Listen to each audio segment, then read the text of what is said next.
Good evening. Can you hear me? Can you see me? No, you can't. Where am I? Where am I? Where am I? Where am I? Oh, no.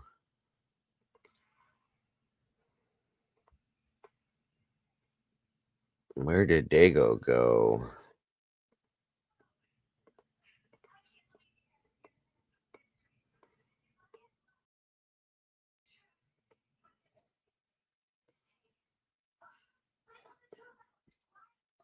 Where is he? Oh no.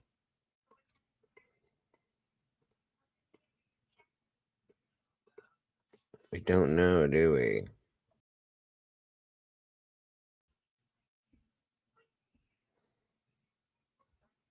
Come on in, everybody.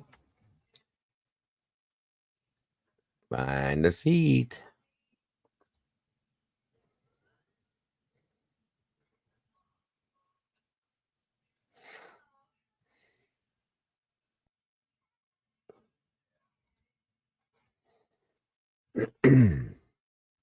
Where am I?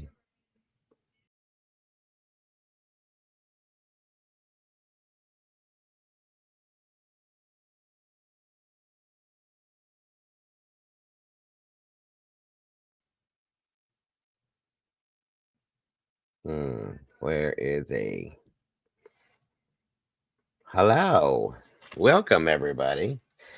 Good to see you all tonight. Great to see y'all. Thank you for joining us for Creepy Unexplained and a Scary Saturday Nights, guys. We are back. And I hope you're all having a great weekend so far. I appreciate you guys joining us tonight. Hopefully you can hear me.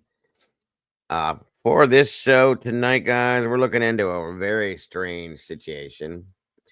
It's called the Khamar, I never say it right. Khamar Daban incident.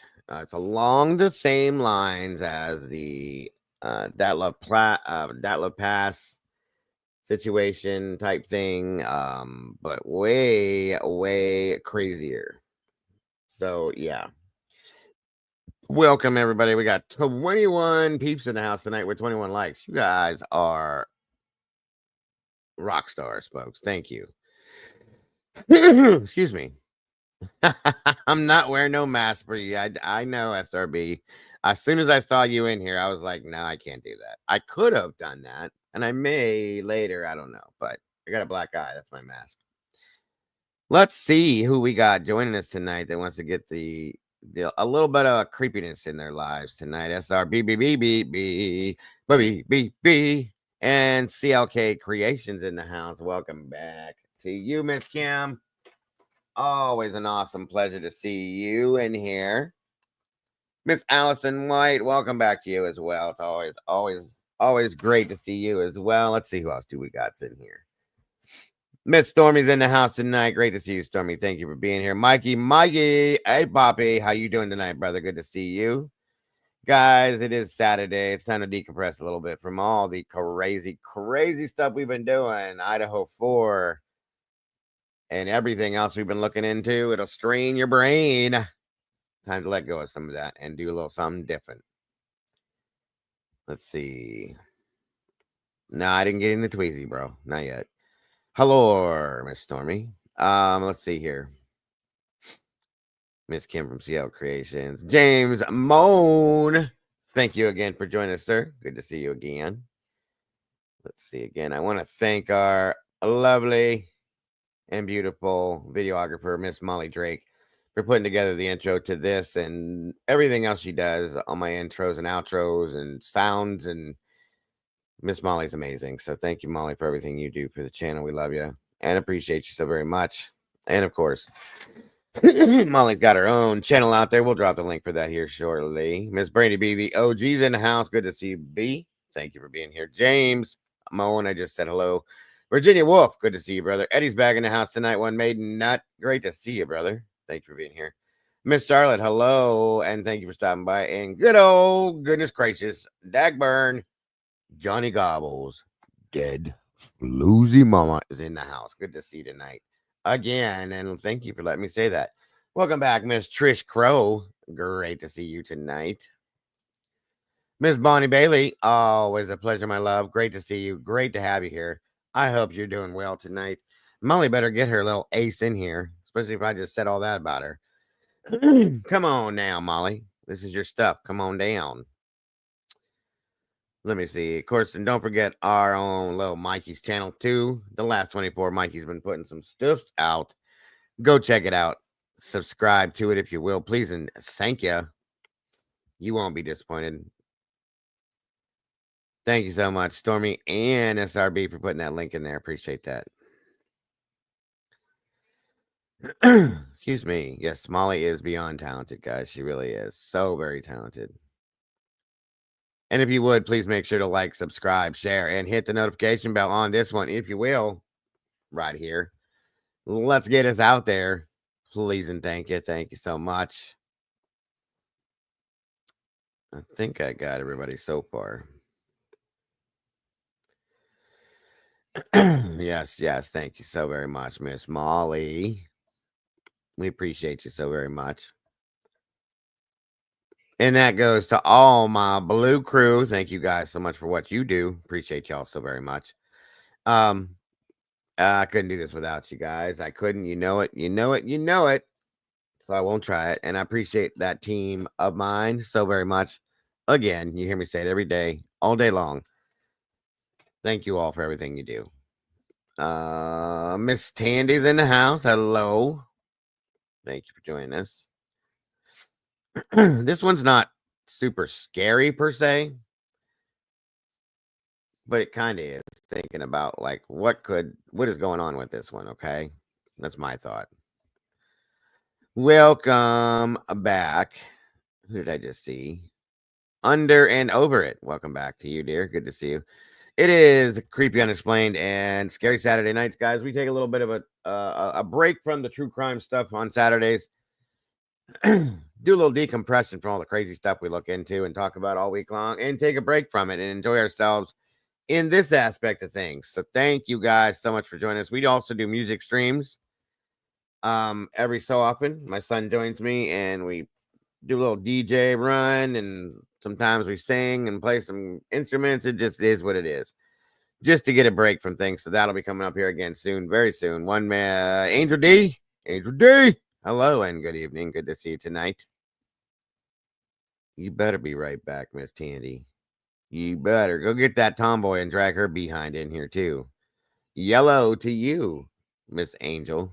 30 peeps in the house, 25 likes. Y'all, again, our rock stars. CJ Sky, welcome back to you. Great to see you tonight.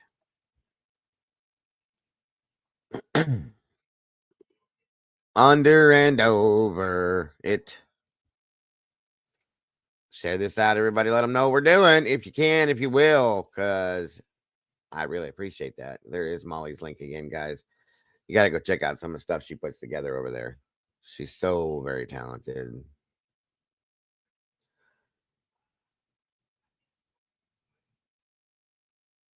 All right. We got y'all. So has anybody heard of this this story we're going to talk about tonight by any means whatsoever?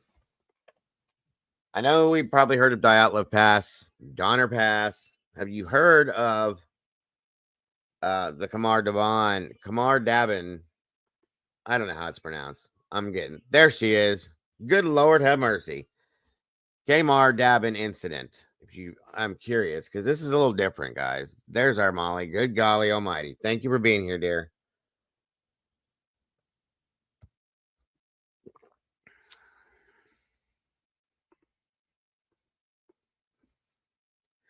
Again, thank you, Molly, for that amazing intro to this show, this part of this segment of the show that we have, and all the other intros you do and outros and stuff. So I just wanted to make sure you knew how much you are appreciated. I may have. Did they go camping? It's something like that, Eddie. Yeah, this happened over in Russia. Okay, and Dyatlov Pass makes some sense as to what could have happened. Donner Pass makes some sense as to what could have happened. this mess, when I was watching and reading this one, I was like, what in the absolute hell is going on here? It's out there, y'all. It is out there. Especially after everything commences and takes place, you'll be like, yeah, I'm gonna leave now. Let's see here. Don't think so? Well, you're about to be, guys. So it's pretty out there. Thank you, guys. Please, if you will, if you have not yet subscribed to Molly Drake's channel, I promise you, you will not be disappointed. There's some great stuff over there, guys. There really is. Not to mention what she does for this channel. We do appreciate you so very much, Miss Molly. And Miss Stormy. And Mr. Mikey on the mic. From the last 24, Miss Tandy from the Seahawks fan, Miss Tomboy Charm, SR B, Sassy Cassie, Miss Paula, and let's see here, Miss Zelda, Miss Alicia J. Thank you for everything you do as well. If I missed anyone, I promise you I didn't mean to. I do appreciate you. Bonnie Bailey, another one that's one of our newest. Thank you, Bonnie, for being just for being you and for being here. So very much. Hey, Miss Kim, welcome. Good to see you. CLK Creations again. Guys, can we drop Miss Kim's link one more time? Paris and Frank, yeah. Hang on, guys.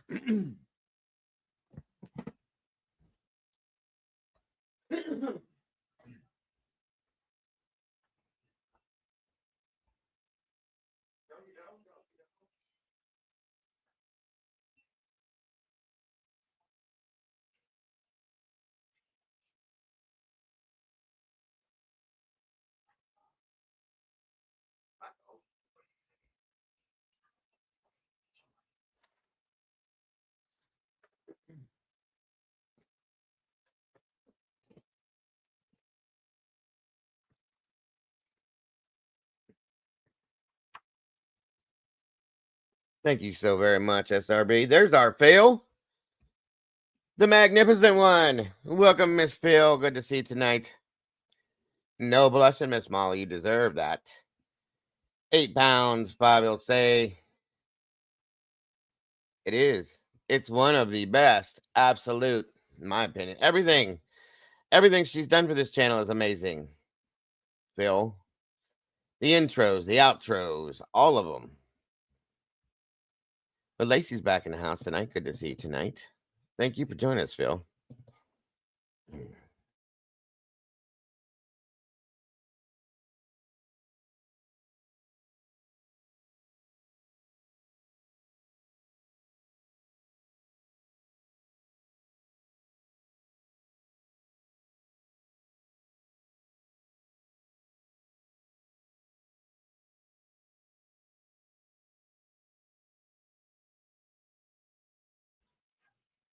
And also, I do want to say, guys, for another one of my amazing team members, if you will, the infinite, amazing wisdom speaks. Throw out some prayers and thoughts for her, if you will, guys. She's not feeling so good. And she could use those extra prayers today, yesterday, maybe tomorrow, every day.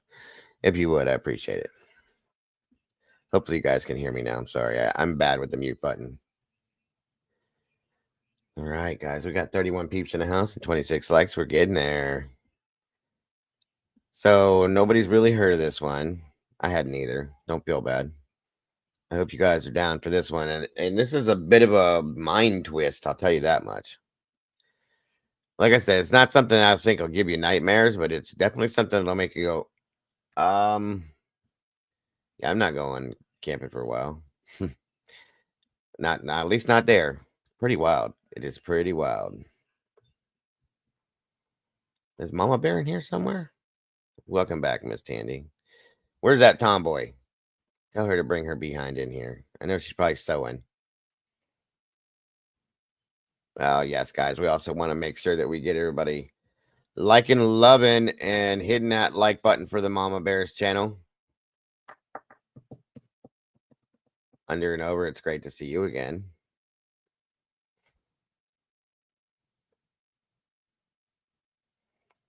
Okay. She's been in here. This one's really not scary.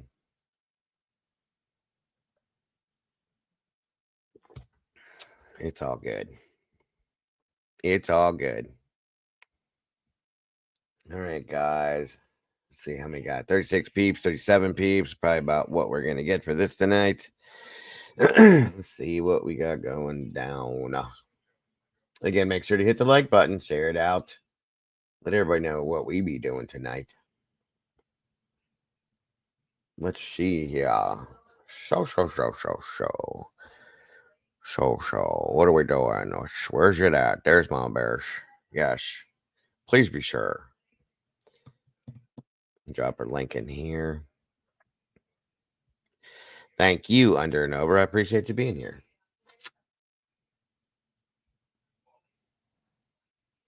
Let's see. I know. So.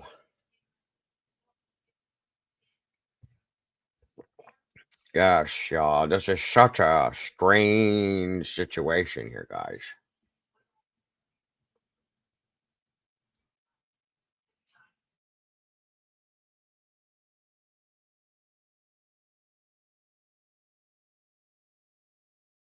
And also, guys, if anybody's interested, we do have a merch shop here. If anybody wants to wear a t-shirt or any of our other t-shirts that have anything that has to do with this channel, we have coffee mugs, we have taller coffee mugs, candles, we have a bathing suits for women and shorts for men and pillows and blankets and anything you want, we have it. So if you would like anything, we do have a store, the True Crime Cafe store, that you can grab some merchandise, guys. If you're interested, please check it out. You may not be, but you may, so you never know.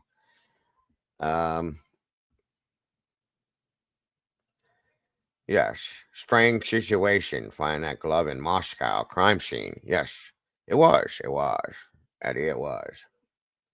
For anybody that doesn't know what I'm doing, it's Chris McDonut from that show that he has.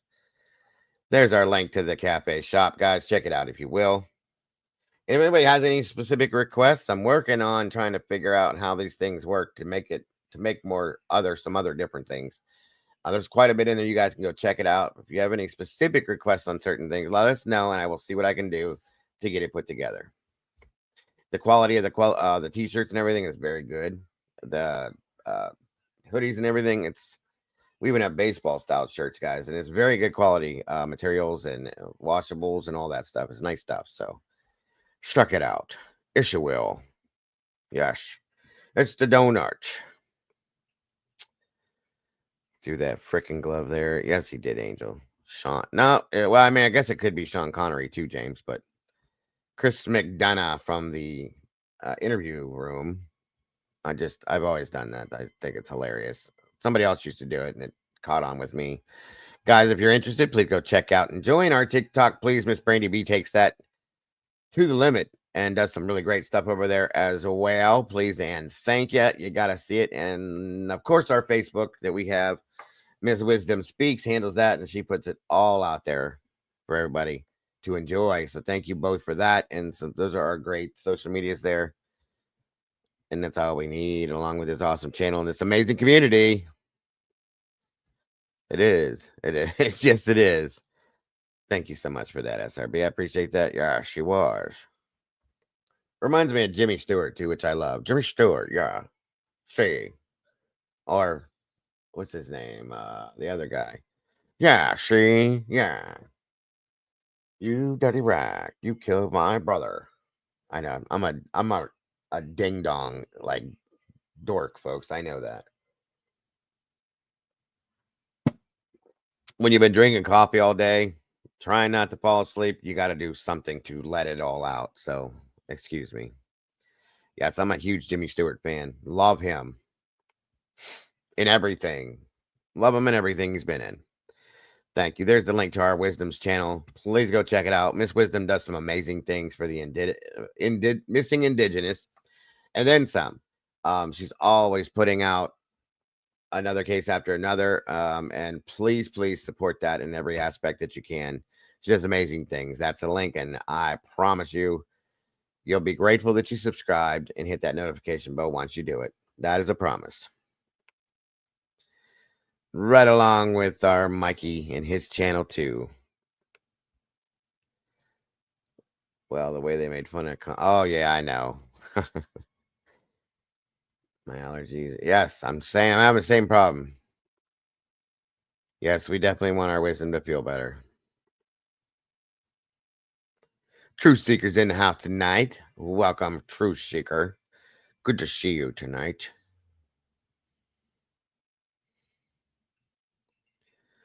Welcome to the True Crime Cafe Room. They do suck bad. Thank you, guys. Thank you. Okay. We got 34 peeps in the house. Like I said, that's probably going to be it. So let's get this show on the road, should we? Show.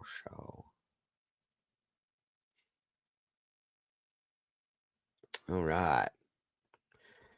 Miss Phil says, we must work to wait. We must work with all the grace we can muster to keep our families and Discord communities together. Ever patient, ever kind, ever forgiving, and ever accepting, we will surely perish in division. Amen to that one, ma'am. Thank you for that, Bill. That was some wisdom there in itself. I went to Walmart and my eyes water, nose running. Yeah, you better be careful with that. Don't be rubbing them too hard because you will look like me with the shiner here. Shiner. It's my shiner. You see my shiner? Yes. What is it? Love that. Sea bugs, bunny, racketeer, rabbit, cartoon, protagonist says that dig. Gotcha. Yes, Eddie. Yes. Okay. All right, guys. Remember, as always, if the audio has any issues, please let me know. Please and thank you. It was August of 1993, summertime, when 6 youthful and adventurous acquaintances, all with the love of the outdoors. Okay. Computer's doing stupid things again. All right, here we go. And like I said, this wasn't even that long ago, you guys. James Cadney, yes. Thank you, Bill. That's what I was trying to think of. That lived past. And this is a lot like that, James, but way worse as far as I'm concerned. All right. Here we be going. Doors and a passion for backpacking. It was August of 1993, summertime, when 6 youthful and adventurous acquaintances, all with the love of the outdoors and a passion for backpacking, embarked on an excursion most nature lovers could only dream of.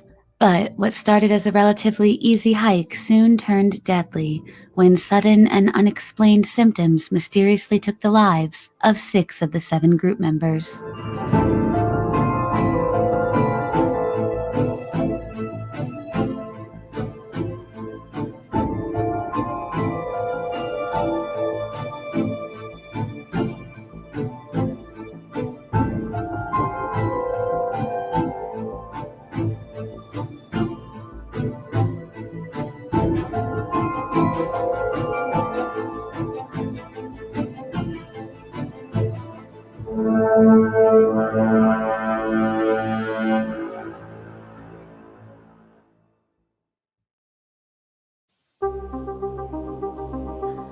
Back in the 90s, and still today, though the trend has lessened somewhat, tourists from all over Russia and Ukraine would descend in groups upon the Siberian Khamar Daban mountain range to explore its mostly coniferous forests with swaths of cedar trees and beautiful natural freshwater lakes.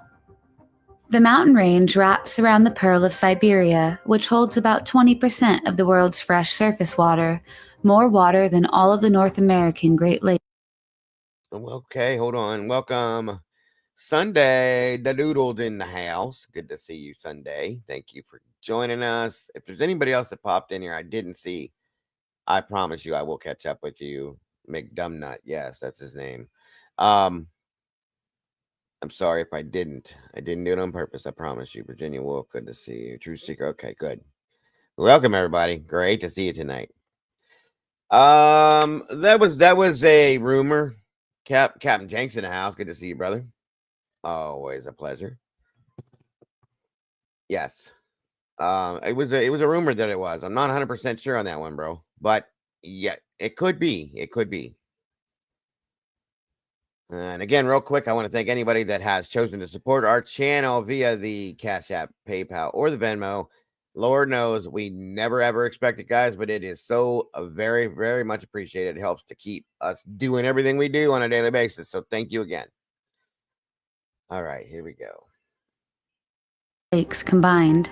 Still today, thousands of tourists embark to these mountains every year to witness the natural wonders of the Siberian wilderness. The 6 capable and nearly lifelong hikers were tourists from Petropavlovsk, Russia, between the ages of 15 and 24. Though they were young, all 6 had participated in extended hikes and survival excursions of various difficulties before. Their chosen adventure? To traverse the Khamar Daban mountains in Siberia, one of the first mountains to be written about in history and the oldest mapped landmass in the world. Because the mountain range encircles Lake Baikal from the south, it is home to scenic vistas. It is easy to access by plane, a unique feature that enables more people to traverse its sloping hills and steep peaks. But this particular unlucky group would soon encounter mysterious and unexplained forces, which quickly led to the death of all but one of the hikers. The energetic group of 6 was led by well-known and expert guide Ludmila Ivanova Korovina. Remembered as, quote, beautiful, strong-willed, and athletic, Korovina was a 41-year-old expert survivalist and head of the Petropavlovsk tourist club Azimut, part of a larger school for the outdoors. Her reputation as a world-class leader and wilderness teacher preceded her, and tourists would travel long distances to hike with her. She had trained heavily for years, and though she occasionally was criticized for being too survivalist in her methods, former students would fly great lengths to be taken under her capable wing across dangerous mountain treks. One of her former members of the hiking team said, quote, she knew how to unite everyone, make a team. She believed in people. She could make a person become who he really is. Under her mentoring, each of us managed to maximize our abilities, grow in all spheres of life. The group members Korovina led ranged in age from 15 to 24. The eldest of the hiking tourists was Tatiana Filipenko, 24. Then there was Alexander Sasha Kresin, 23, who was not just another tourist, but what some would call an adopted son of Korovina's. The 23-year-old, nicknamed Sasha, which is a common nickname for Alexander in Russia, had been taken under the wing of Korovina and was not only familiar with her techniques and tactics when it came to the outdoors, but was also a cherished family friend. The other members consisted of Denis Vachin, 19, Valentina Valia Yudachenko, 17, as well as Victoria Vika Zalazova, 16, who was the least trained of the group. The 16-year-old was actually the friend of another one of the group members, and while she had hiking trips under her belt, it was not as many as the others. Initially, Korovina was hesitant to take Vika because, admittedly, even by her friend's own accounts, she was known to be quite verbal in her occasional complaints. Nevertheless, she was invited along. The youngest member of the fated group was 15-year-old Tamar Bapanov, also highly trained for his age. By the end of the trip, only one of the 7 group members would live to tell the harrowing tale.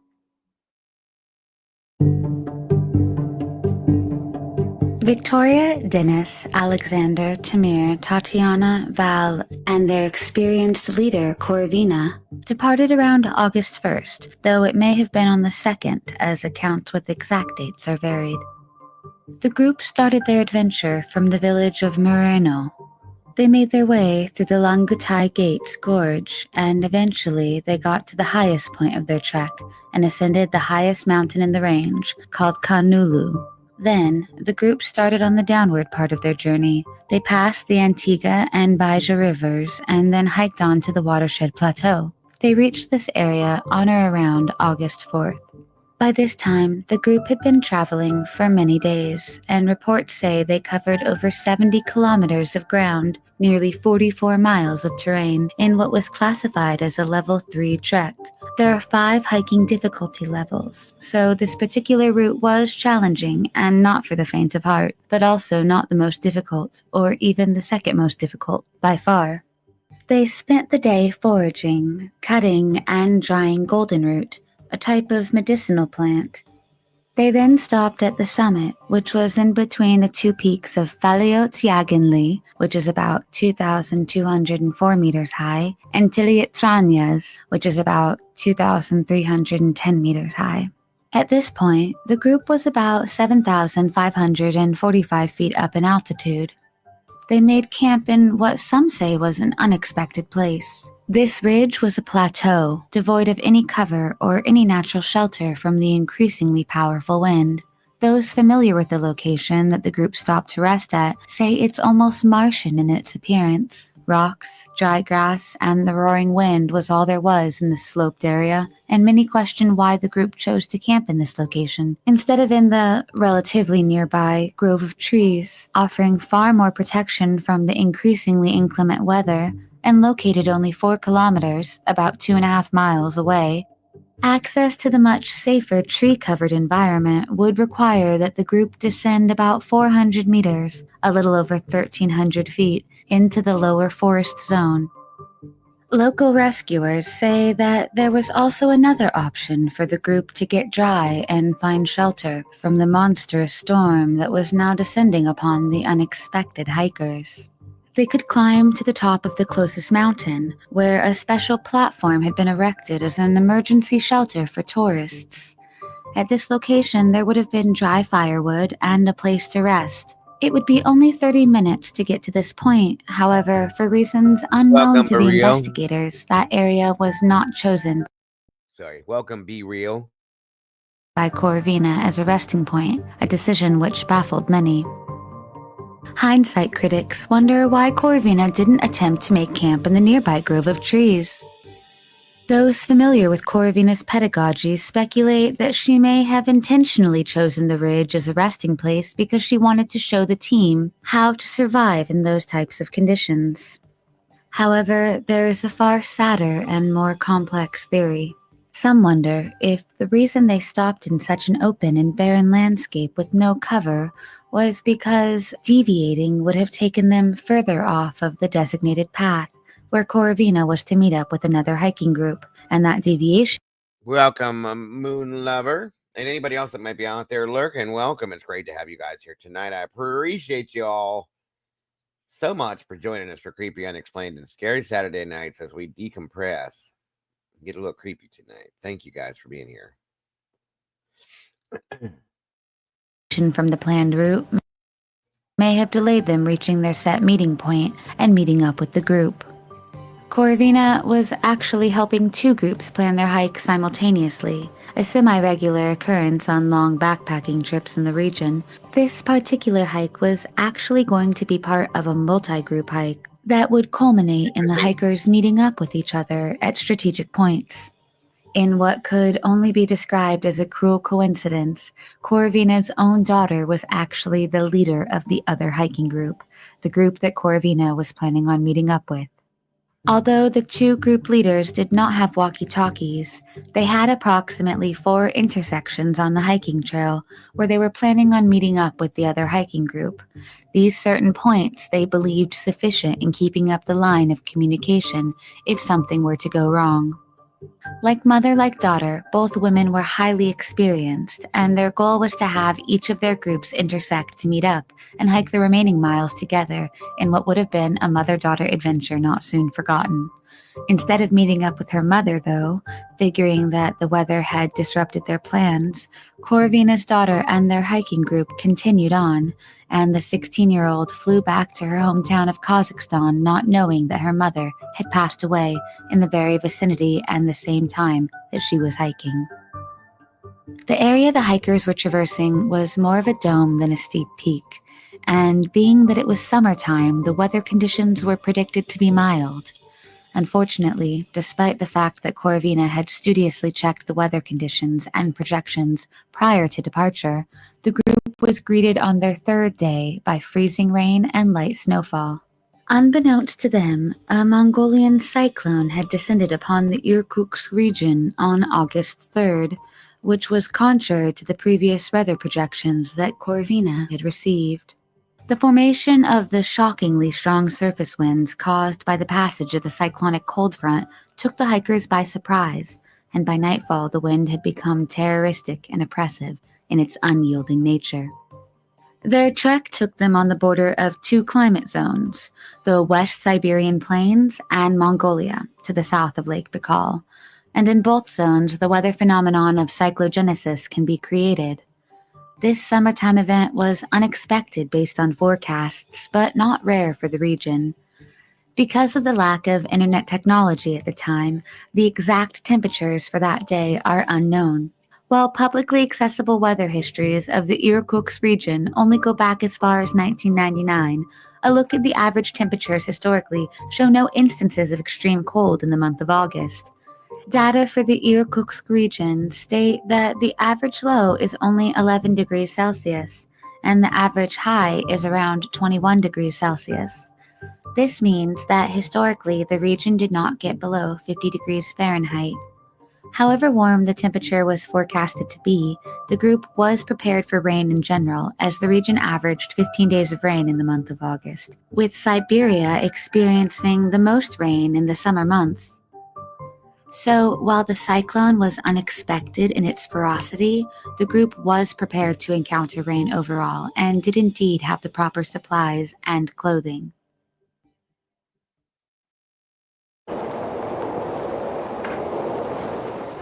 At 4 in the morning on August 5th, the seams of the hikers' tents, already tight from being blown in the wind and close to breaking, burst, and while the experienced group fixed what material they could, the wind and dew persisted through the damaged tents, and at 6 a.m. they awoke again to wet sleeping bags and decided to begin their day, as sleep was not going to come with their dampness. At around 11 a.m. on August 5th, a wet and weather-beaten group broke down the already very broken-down campsite and started walking again. Prior to the time that the group was able to pack up and leave, Sasha, the 24-year-old, walked up to one of the tents and complained, presumably to Corvina, of feeling ill. Despite feeling unwell, his symptoms not specified, Sasha decided to press on with the group in hopes of traversing more ground and completing yet another hike. Unfortunately, within the first few kilometers of the group's hike, Sasha started to stumble and fall. Sasha fell multiple times until he became so weak that everyone else in the group had to take on his pack load and help him along. Sasha, the oldest male of the group at age 24 and Corvina's so-called adopted son, then began bleeding from the ears and started foaming at the mouth. Alarmed, Corvina decided to stay back with Sasha and administer aid. She encouraged the remaining two men, one only 15 and the other 19 years old, to lead the rest of the group to the tree line below in order to dry off and hopefully get their firewood to a state that it was able to be burned. However, halfway to the forest's edge, the group turned back. Why specifically is unknown, but it can be assumed that something felt very wrong and the young adults wanted to be close to their leader. One of the group members, Tatiana, brought Corvina a tent in hopes of erecting a temporary shelter from the now roaring storm that had descended upon the valley. When the group looked to Sasha for his condition, they saw his eyes were wide and dark, and his pupils dilated.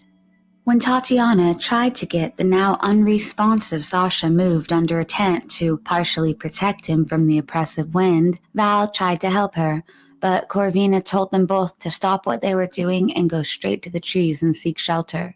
Upon hearing this, Val, 17, grabbed her friend Victoria, 16, to bring her along to the shelter of the forest, but Victoria proceeded to bite Val's hand in response. Shocked but not deterred, Val had to drag the now incomprehensible teen by her hair to the resting point, with Victoria fighting and kicking back most of the way. Val, not yet to the trees because of the now hostile Victoria, turned back around to seek out Corvina, this time to complain that Victoria was not being cooperative in getting to the trees. When Val returned to the group members, she came upon a startling scene. Tatiana was bent double, intentionally banging her own head against the rocks, over and over again. Val then looked to Tamir, the 15-year-old, who was grasping at his throat like he couldn't breathe. He soon collapsed. Dennis, the 19-year-old, screamed at Val to grab sleeping supplies and get to the shelter quickly. But when she looked back to reply, she watched him drop the sleeping bag he had just retrieved and fall to the ground, violently writhing and ripping at the clasps of his clothes, just as the other 5 had done. When Val tried to help him, he too fought her off, kicking, adamant in his refusal for her assistance.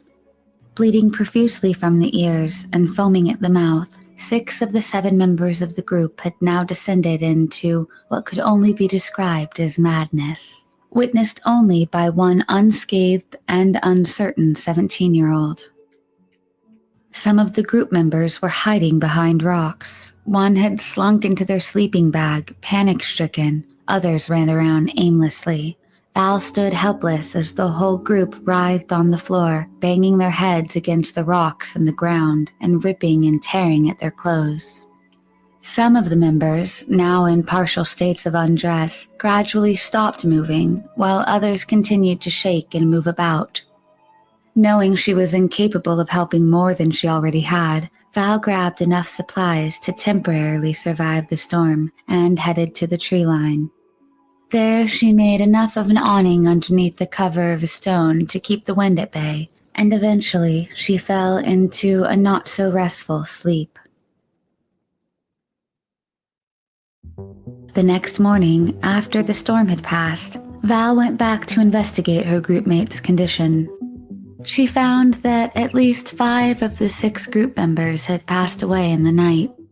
She later recalls that upon returning to their bodies, she did not expect anyone to be alive, because the symptoms exhibited that night prior seemed fatal, but that she needed both closure and supplies. While some reports say that Val closed each of her fellow friends' eyes, what she actually said became lost in translation in the media, and what she purportedly said, according to a local Russian translator, was not that she closed their eyes, but that she closed or averted her own eyes from the dead.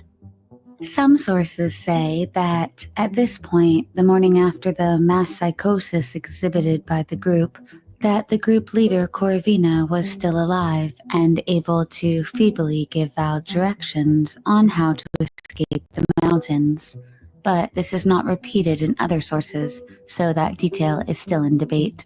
What is known is that the 17-year-old then took a compass, food rations, and other survival tools from the bag of the deceased group leader and set out to find the Anikta River, a known landmark to the young woman, who is now traversing alone. The nearby river was too rough to cross, so Val camped out for the night near an electric tower. When the sun rose the next morning, she saw that there were wires running from the electric tower. Val attempted to find safety in civilization by visually tracing and following the electric cables and wires which brought service to some of the most remote parts of Siberia. But, unfortunately, the cables just ended at a remote and abandoned town devoid of occupants, food, or phone service. Let down by the false promise of hope from the presence of electric wires in a town long abandoned, Val then attempted to follow the water pipes which flowed from the empty village. That led her to a nearby river, where she then became so exhausted from her 3-day trek that she stopped to rest, hanging her white t-shirt on the limbs of a tree to dry out. Knowing that she had little food and light warmth for survival, the haggard and weary teenager later recalled that at that point, she was preparing herself for death. As luck would have it, tourists from Kiev, Ukraine, who were out rafting, saw Val on the riverbanks. Initially, they were not alarmed as the 17-year-old made no attempt whatsoever to call out to them and didn't show outward signs of distress. Eventually, the tourists' consciousness got the better of them, and they turned around to check on the lone teenager and make sure that she was safe. At this point, logic had come back to Val, and she was waving at them furiously.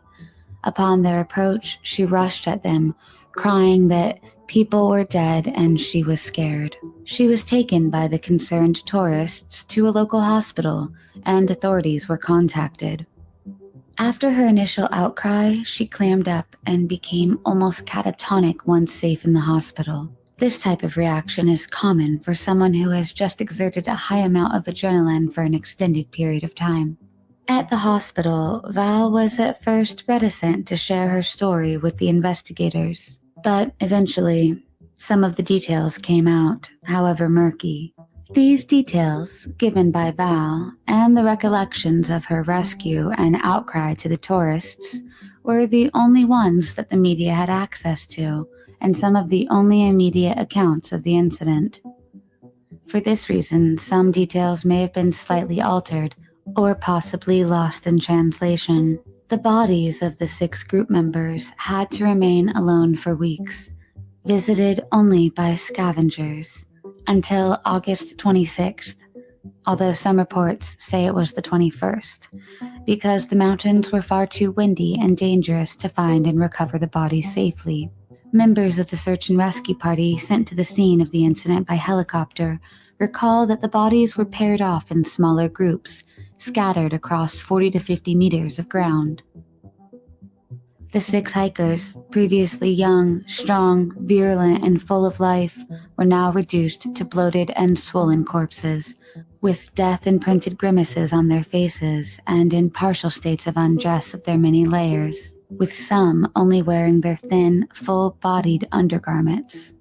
3 of the stricken were without shoes, a fact which lined up with Val's recollection of the hikers desperately ripping off their garments.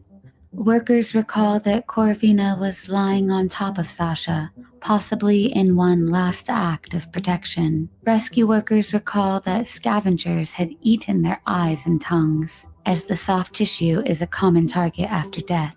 The condition of the bodies left little artifacts for the coroner to examine, and the windstorm that had ravaged the area had likely swept away any non-bodily evidence from the scene. The official autopsy. Yes, L made a good point. LL, sorry. When she went catatonic, first off, she's the youngest, I believe the youngest, yeah, in the group, okay? She went catatonic, yes. She exerted a lot of adrenaline and so on and so forth. She was shocked into this. There was something else that was causing that too. Like she was being affected as well. That was part of it. Very crazy stuff, folks. Just so you know. Reports done in the city of Ulan-Ude in East Siberia state that the cause of death for all 6 hikers was hypothermia. Friends and family took umbrage at the obvious elephant in the room. It seemed very suspicious that, given the area's annual highs and lows for the time of year, the lows for the area averaged in the 50s at night, roughly 10 degrees Celsius, that the hikers simply froze to death in the summertime, while one person, a 17-year-old teenager at that, one who was not the biggest nor the strongest of the group, would survive, and not only survive but do so for an additional 3 days, and be seemingly unaffected whatsoever and cognitively sound, seemed unbelievable for those left behind, who were filled with questions and uncertainty. In support of the hypothermia theory, it had been raining for more than 24 hours at the point that the group members started exhibiting symptoms. That, combined with the wind chill factor, would have led to very cold conditions. Because human bodies experiencing hypothermia feel like they're warm, but they're actually going into a state of shock, there have been documented cases of hypothermic patients ripping at their clothes, feeling like they're too warm, rather than actually currently freezing to death. Some say the fact that the hikers ripped their clothes off demonstrated that they were experiencing that type of sensation. Besides this symptom, however, the theory seems to have few parallels with the horrors witnessed by Val, namely the bleeding from the ears, foaming at the mouth, and banging one's head against the rocks. Nowhere in any documented cases of hypothermic patients were such antics observed. Quite to the contrary. And again, guys, the daytime temperature was like 50 degrees. It never got, in my opinion, cold enough to freeze. You know what I'm saying? It just doesn't make sense. So there's that. In fact, people freezing to death often become slower and more lethargic over time, and eventually stop to take their final rest and pass without violent or even visible symptoms. Additionally, while the weather was inclement and stormy, it was still August, summertime. It was not the dead of winter or even.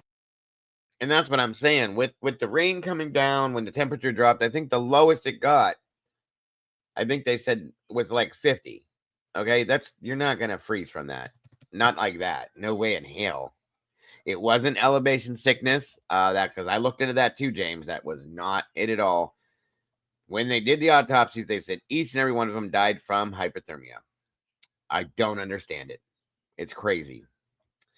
Also, I have dealt with many people that have hypothermia. Nobody has ever bled from their ears or nose or mouth or any of that. Okay. There was none of that stuff that ever happened along with that. Yeah, you're thinking about Diatliv with the radiation exposure possibility. Yes. In the winter months. Additionally, experts claim that hypothermia being the cause of death does not make sense because that area was not a desert where temperatures can fluctuate rapidly, and as it was August in a forest, the elements, however unyielding, could not have caused such an instantaneous cold with such fatal results. Theories are varied, but with the limited press coverage of this particular incident and the lack of information from Val, theories are all the families of survivors have to hold on to in hopes of receiving some sort of explanation or closure. Later, in what some would say is victim blaming, but others say is just common sense, it is said that in Corvina's insistence that they stay on schedule so as to meet up with her daughter and their hiking group on time, and to not miss the allotted intersection window, that she made a rash decision which snowballed into a series of fatal mistakes, which led to the death of her charges. Critics say that her unwillingness to traverse a couple miles out of the way in order to seek shelter in the trees could be reasoned as a major contributing factor to the exposure death. But none of this explains why the group members were foaming at the mouth or bleeding from the ears, as that is not a known symptom of exposure. One theory is that the KGB, the Russian Committee for State Security, was testing some new type of weapon, possibly sound or nuclear-based. Some wonder if this could have been a type of weapon which could incapacitate and cause fatalities from some distance away. There is also speculation that a nerve agent of some sort could have been either knowingly or unknowingly unleashed on the unsuspecting campers, as bleeding from the ears is a common symptom of nerve agents. This theory is fueled by the strangeness of the lack of details and the inconsistencies in official reports and media coverage. Okay. I'll go ahead with all of those. Why didn't the 17-year-old have that happen? Anybody? I'll wait. Anybody? Everybody had the same symptoms.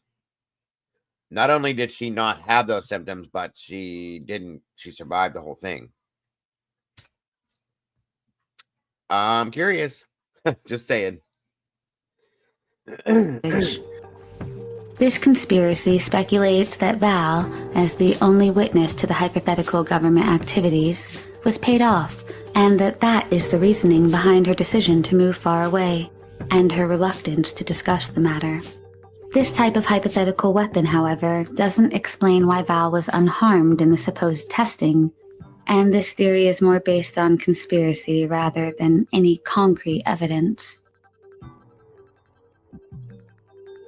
Some postulate that the group's symptoms could align with the consumption of poison mushrooms or some other food-based toxin.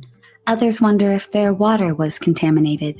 Some asked if the stew that they consumed as their last meal contained toxins in some form, but doctors interviewed stressed that due to different body metabolism and different enzymatic reactions, that kind of food-based sickness or poisoning would affect each in a slightly different way and at different times. Not so synchronously, as Val recalls it. No evidence of a food-based illness existed in the autopsy report, and Val recalls that she and the group members shared all food. In response to the fact that they all shared the same food, those researching the case wonder if Val was protected somehow, perhaps by a secret Corvina was hiding in her rucksack. Some wonder if the sole survivor, Val, may have been the only one to eat the so-called golden root plant that Corvina had been surreptitiously collecting along their trip, an act that possibly protected Val from whatever harm befell the group, be it from a natural or man-made source. Golden root, its scientific name Rhodiola rosea, is a perennial that grows in the wild in the mountains of Siberia. The raw roots are said to be limitless in their potential for medicinal use.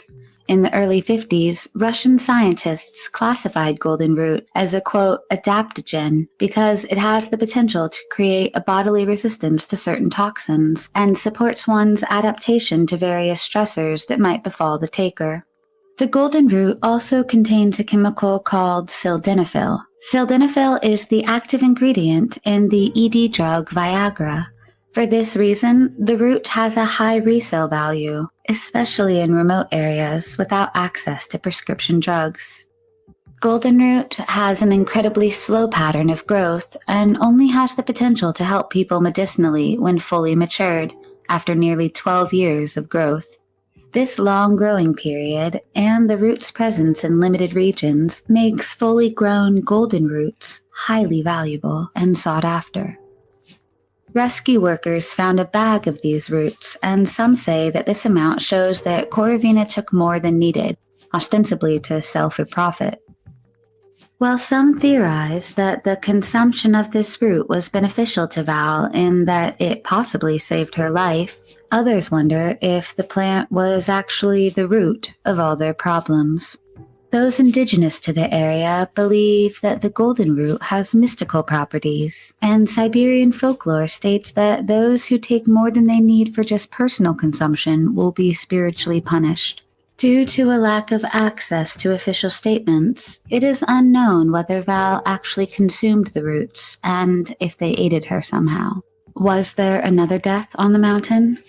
Did another person die on the mountain with the same symptoms of foaming at the mouth and bleeding from the ears? Some sources report that another fatality may have occurred on the same mountain.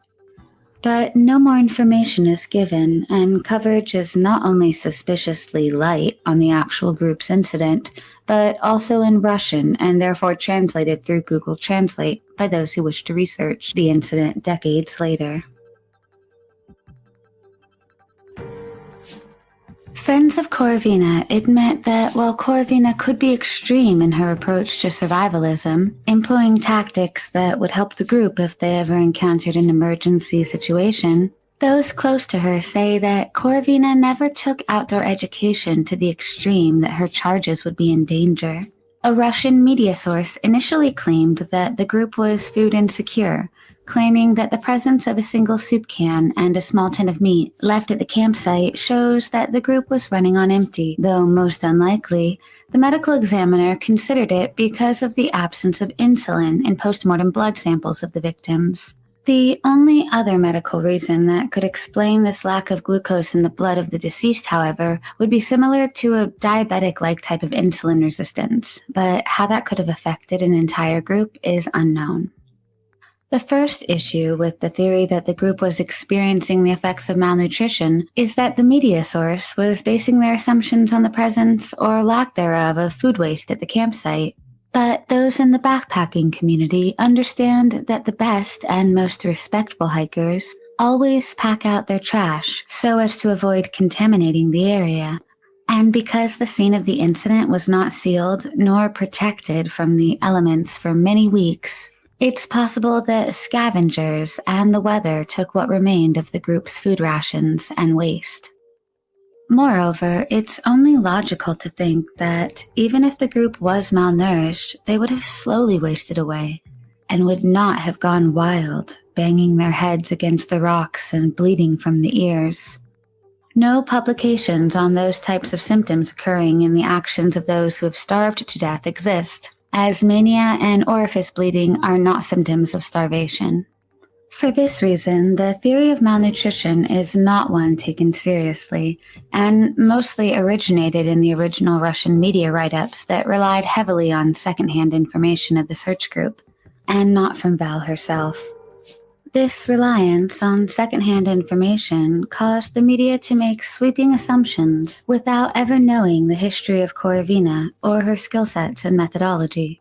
A friend recalls that Korovina was a stickler for survivalist learning, but she was also someone who would have insisted the hikers be nourished before pressing on, and would not have allowed the young hikers to become so malnourished that they encountered death.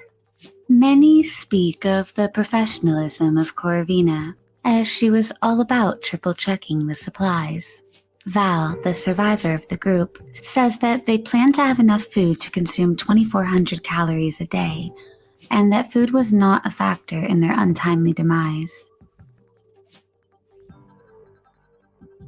The tallest part of the mountain the group climbed that day reached a peak of 2,396 meters. And when the group stopped to rest, they were at 2,300 meters, which is about 7,545 feet above sea level. A high altitude, but not one so high that it would cause such extreme illness.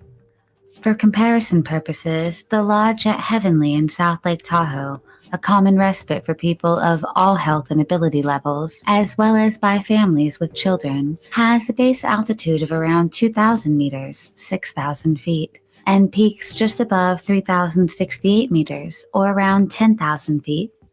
This resort and its slopes are enjoyed by those who have driven from San Francisco, a sea-level city, the same day. And while altitude sickness can happen at the resort's highest peaks, it is never as extreme as what the group experienced.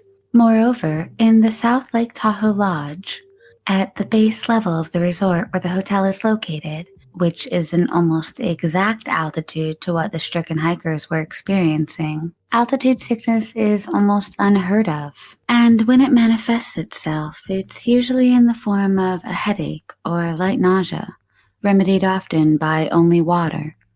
High-altitude pulmonary edema can cause bleeding from the eyes, but bleeding from the ears is not mentioned in the symptoms.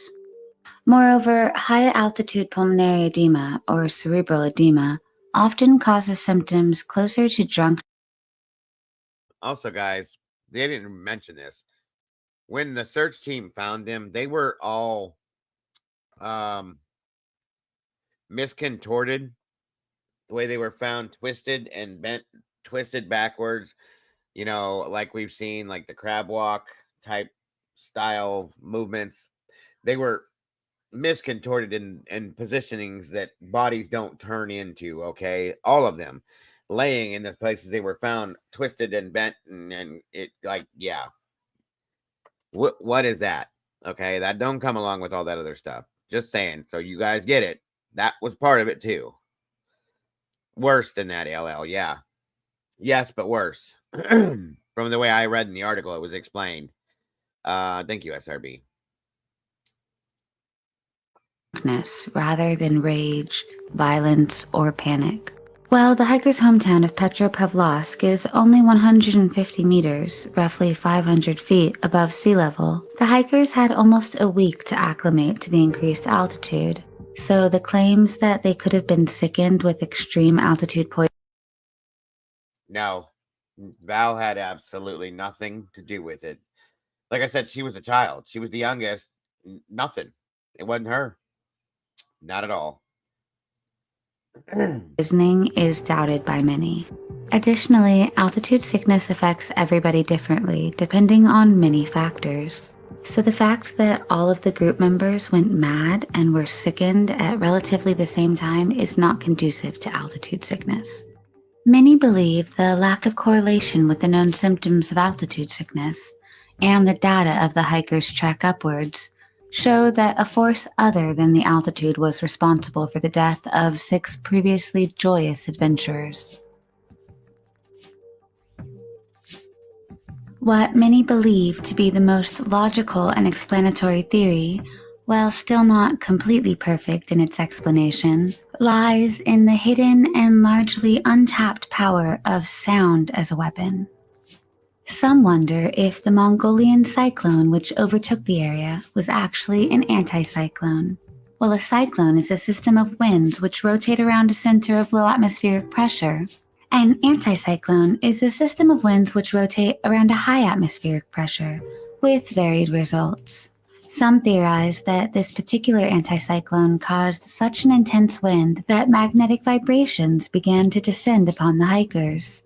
And when combined with the strong air currents, it set in motion a strange and largely obscure phenomenon called infrasound.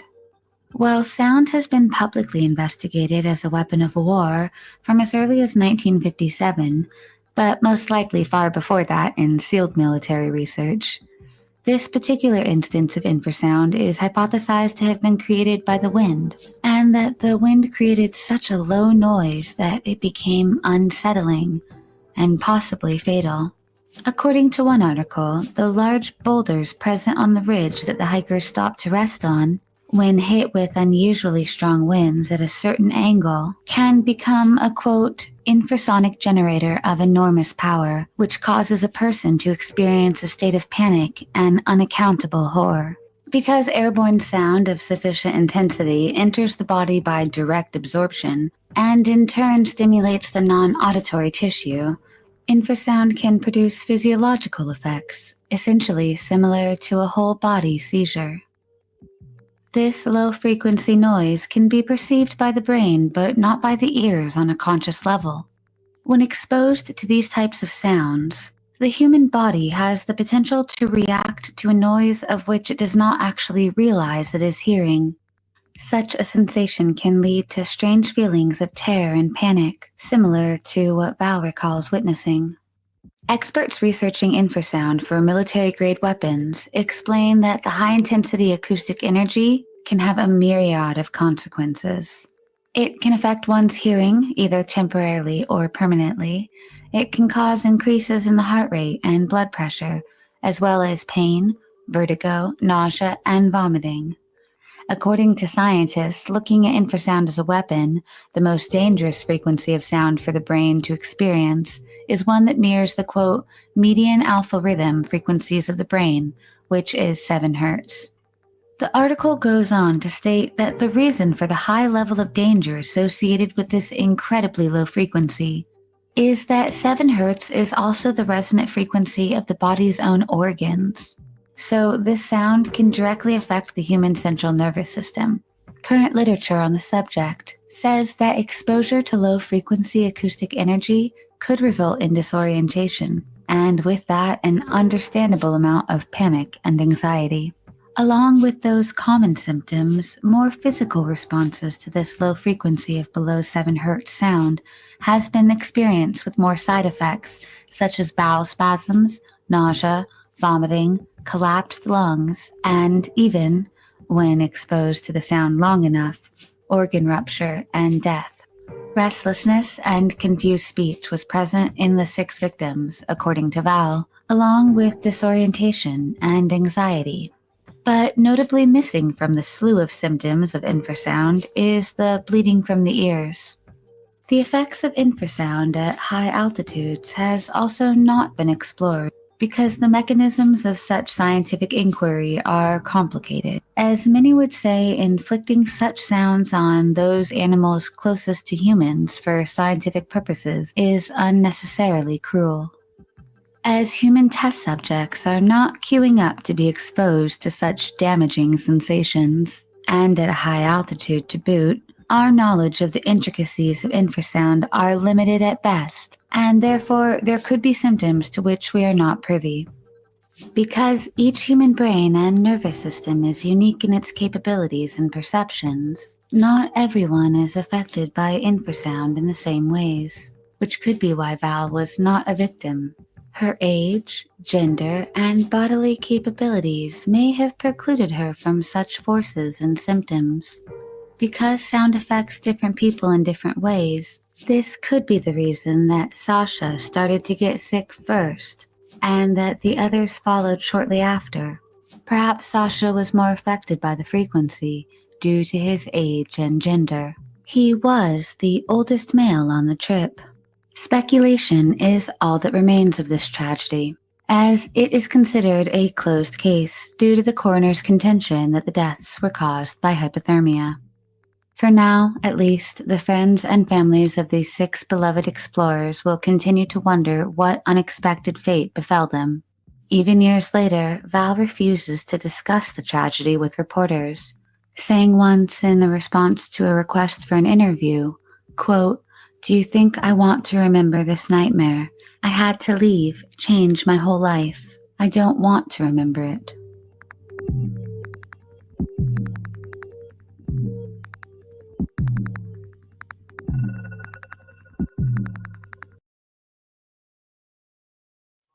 Okay, hang on. Pretty wild stuff, guys. Pretty wild.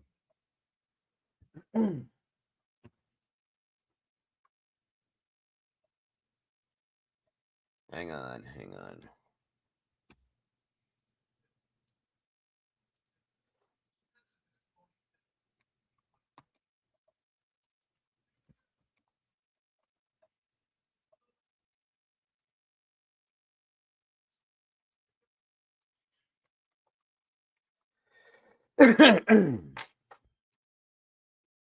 Let's see here. One moment.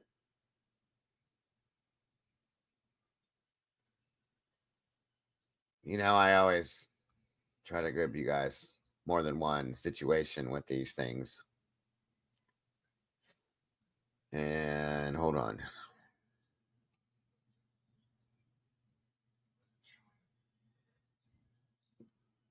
One moment.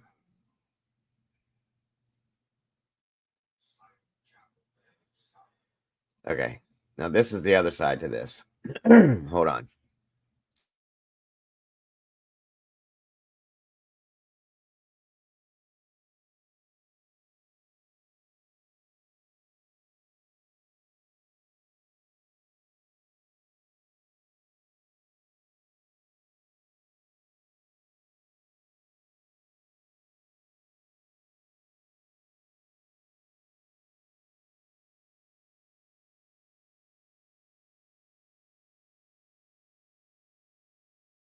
Sorry, guys, I was muted. So this is a what most likely could have happened situation that I'm playing for you now. Okay, that way you kind of can. You don't have to go freaking out of here, but it is still crazy either way, as far as I'm concerned. The Soviet Union is a nation shrouded in mysteries and atrocities that date back to its inception. It was a frightening superpower that engaged in illicit experiments that were on par with those carried out by the Nazis and the Japanese during the Second World War. These experiments range from human-chimp hybrids to the production of the Novichok nerve agent. However, ordinary citizens of the state occasionally found themselves as unwilling participants in these top-secret studies. How did 6 members of a 7-person hiking group die mysteriously on a mountain range in southern Siberia? No, we are not talking about the Dyatlov Pass incident, but another mysterious and tragic Russian mountaineering incident, the Khamar Daban incident. This mystery is no closer to being solved than it was in 1993, and the Russian government has not declassified any documents related to the event either. Join us as we walk in the steps of the ill-fated mountaineers, explore the theories, and reach a conclusion about what most likely happened in the Khamar Daban incident.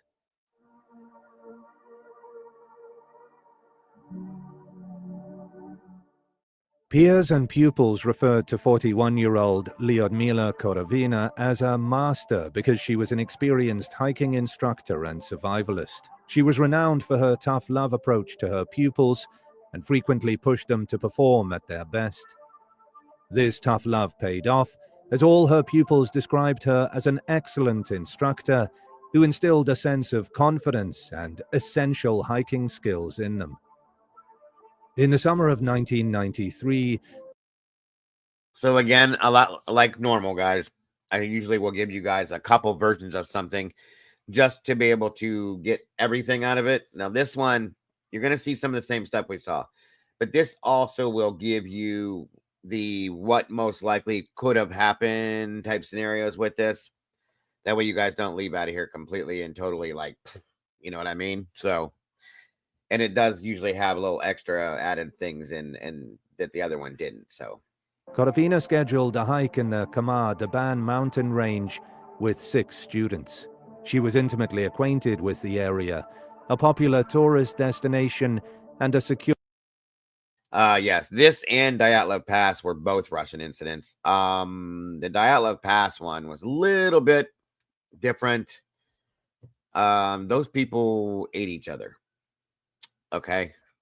And some other things went down there. But it does have some of the same coattails as this may. We did that one night in here already. I can show you a little bit on that too if we need to. Just to show you the coincidental stuff, you know. You're welcome, Miss Bonnie. Thank you for being here tonight with us. Your hiking location. I think that happened in both. SRB. Donner's Pass, yes, but I think that happened Dyatlov and in Dyatlov Pass too. I get them confused. You might be right.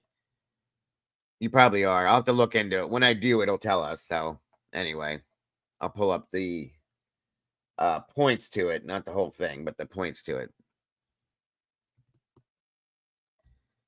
That's right. You were right. You are right. You are right. Thank you. Something huge destroyed them. Yes. And I'll like I said, I can show you guys a quickie on that too. Particularly during summer. Her pupils were close acquaintances, and she had prepared them well for the excursion. Good looking out. Alexander Sasha Krysin, age 23, was the closest to Korovina. I think you're right. I have a few different versions of all 3 of them. I'll pull it up and see. I have a short one that I can pull up in it. Just a couple minutes. It'll give us like a once over of what it was. So no worry. She had known Sasha for most of his life and regarded him as a son. The other 5 pupils were 24-year-old Tatiana Filipenko, 19-year-old Denis Shvachkin, 17-year-old Valentina Utachenko, 16-year-old Victoria Zelasova, and 15-year-old Timur Bapanov. The party of 7 reached the base of the mountain range on the 2nd of August 1993.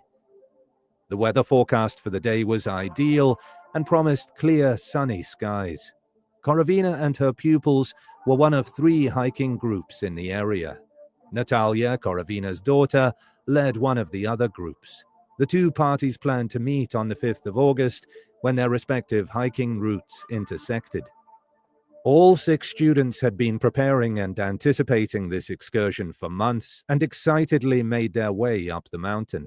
The first 2 days of the hike were uneventful, with the group ascending the Retransliator peak quickly. On the 4th of August, however, as they began their descent, the weather forecast turned out to be inaccurate, and they were abruptly struck by a tremendous rainstorm. With their gear drenched, the hikers were slowed down by the additional water weight in their belongings. The hikers were fatigued, so Korovina set up camp in an exposed area, despite the adjacent tree cover. And I'm going to show you something towards the end once we get through these about the Dyatlov and this situation. I'm going to show you here afterwards. Additionally, they could not start a fire to dry themselves and their supplies. They were able to start a fire the following morning and ate breakfast together before departing for the day. Given how rapidly they had climbed the mountain the previous day, they anticipated that they would be able to meet up with Natalia in time. Later that day, Natalia and her group arrived at the designated meeting location, but her mother had not arrived yet. She was unconcerned about her mother because she assumed that poor weather had delayed the group's progress. Sadly, what had set the group back was significantly worse than Natalia could have ever anticipated. On the 10th of August, a group of kayakers paddling through a river at the base of the mountains noticed something in the tree line. A young girl stood alone on the bank of the river, staring at them. The kayakers disembarked, and upon approaching her, they saw that she was covered in crusted blood. The girl became hysterical while attempting to recount her horrifying tale to the kayakers. Eventually, she identified herself as Valentina Utachenko and said she had been hiking with 6 others. Terrified, the kayakers rushed Valentina to the nearest police station so she could file a report. However, it was not until years later that she could gradually recount the mysterious and horrifying tale. And see how this gives you guys just a little more info on some of this stuff here and there. I like that. Of what happened to the other 6 hikers. According to Valentina, after eating breakfast that morning, the party made their way down the mountain, but the first terrifying event occurred within minutes. Suddenly, Sasha, who was walking at the very back of the group, let out a piercing scream. When everyone That's what I'm talking about, Eddie. That's why I like to bring in at least 2 separate segments to try to balance them out with each other, because we'll get all pieces of information based on one, or based on the 2 to put into one. You see what I'm saying? So yeah, absolutely.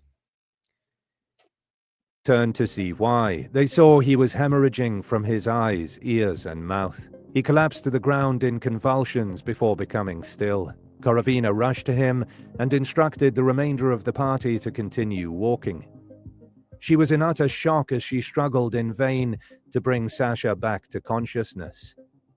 The remaining members of the party did not walk far before hearing Korovina's cries.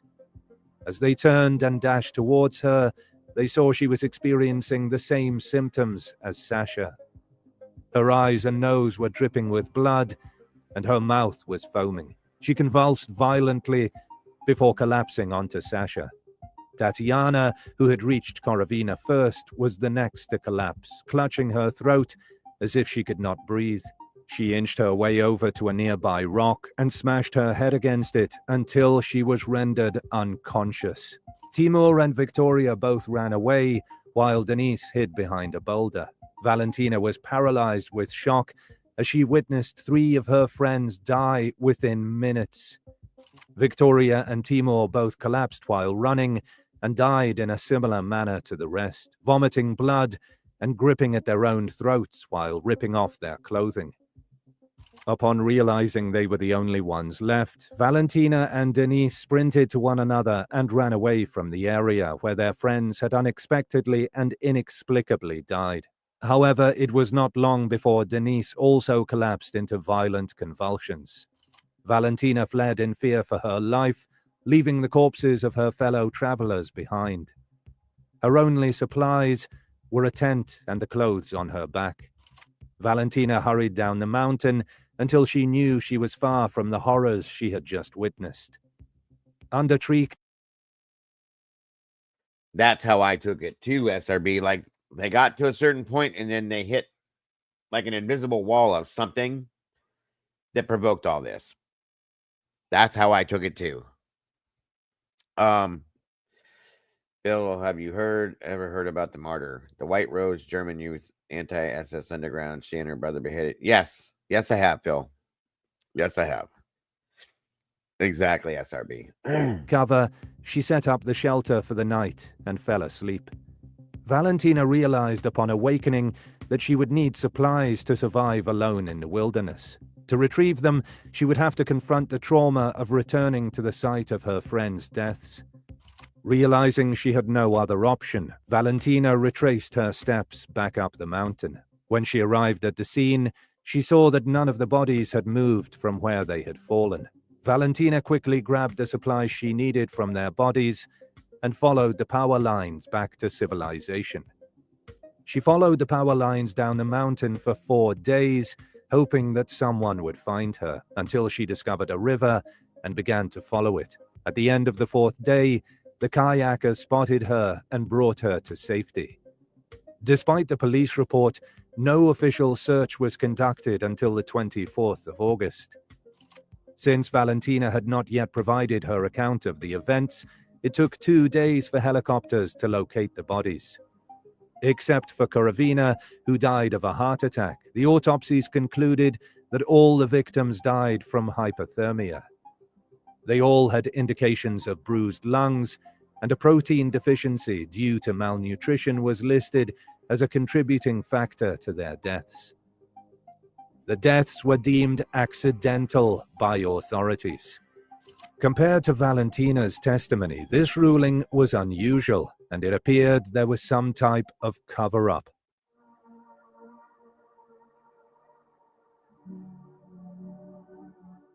Those who have investigated this incident have put forward multiple theories due to its mysterious nature. As with any unusual occurrence, these hypotheses range from extraterrestrial and paranormal to scientifically plausible explanations. The hikers witnessed something they should not have. This theory suggests that the hikers may have stumbled upon a Russian military experiment in the mountains and were killed due to what they saw. Consequently, the police and medical examiners suppressed information crucial to solving the cause of their deaths.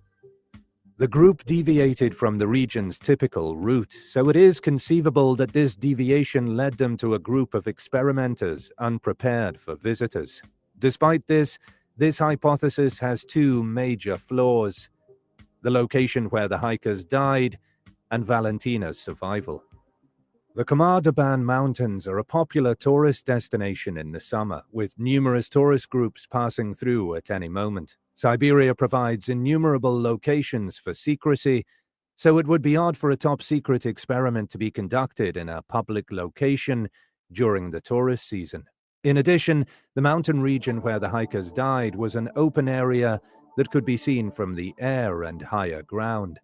It makes no sense for a top-secret mission worth murdering a group of hikers for to be in this section of the Khamar Daban Mountains. A neurotoxin killed the hikers. Multiple people have noted that the group's symptoms are consistent with death by chemical weapons, specifically nerve agents. Notably, the foaming at the mouth and the convulsions are consistent with death by a potent nerve agent. This type of death matches the autopsy results as well.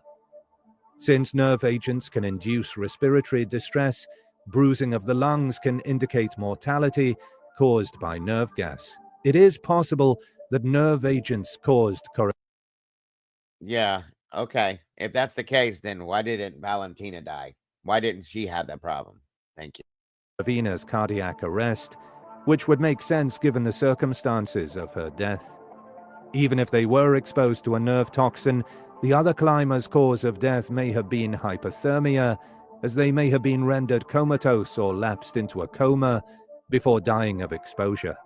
Some amateur investigators have hypothesized that the nerve agent that killed the hikers was Novichok gas. Novichok gases are a category of nerve agents developed by the Soviet Union until 1993. They are believed to be the most lethal nerve agents known to exist, as they are 10 times deadlier than VX and 20 times more toxic than sarin.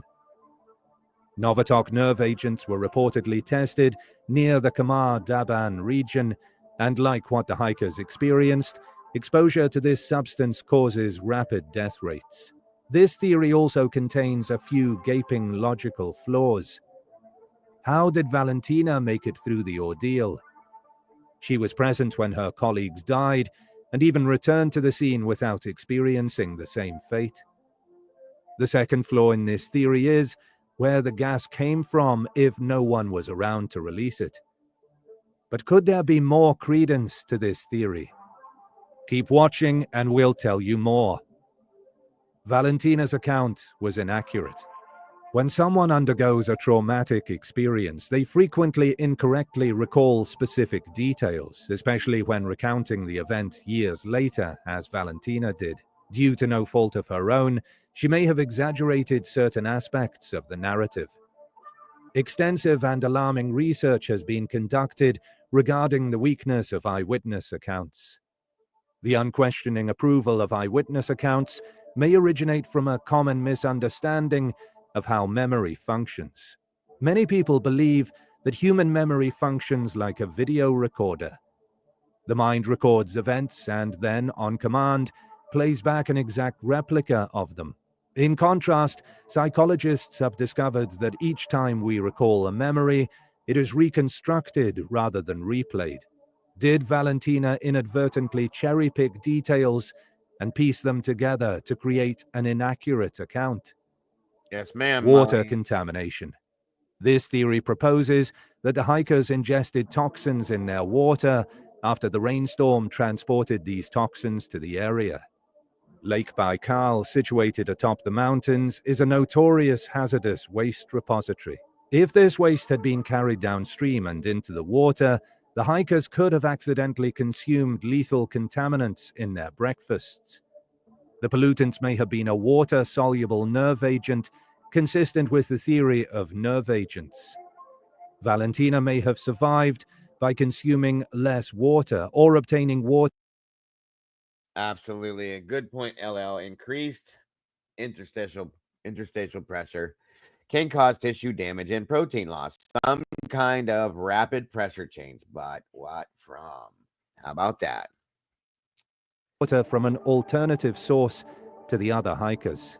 Since most highly toxic substances take a few minutes to take effect, the hikers died within minutes of each other, but not immediately after absorbing the substance. Like the nerve agent theory, this toxin may have rendered the six unconscious, causing them to succumb to hypothermia before dying from the toxin. Depending on the toxin, it may not have been reflected in a typical toxicology report. This theory is flawed since the fatalities were isolated. If a water source used by numerous tourists was so severely contaminated, it is illogical that only one group would be affected. Misidentified mushrooms. Karavina was a well-known forager who taught her students the craft. There is a possibility that one of the six misidentified poisonous mushrooms and added them to their breakfast. After eating their breakfast, the effects of the mushroom poisoning started to set in, causing them to hallucinate and make them sick as they walked. Valentina could have survived by consuming fewer mushrooms, having a tolerance, or even just a genetic disposition to be less affected, sporting warmer clothing, or escaping to the forest and seeking shelter out of anxiety. What most likely happened to the ill-fated climbers?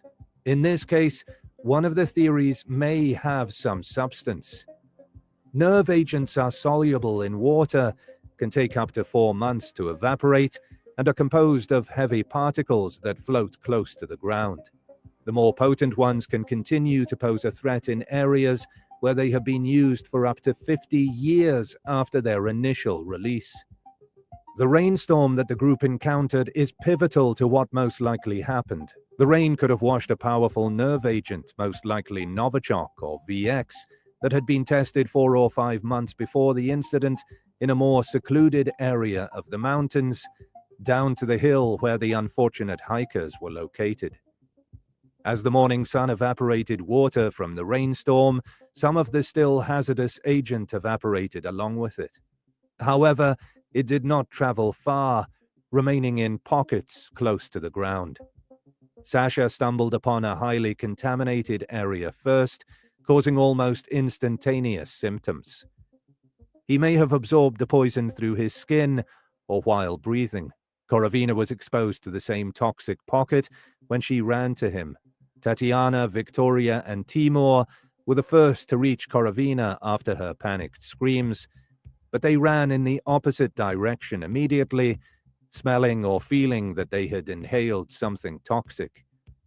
This prolonged their lives slightly. Since Valentina avoided contact with Korovina, she was not exposed to high toxin levels. Denis was initially unaffected, but his undoing was his decision to hide and crouch behind the boulder.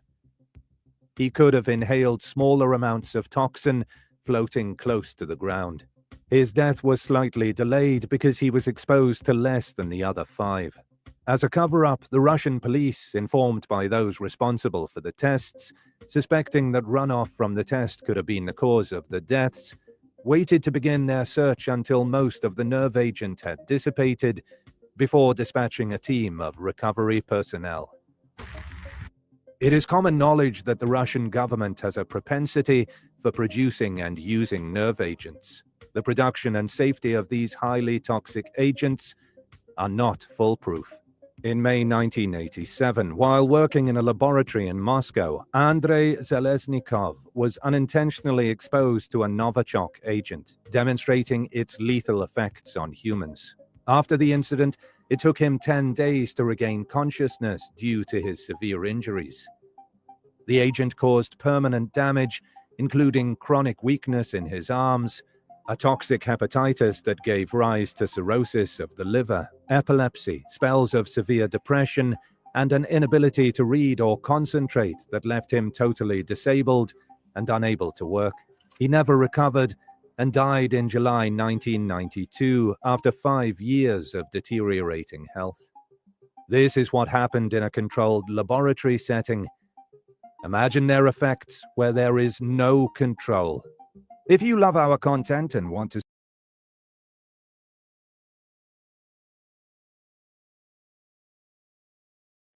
So there's that version of it. Hold on here. Give me 1 second. And Molly did send me, just so you guys know. Let me show you this real quick. Hold up. Wait a minute. 1 second.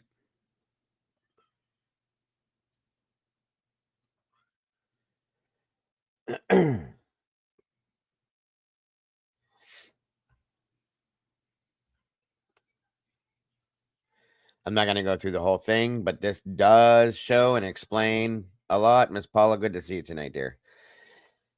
Medical management guidelines for nerve agents, Tabin, GA, Sarin, GB, Soman, and BX, okay, which is one that they mentioned. And this explains it all. Chemically similar to organophosphate pesticides, exert their biological effects by inhibiting acetyl, I hate these big words, acetylcholinesterase enzymes. Sorry, guys. Okay, which can be exposed via skin contact, inhalation, and ingestion in a body. Okay, so these things will do the exact same things. The exact same things. It shows it here. If it's okay, for instance, if it were to be inhaled, they are readily absorbed from the respiratory tract. Rhinorrhea and tightness in the throat or chest began with seconds to minutes after exposure. The nerve agent vapors are heavier in air. Odor does not provide adequate warning of detection. The estimated LCT50, the product of concentration, 50 times. Time that is lethal to 50% of the exposed population by inhalation.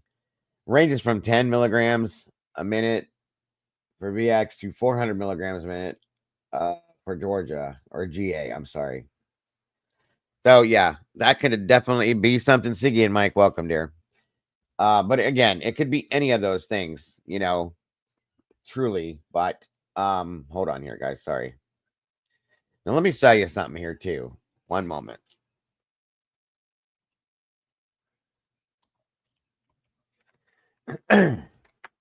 Hold up.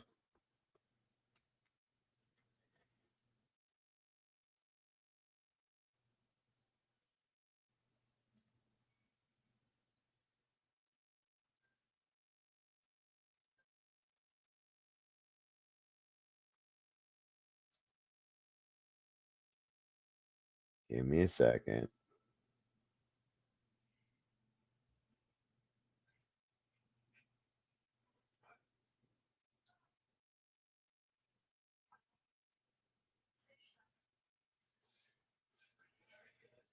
One minute. Here we go.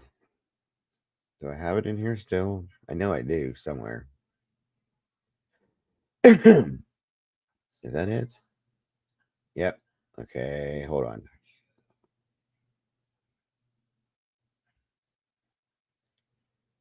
Just to give you guys a combo since we have the time. Um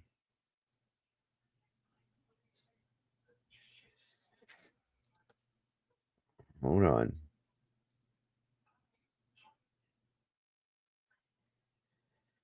Excuse me, guys.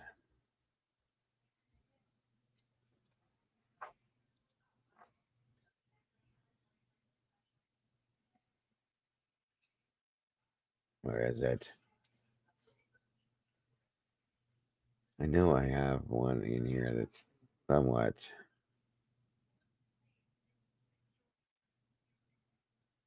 Ah, bingo. Hold on.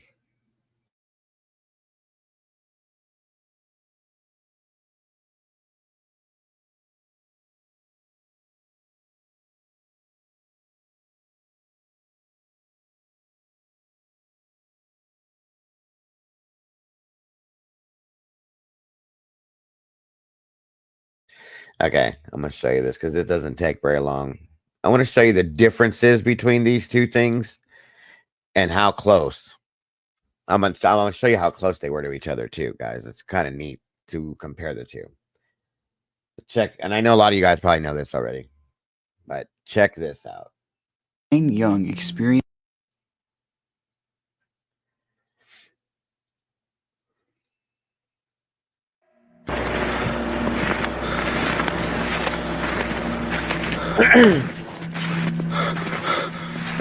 In the winter months of 1959, a group of 9 young, experienced hikers began their journey.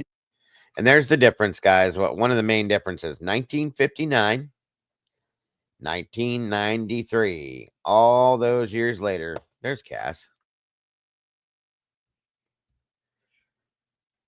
Good night, Dado. She's so sweet. I love her. Good night, Liberty. I love her so much. She's so adorable. Thank you for telling me that. You just made my whole night, Cass. She's so sweet. Okay, here we go.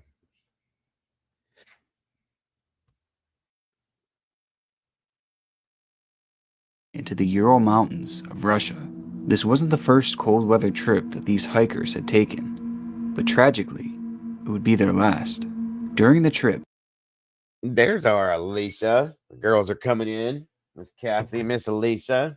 Hope you had a great time tonight, Miss Alicia and Cassie. Thank you so much for joining us. Siggy, always a pleasure to see you too, dear. Thank you for being here. Give me one quick second. 1 second.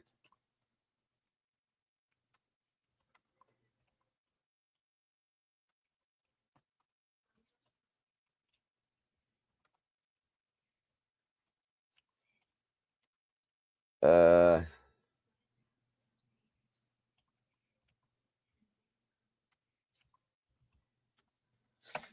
1 second, guys.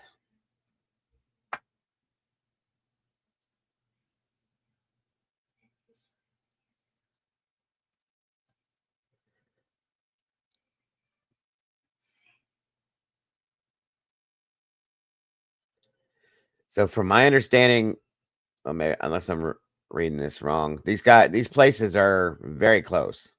I mean, like probably within 20 miles. I think it's stated in here. If I'm reading this right, I think so. Okay. Anyway, so Dyatlov Pass and Khamar Daban Pass, because it's another pass, are that close together. Not even, maybe not even. It said, I think it said under 20. So, and they're kind of in the same mountain range. So there's that, and which is kind of under. I wanted to find that out for sure because, and I'm going to double check that to make sure I'm giving you the right information because that would be important in this situation, even though it's like 34 years after Dyatlov happened, and it's still a bad area. That's interesting to me. So anyway, on we go. The hikers encountered something in the supposedly desolate region that led to the deaths of the entire group. What exactly happened that night is still unknown, but the incident has since become one of the world's greatest mysteries, with the details and evidence being some of the most shocking that I've ever investigated.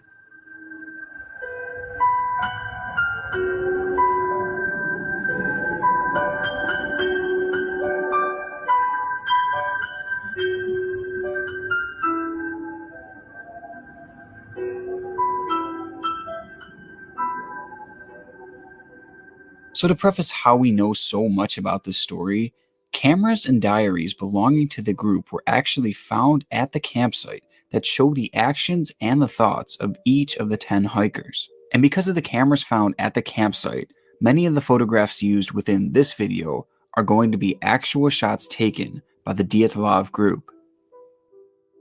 The story of the Dyatlov Pass incident began at the Ural Polytechnical Institute, where a group of current and former students formed a crew to trek across the Ural Mountains. Now, the ski trip was not what you would expect from a group of college students. Each of the members of the 10-man group were certified Grade 2 hikers, and the completion of the trip would make them Grade 3, which at the time was the most prestigious hiking certificate in the Soviet Union. Because of this, the trip was quite serious, with booze and cigarettes being left behind in order to avoid distraction.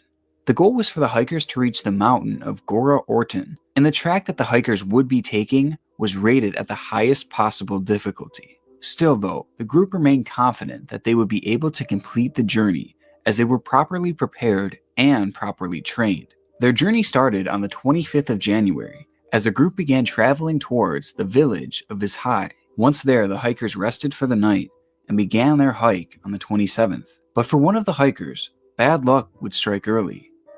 Just one day into the hike, the then 21-year-old. Here we go, guys. Check this out. Thank you, Molly. I knew you were going to do that. There is the Khamar Daban mountain range. There is Dyatlov Pass. Do you see the difference? Like how close they are? How crazy is that? They're directly across from each other, basically. Right there and right there. The ranges are directly straight across from each other. Okay. Be safe out there, James. Thank you for being here. Look at that. They're like lined up. See it? That's why I'm showing you this one now. Okay? How crazy is that, you guys? All right. Thank you, Molly. As always.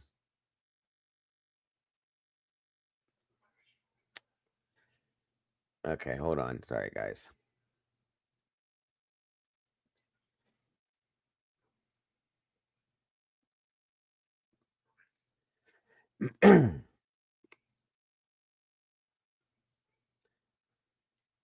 And I think I went back and read. You sent more. Of course you did. Yes, you did. Oh, wait a minute. I guess I read that wrong. Holy shit. This is even better, guys. Look. From peak to peak, 1.814 miles. I must have been reading something completely different. Thank you, Molly. 1.8 miles apart from peak to peak, guys. How crazy is that? Okay. That is why I wanted to show you this one too. Okay. I knew they were close.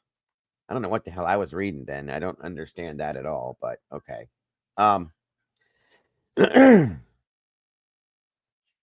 1.8 miles, guys. See? Yes. Yes, exactly, SRB. And there's a direct shot from peak to peak, straight across.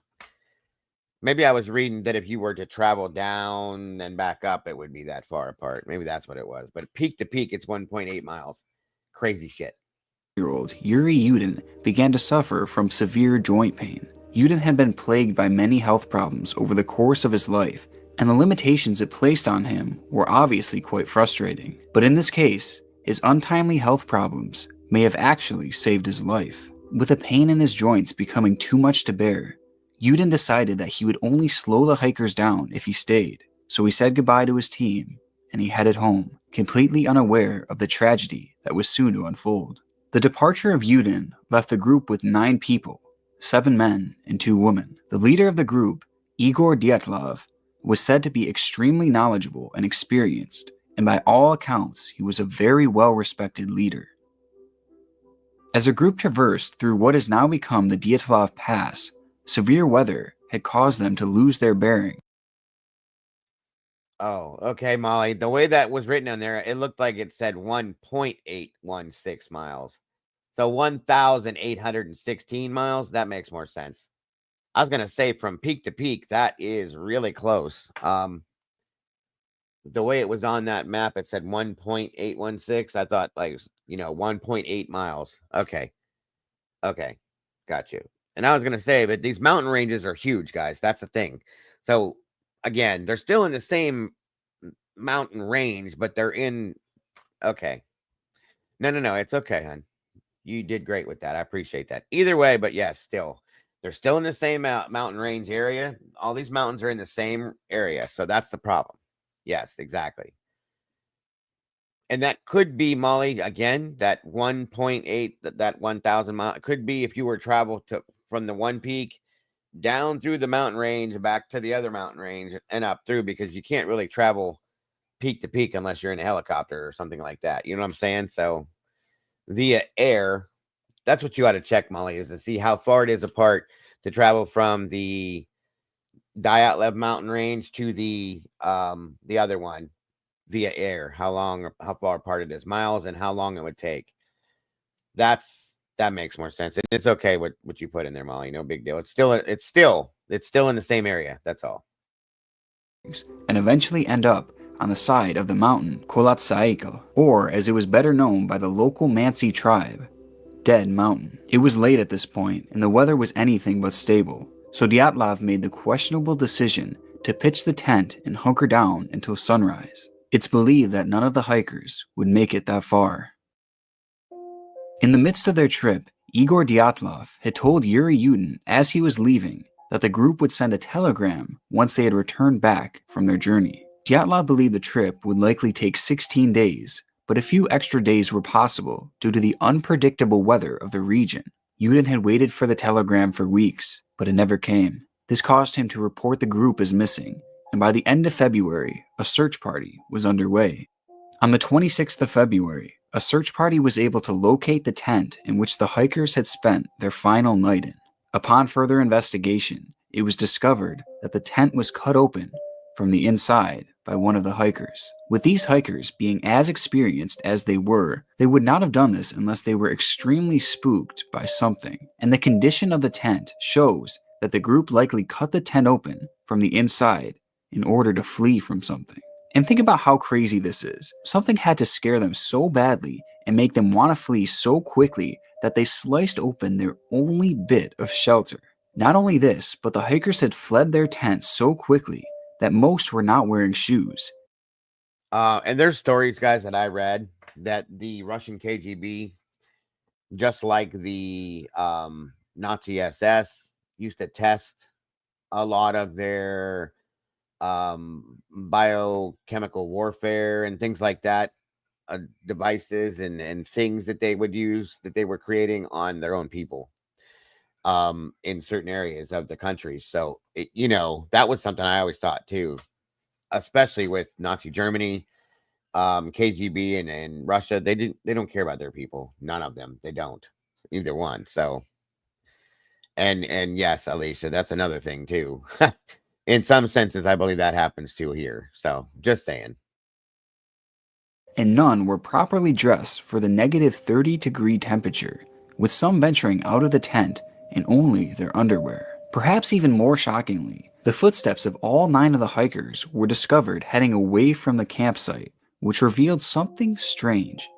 Rather than the footprints being sporadic, as one would expect if they were running away from something, they were instead extremely organized. One by one, the hikers walked single file down the hill in their bare feet and socks with hard Yeah, this is what's weird to me. Almost like they were marched down a hill, or they did it in a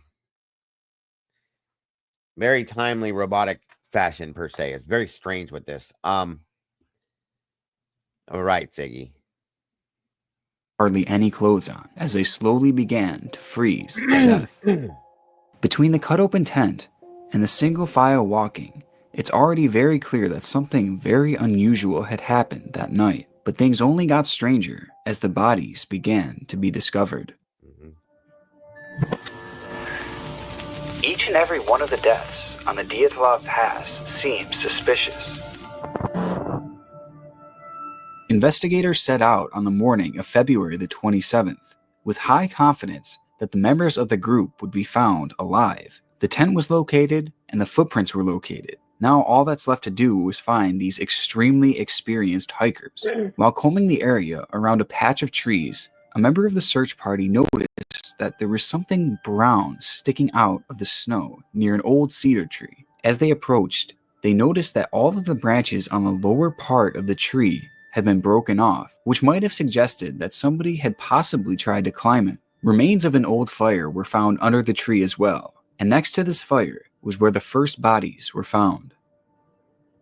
Yuri Doroshenko was the first hiker found. He was lying face down in the snow, wearing a short-sleeved t-shirt and swimming trunks. He was wearing 2 socks with no shoes. Doroshenko had a large burn on the right side of his head and on his foot. Along with this, he also had gray fluid coming out of his mouth. His body was covered in scrapes and bruises, and his ears, nose, and lips were covered in blood. It is speculated that these injuries were self-inflicted and done out of agony, as Doroshenko was quite literally being frozen to death. The gray fluid found coming out of Doroshenko's mouth.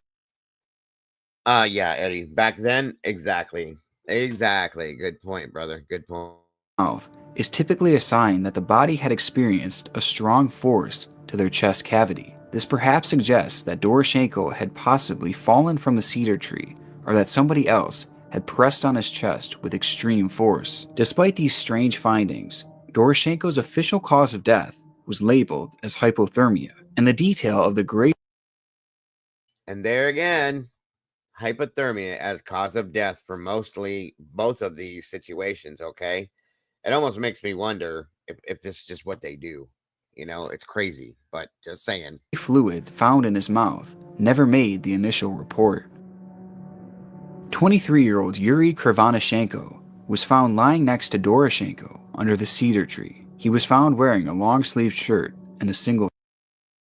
And again, remember what he just said. The gray fluid that was seen coming from their mouths, from his mouth specifically, it never made the report.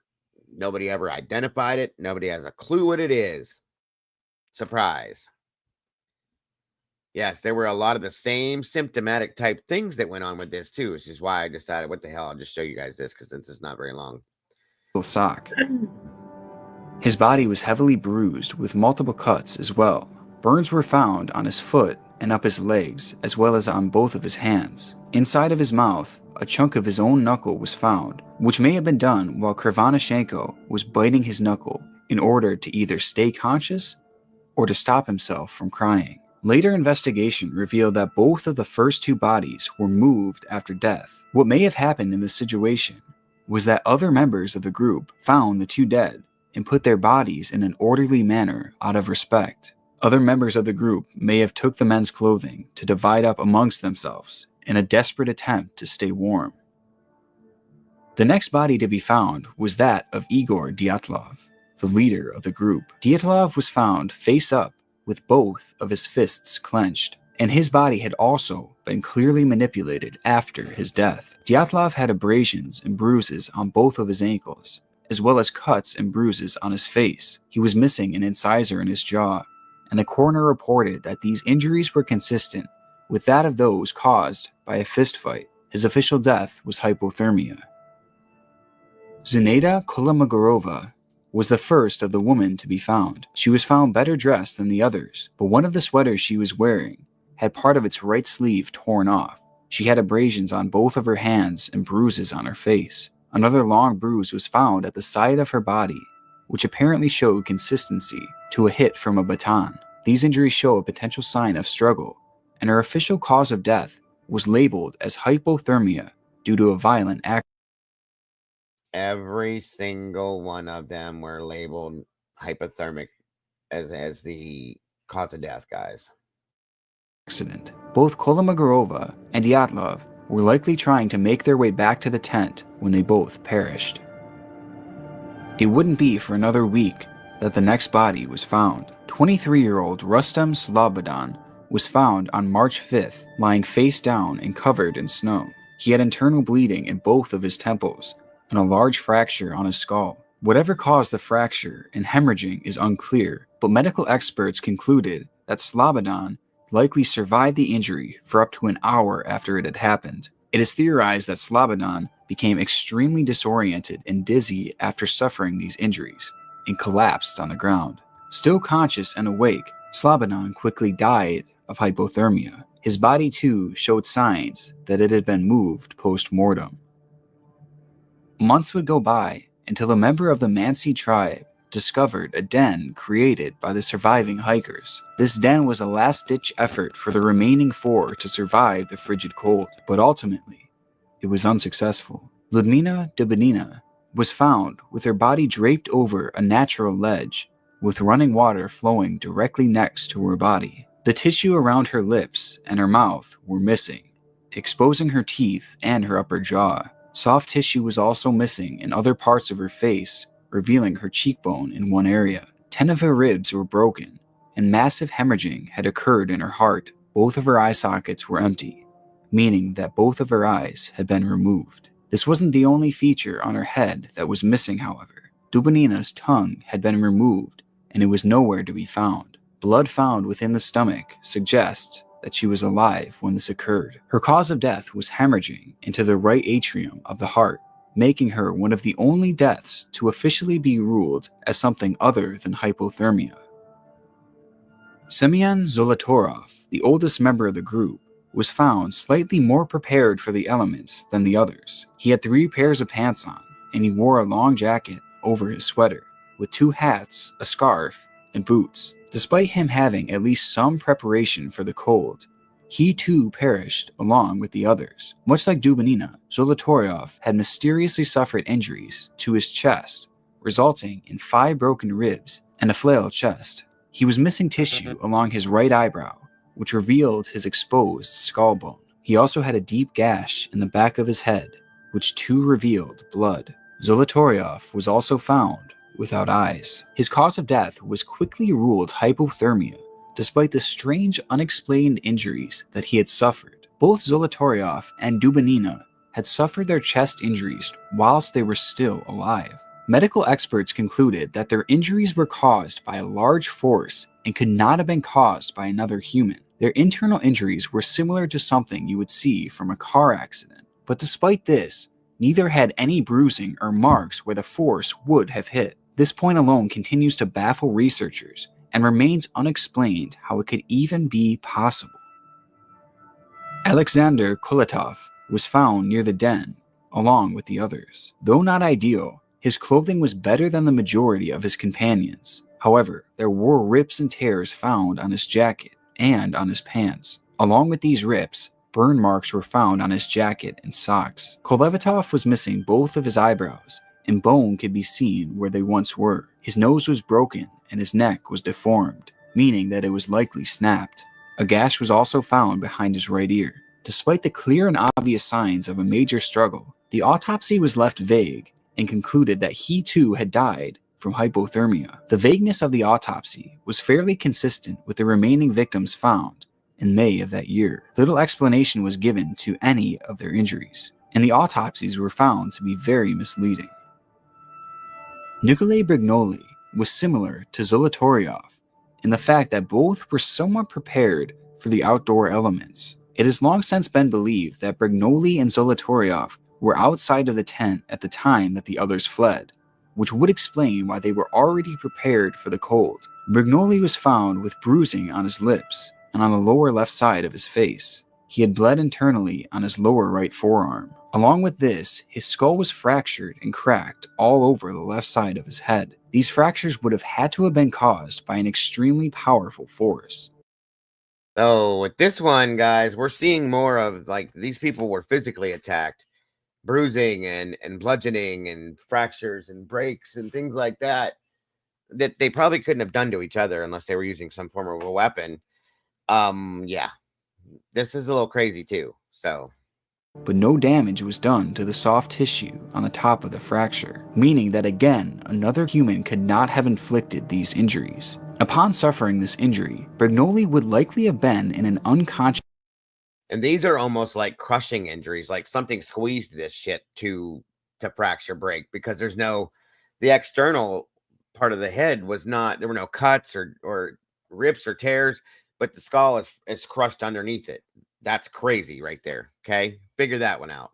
State and would have died no more than 3 hours later. His death too was officially blamed by a powerful force that could not have been caused by a human.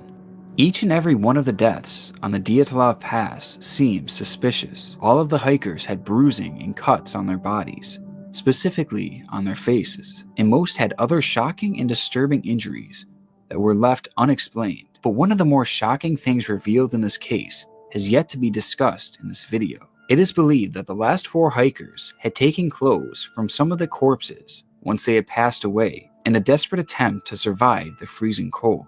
So when the final 4 bodies were found, they were all wearing clothes from the victims who died before them. It was discovered that on these clothes, trace amounts of radiation were detected. And adding to that, radiation was also detected in the entire area of the Dyatlov Pass at the time. It is believed that there is no natural way that this radiation could have been found on their bodies, but an explanation as to how it got there has never been offered. Looking at these deaths as a whole, no part of the situation. Now I'm going to say, let's say this would have been some form of a nuclear explosion. There would have been soft tissue damage to all the bodies. It would have like disintegrated the skin and tissue and all that, right? Didn't happen. So figure that one out. It seems to make any sense. From the ripping open of the tent, to the single file walk down the mountain, to the horrific injuries, and finally the radiation. Everything just seems out of whack, which is why this case has become one of the most mysterious of all time. And due to its popularity and widespread appeal, thousands of theories have been put forth as to what may have caused all of this. Here are some of the more popular ones.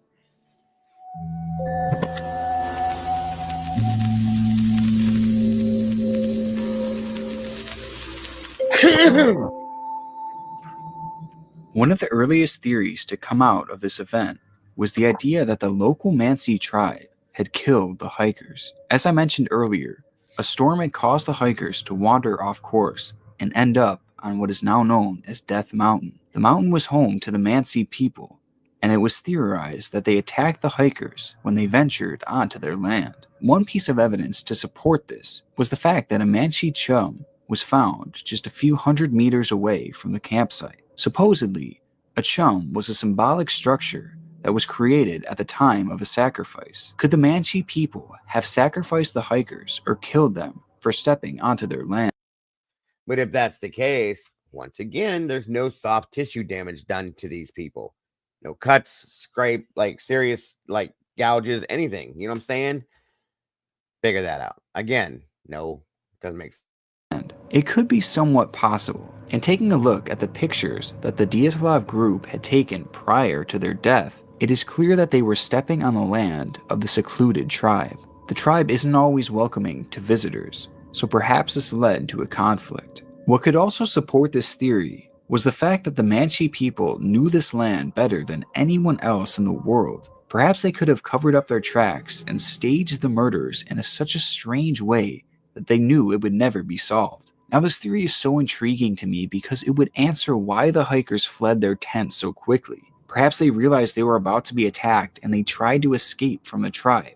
Also, it would explain why they walked single file down the hill, because maybe they were being led there and told to do so. Ultimately, the theory for the Mansi people having killed the hikers sounds somewhat believable. But at the end of the day, if you really dig into it, it doesn't make enough sense. How would this explain the injuries suffered by the hikers The coroner clearly said that a few of these injuries could not have been caused by a human, so that alone makes this theory very unlikely.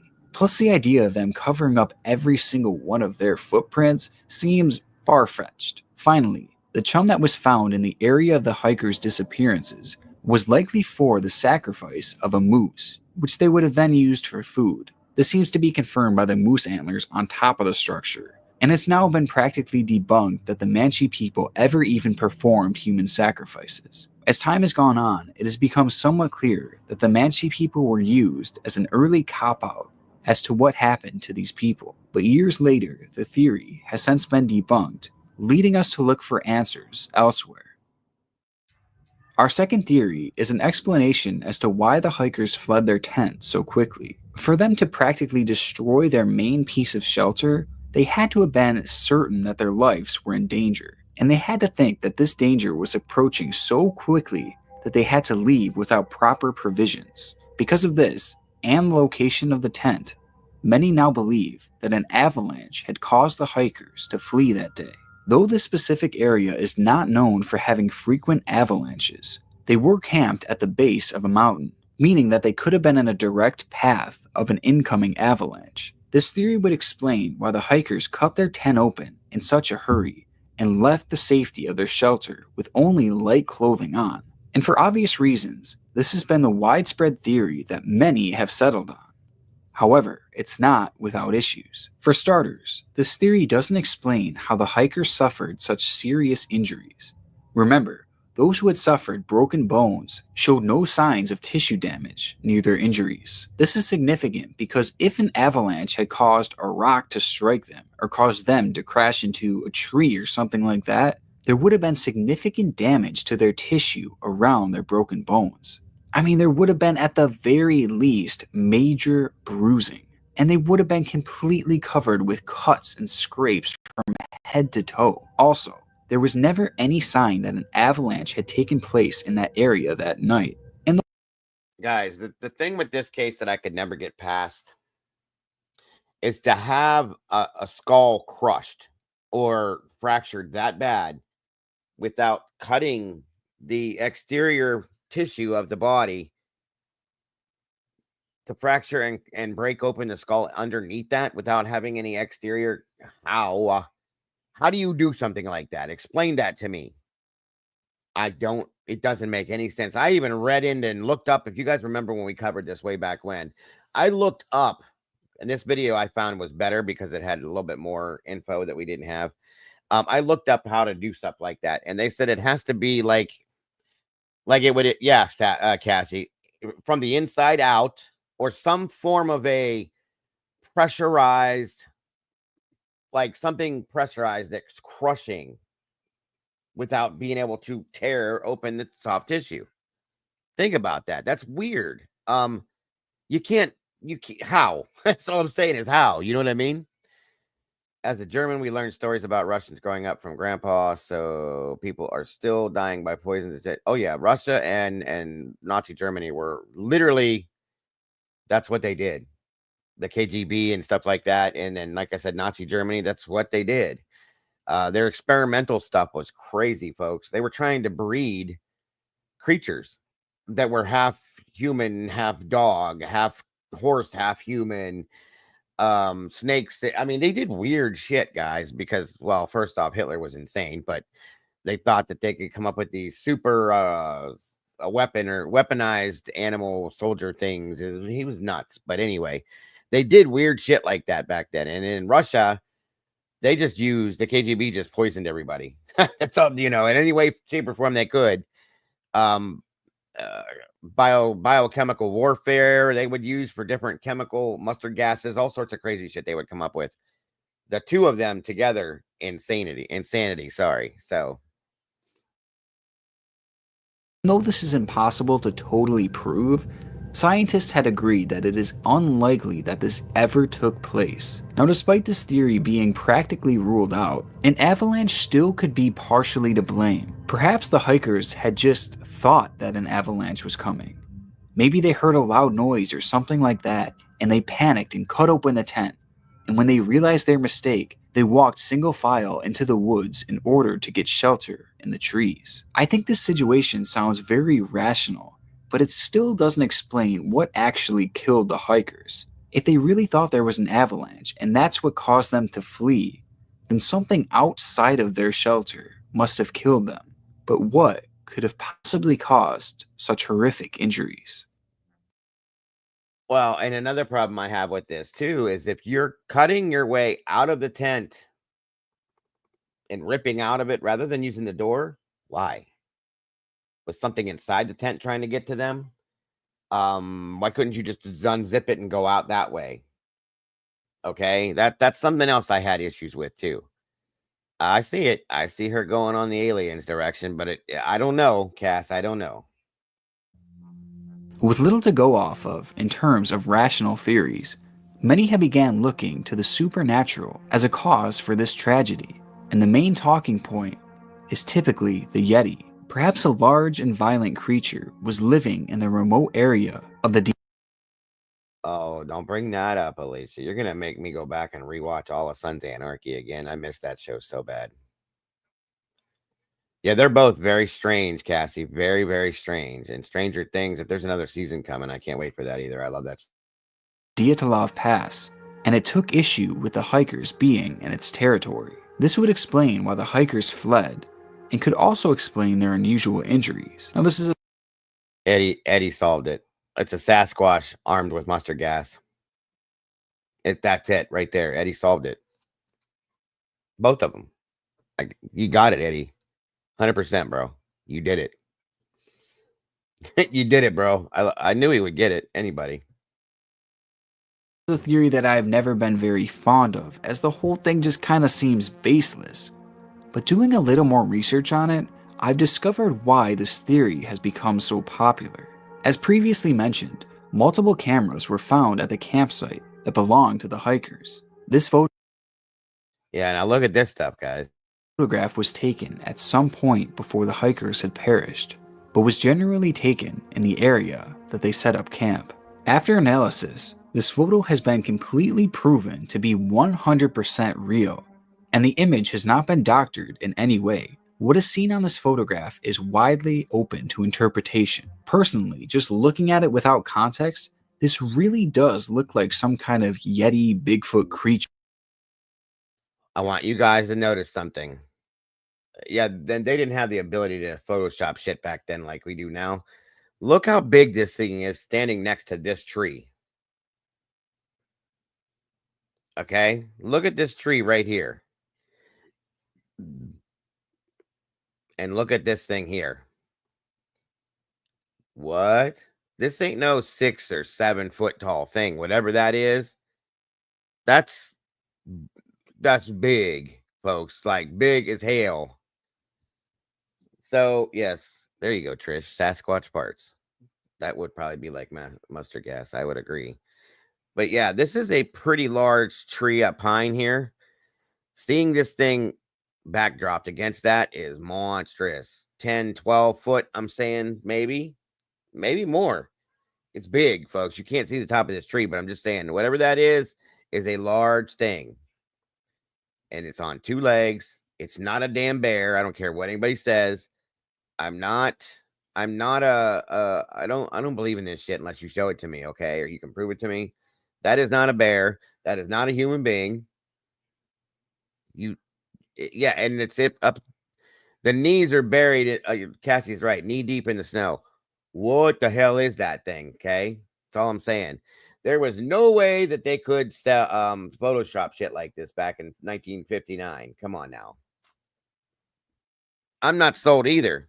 But you tell me what the hell that is. That's all I'm saying. But others swear that it just looks like a man in snow gear. This image is haunting, and it only adds to the intrigue of this mystery. However, despite this looking somewhat like a Yeti, this theory still falls flat in many ways.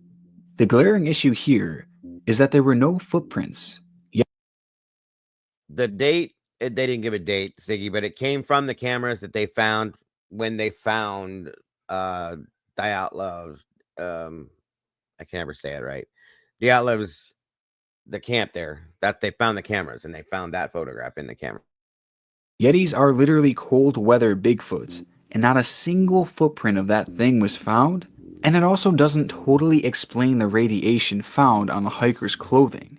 But considering we really don't know anything about Yetis, perhaps they give off some sort of radiation. But because of the lack of tracks and no real evidence other than the photograph, this remains just another theory at this point.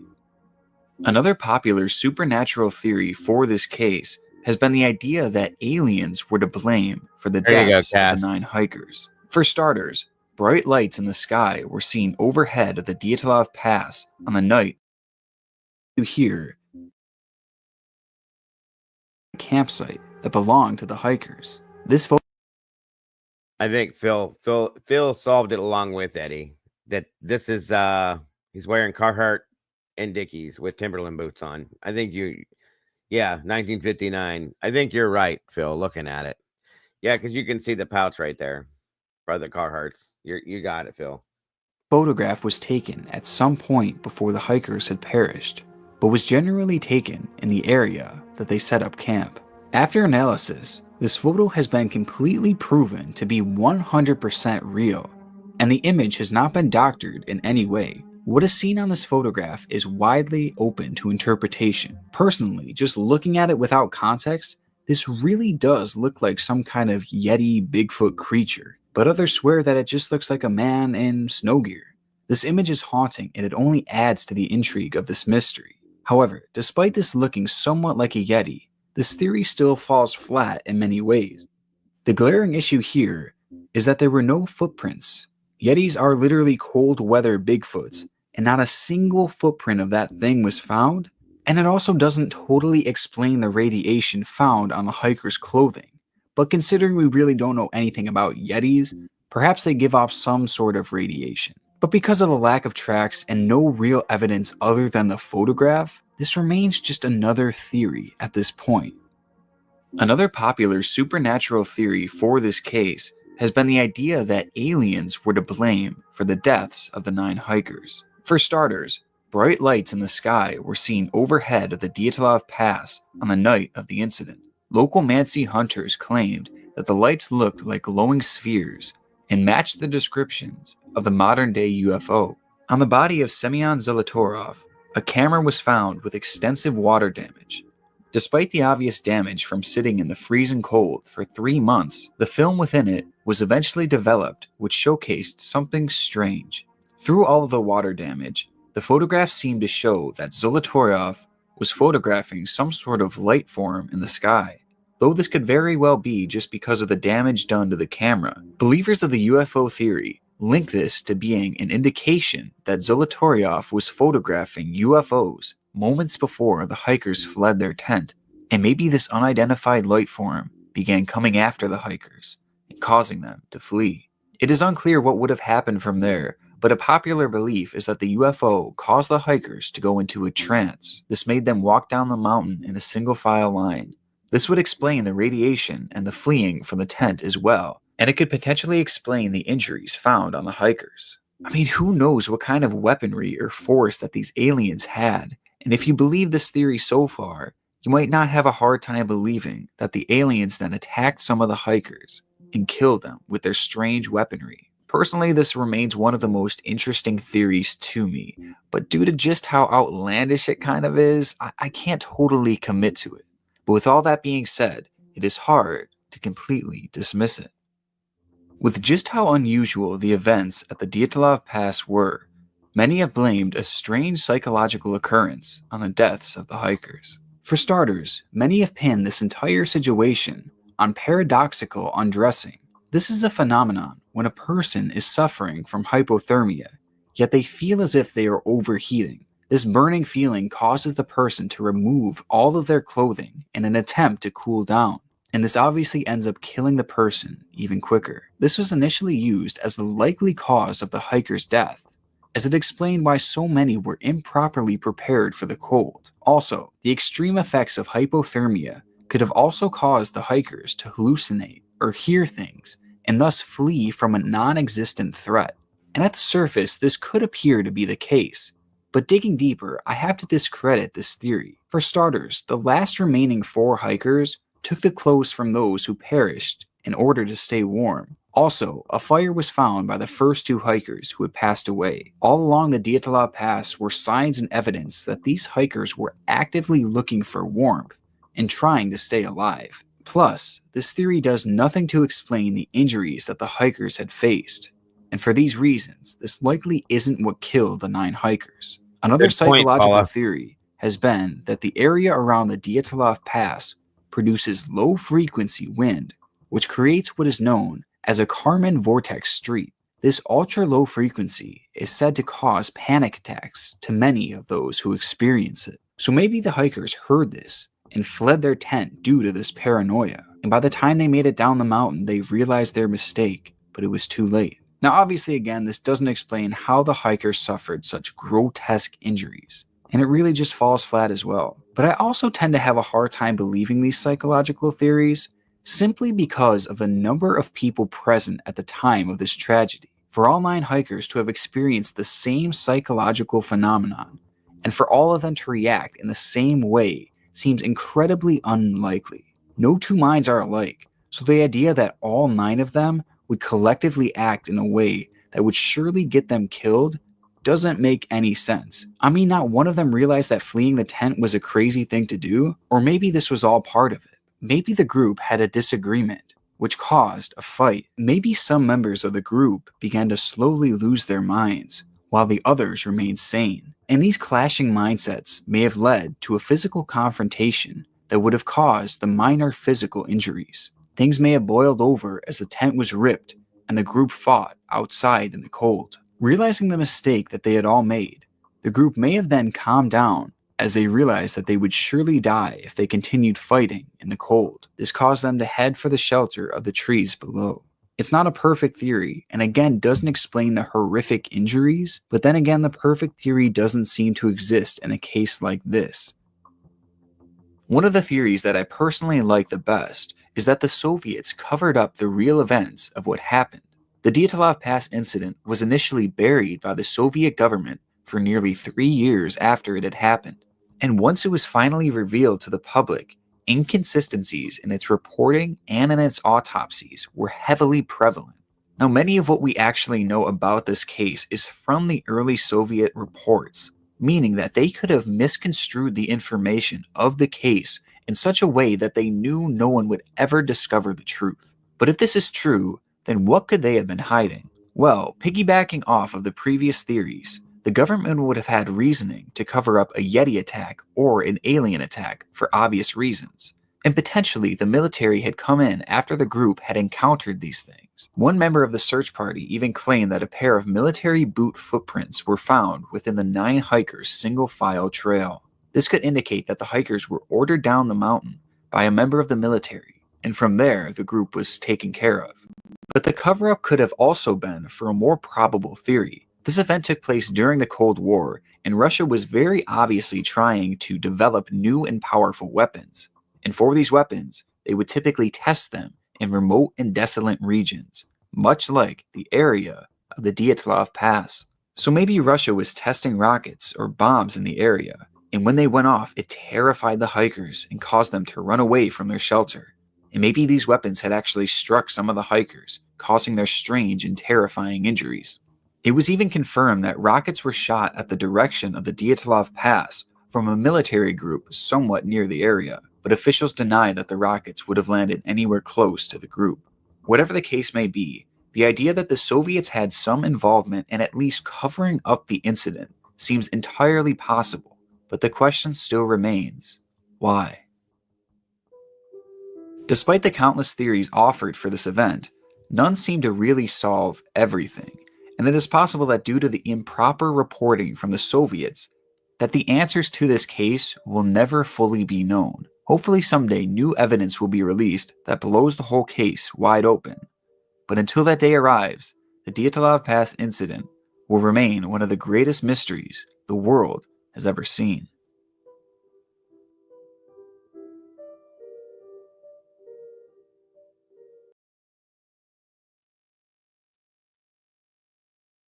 How about that, y'all? That's both of them. Now, hold on a minute here.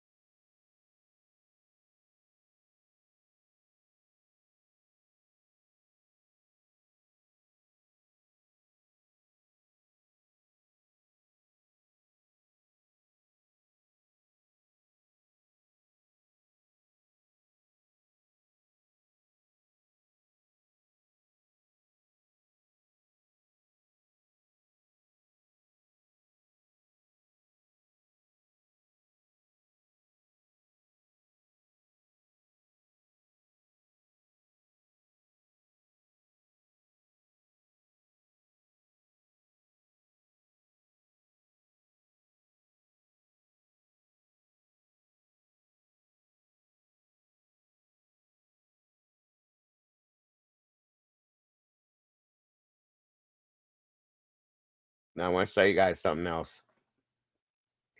I told you that I was going to have a couple other things to go with this. And I wasn't planning on throwing a Dyatlov pass into this, but that's pretty cool how that kind of formatted. But watch this. Now, everybody knows Lenin Peak, once again, is in Russia. Okay? Listen to this real quick. To tell you the story of the Shataeva group, the first all-female mountaineering team. They had set out to conquer Lenin Peak, but fate had other things in store for them. The story of Elvira Shataeva and her team makes one ponder many things.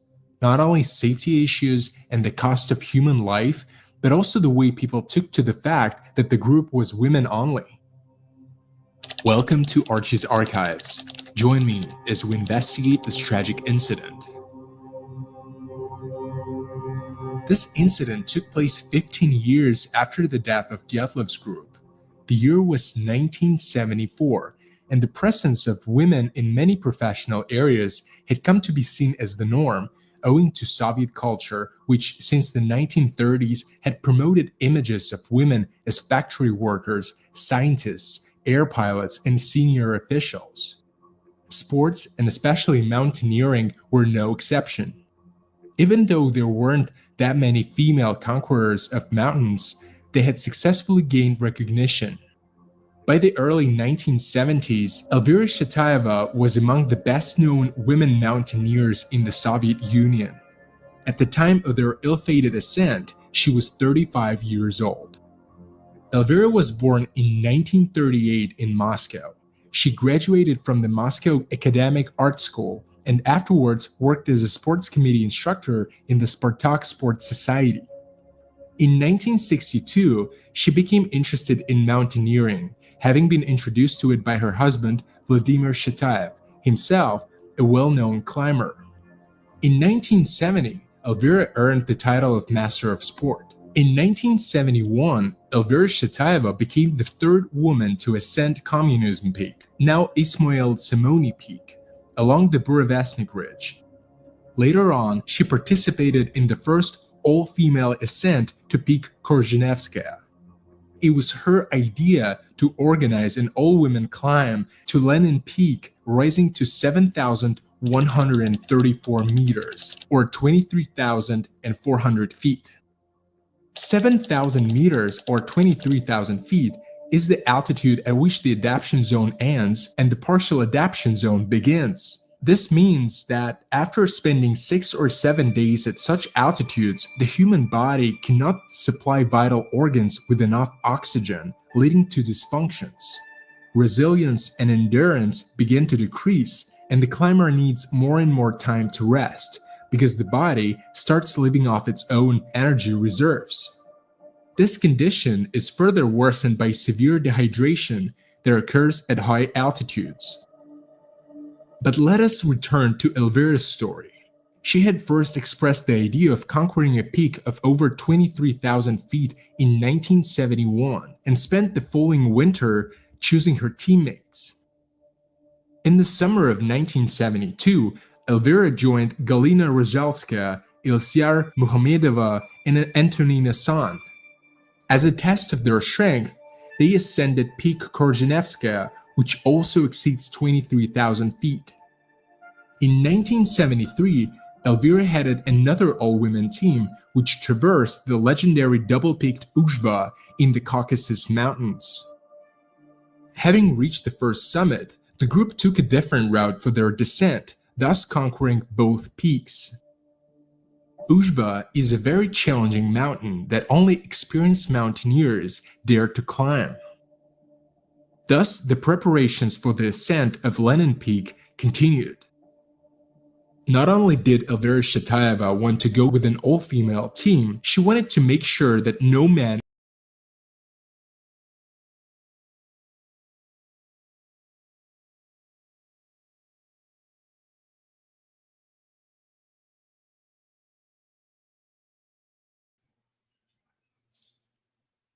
11:22. Sorry, you guys.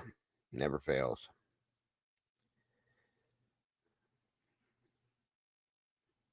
traversed the legendary double-peaked Ushba in the Caucasus Mountains.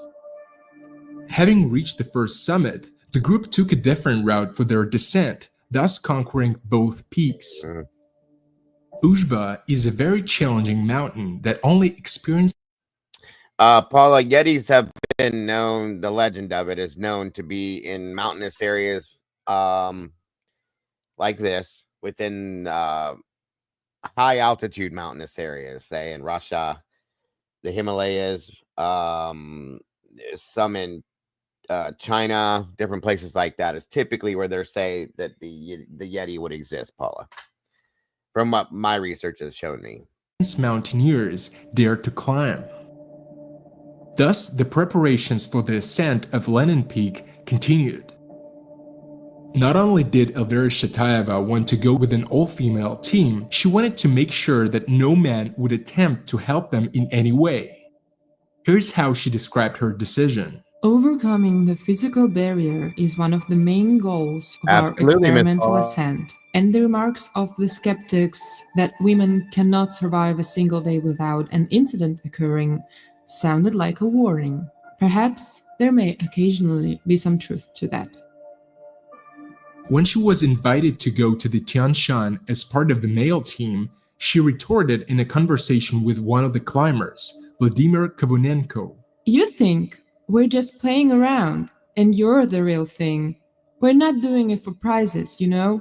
It might sometimes make sense to deceive others, but why deceive ourselves? Keep in mind that it's the women themselves who are the greatest skeptics here. Do you understand? Even I don't fully believe in myself, though I have climbed Ushba and Korzhenevskaya. I argue with myself, and will I climb Lenin Peak to prove my own arguments? And here's you, a gentleman, offering to take me by the hand to Hantengri.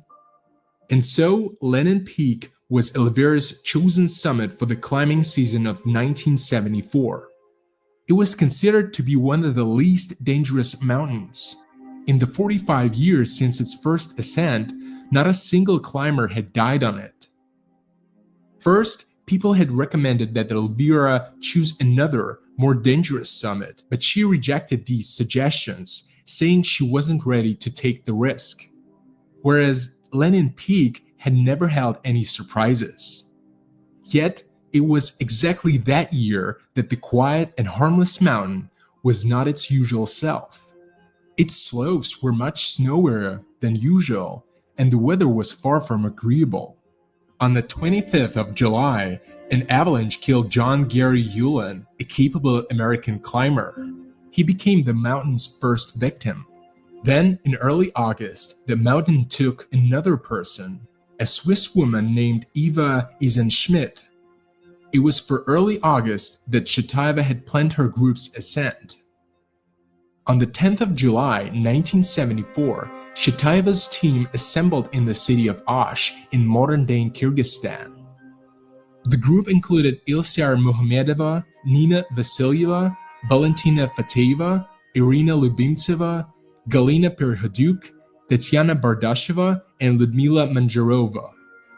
Elvira had known some of Yeah, James, you're not the only person that thinks that. I understand completely. I get it, sir. them personally through previous ascents. With the others, she had only exchanged letters. Male climbers recounted that the women lived in the base camp like a well-trained ship crew. They observed strict discipline, trained rigorously, and did 2 preliminary hikes in order to adapt to the altitudes. They were dedicated, hardworking, got on well with each other, and understood the purpose of their being there. They were wary of men who tried to help. The women set up their tents at a distance from the main camp and were careful about who they let in. Elvira's husband, Molly, check Discord, hon, if you don't mind. Vladimir Shatayev, was present in the same camp at the time and could observe how his wife and her team prepared for the ascent. Soon, however, he had to leave, and when saying his goodbyes, Sounds like a he plan, asked Eddie. Let's do Elvira it. not to overexert herself and turn back should anything go wrong.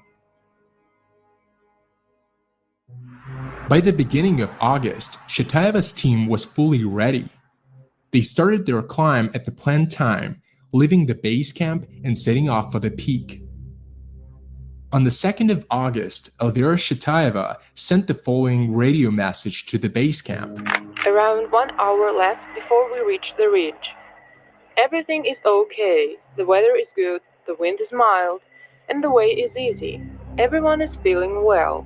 So far, everything is so good that we're even disappointed in the route. It's interesting to note that at the same time, there were several male teams on the ascension route, and climber Vitaly Abalakov, back at the base camp, had asked them to wait a little so that they could have the females group back. Shatayeva's team, however, did not accept the men's assistance, finding that it would diminish the significance of their own ascent. The women decided to rest a bit in order to postpone the climb and get the male teams off their tail.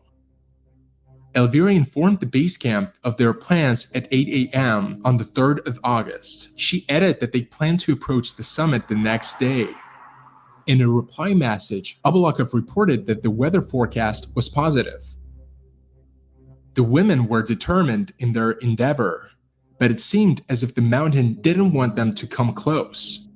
On August the 4th, at around 5 p.m., Elvira Shatayeva reported over the radio.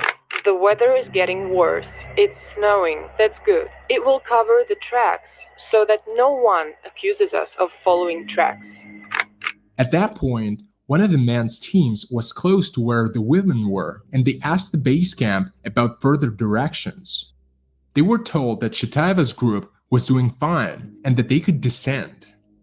The rest of the story is known only from communications over the radio.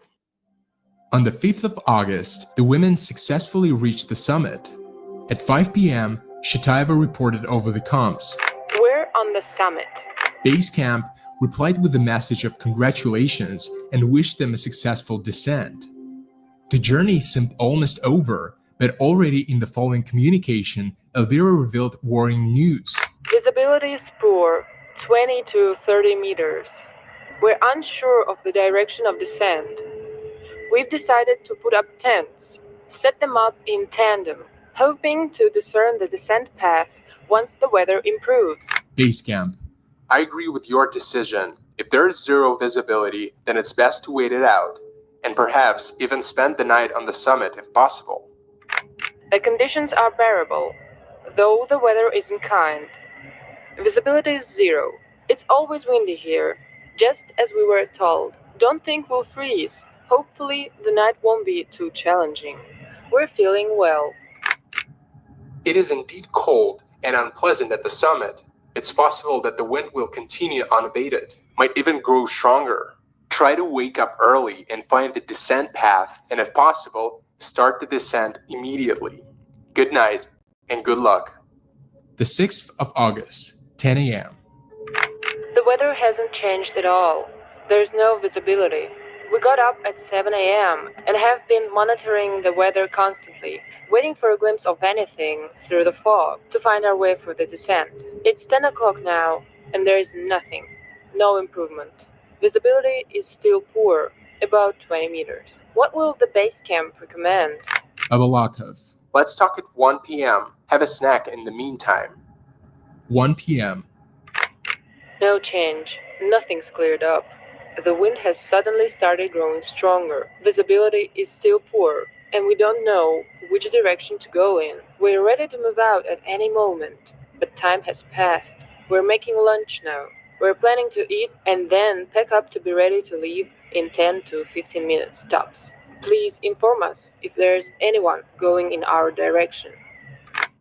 The worsening weather is noticeable on the ridge and below. Individual climbers are going up today, but looks like reaching the summit won't be possible. If anyone has left their bivouac shelters, they will likely return because of the weather. So, which direction do we go in if facing the obelisk? Face the obelisk and start descending to your left. It's very difficult to give directions on the radio. There is no discernible descent there anyway. It's more like intermittent fields. You can descend if there are tracks from previous groups. If these are absent and there is zero visibility, then it's better to wait till the weather improves. The descent path in the direction of Razdelnae Peak isn't well defined. With bad weather and visibility, it's best to stay put. We'll discuss it and come to a decision. 5 p.m. No improvement in the weather. It's only getting worse and worse. We're fed up with being here. It's so cold. We would like to leave the summit. We've already lost all hope of any improvement in visibility. We just want to start the descent, if possible. The wind is very, very strong. Before descending, we'll listen to you. What do you think of our plan? And now, please invite a doctor to the comms. We have a question. We need his consultation. What's the matter? What sort of consultation do you need? One of our teammates is sick. For about a day, she's been throwing up after meals. We suspect it might be her liver. I think it's the beginning of pneumonia. The group should descend immediately. We're in such a situation that we don't know how to distribute our medicine. Another teammate of ours is not feeling well. I'm issuing a reprimand for not reporting the sickness of a teammate sooner. You will comply with the doctor's orders, give her an injection, and immediately start your descent via the Lipkin route. Understood. Okay, we will do the injections, pack our tents, Welcome, in my and start opinion. descending in 15 minutes. As far as the reprimand is concerned, I'd prefer to receive it at base, not at the summit. Thus, the women began their descent. The morning of August the 7th, Shitaeva. Yesterday, at 11 p.m., Irina Lubimtseva tragically died during the descent. 15 minutes after receiving this message, a team of Soviet mountaineers left the base camp to help the stranded group. French, British, and Austrian teams also set out. They managed to Real quick, I want to show you guys something here. Between these three separate situations that I showed you guys tonight, I want to show you something here. Hold on.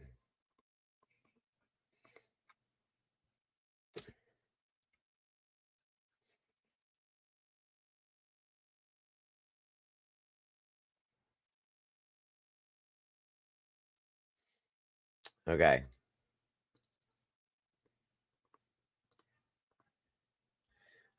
So this is Khamar Daban, as we said first. Dyatlov Pass, the secondary one. And these two spots here is the one. I'm sorry. Here's Lenin Peak right here. My apologies. Look at the triangle it makes, you guys. It's crazy.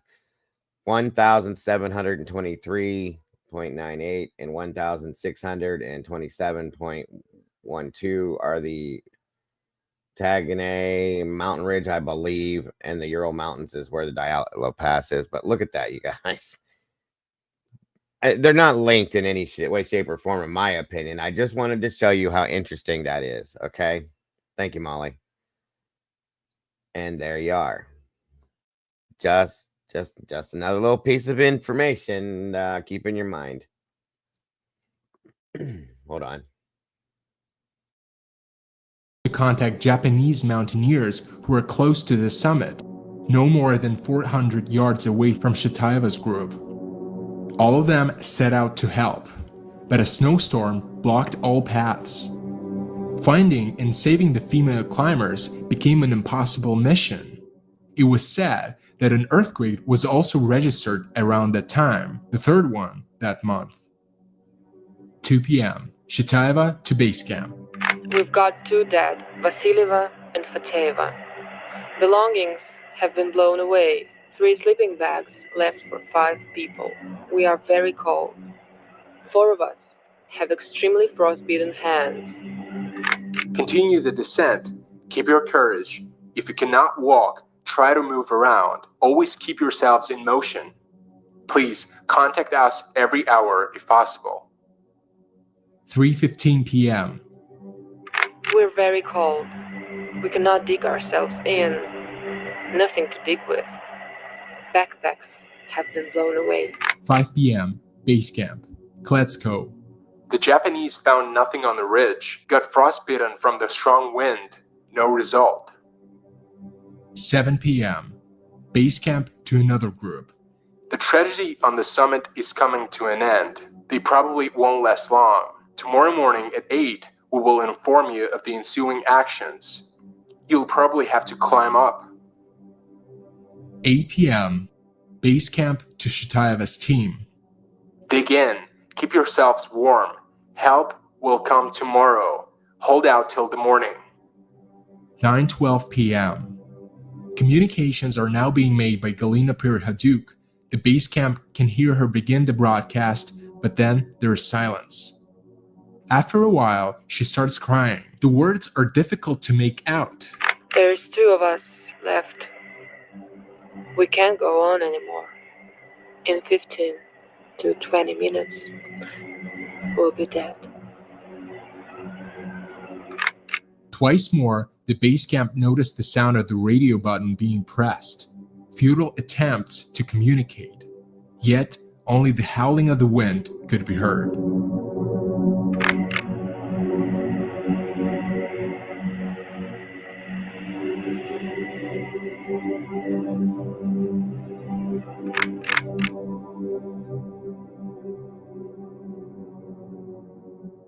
It's hard to imagine the nightmare that the women must have lived through. Words simply fail to describe it.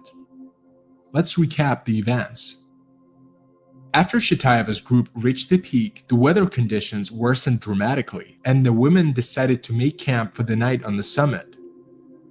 Spending the night on the peak with its strong winds and low temperatures is very dangerous, but attempting a descent in zero visibility is even worse. Evidently, the base camp didn't consider the situations to be dire.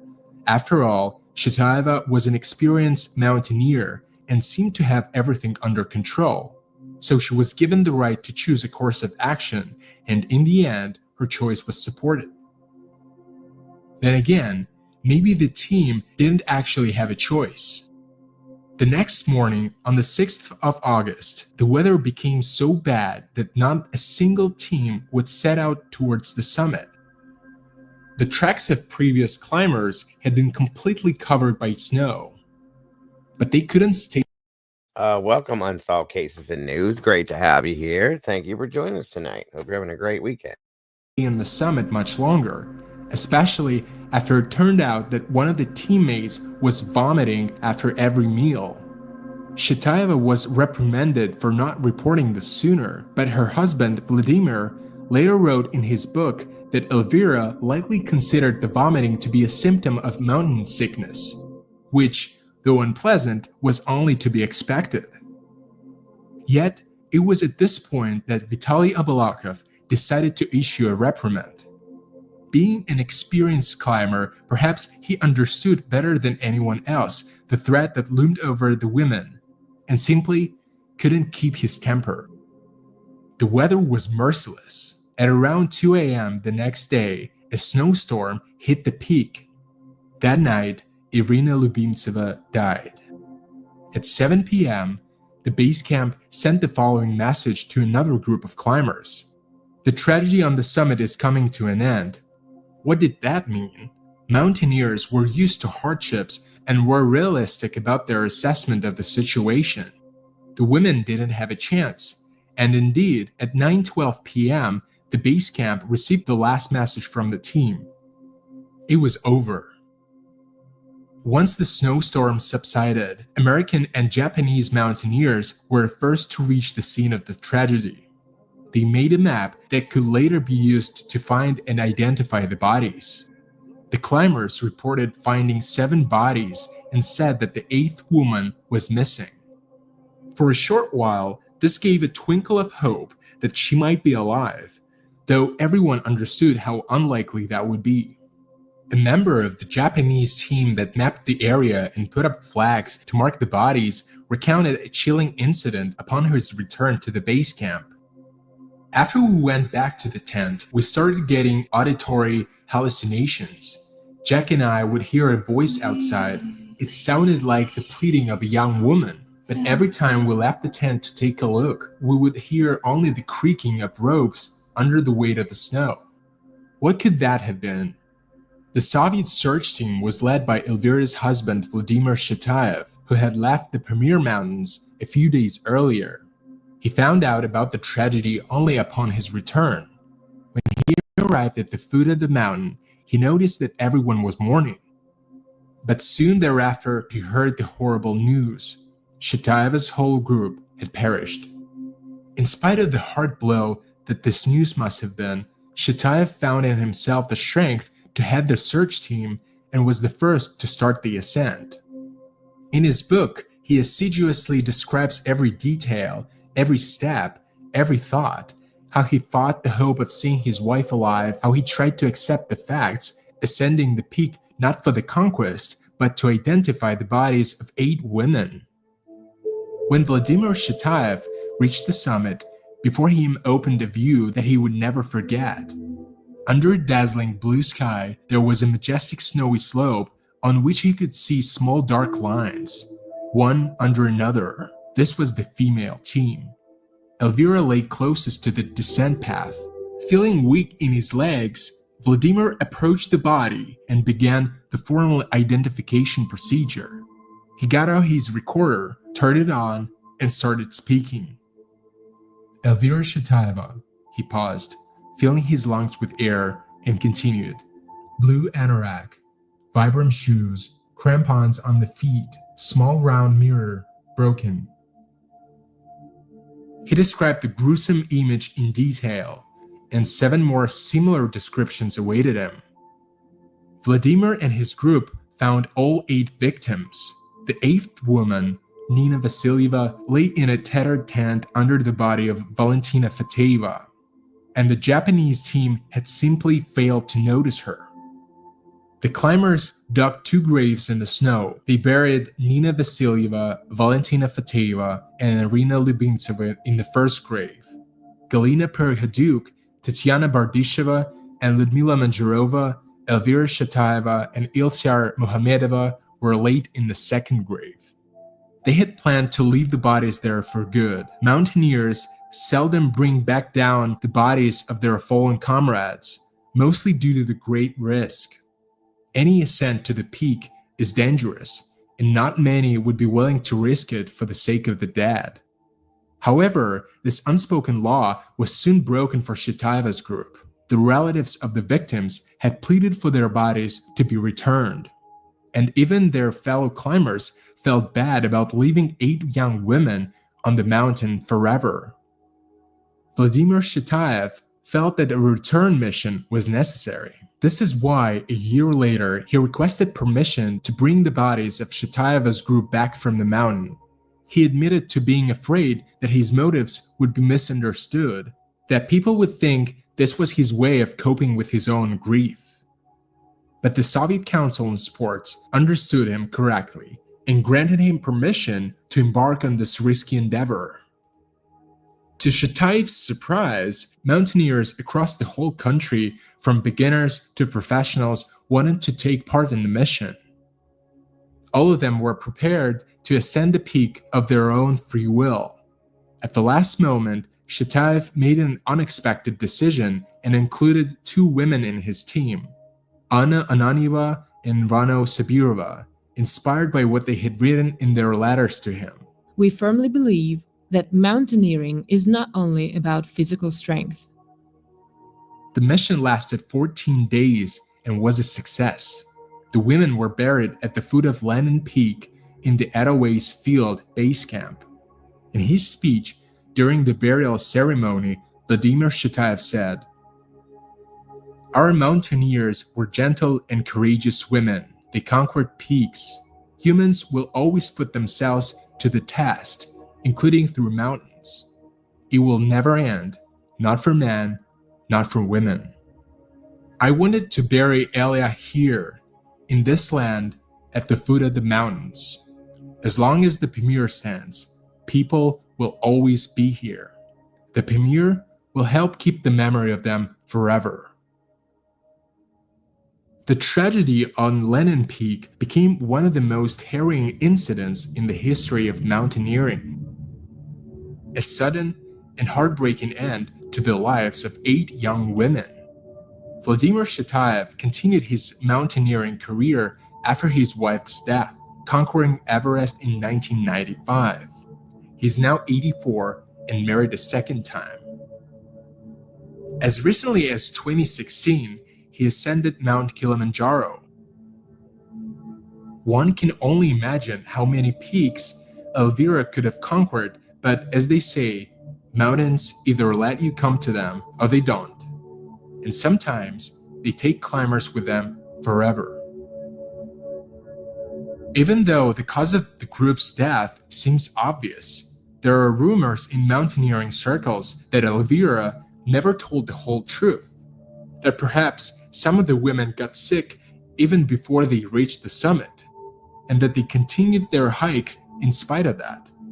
However, there is little proof for this version, which sounds more like a conspiracy theory. It is overwhelmingly likely that it was the weather that played the fatal role in their demise. Thank you everyone for watching. Don't forget to subscribe. Please share your thoughts about. There you go, guys. I figured that that one's not so paranormal per se, but I just thought it would add to, there's a slight little paranormal additive to it, but not much. I also had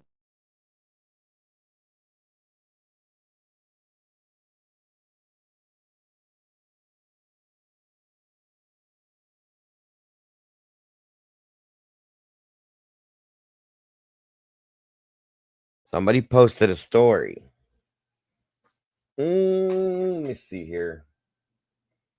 3 years back. We've been in here for almost, probably the end of it. Yeah, I think they absolutely succumbed to the elements, SRB. I agree with you. Absolutely unsolved. I hope you enjoy your Mother's Day.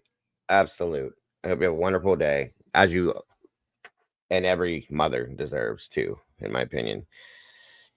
Thank you for that. There was a gentleman who stated that his grandfather knew what happened at Dyatlov Pass. Okay, and he gave the story to others, and then they finally put it out. Now, these 3 situations remind me of another story that Doodlebug had put out a while back that was really interesting to me. If you guys remember, she covered the Yuba 5. Do you guys remember them? Yuba County 5?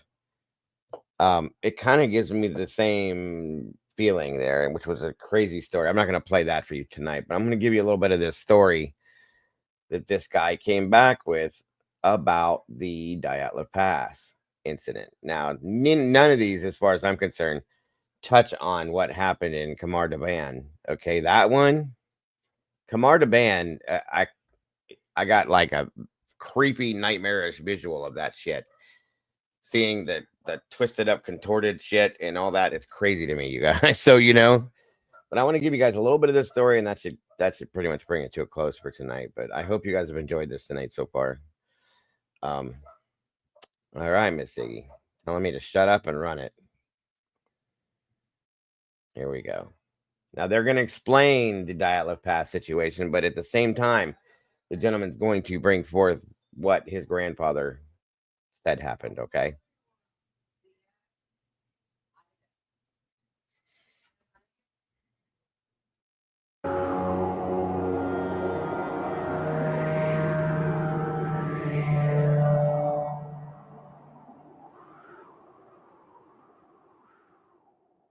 God, help us.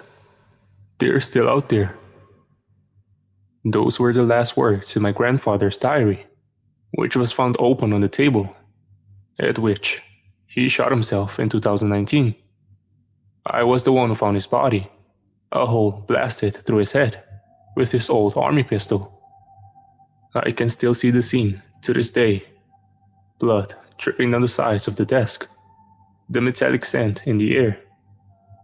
I don't think it'll ever leave me. But that's not why I'm writing this.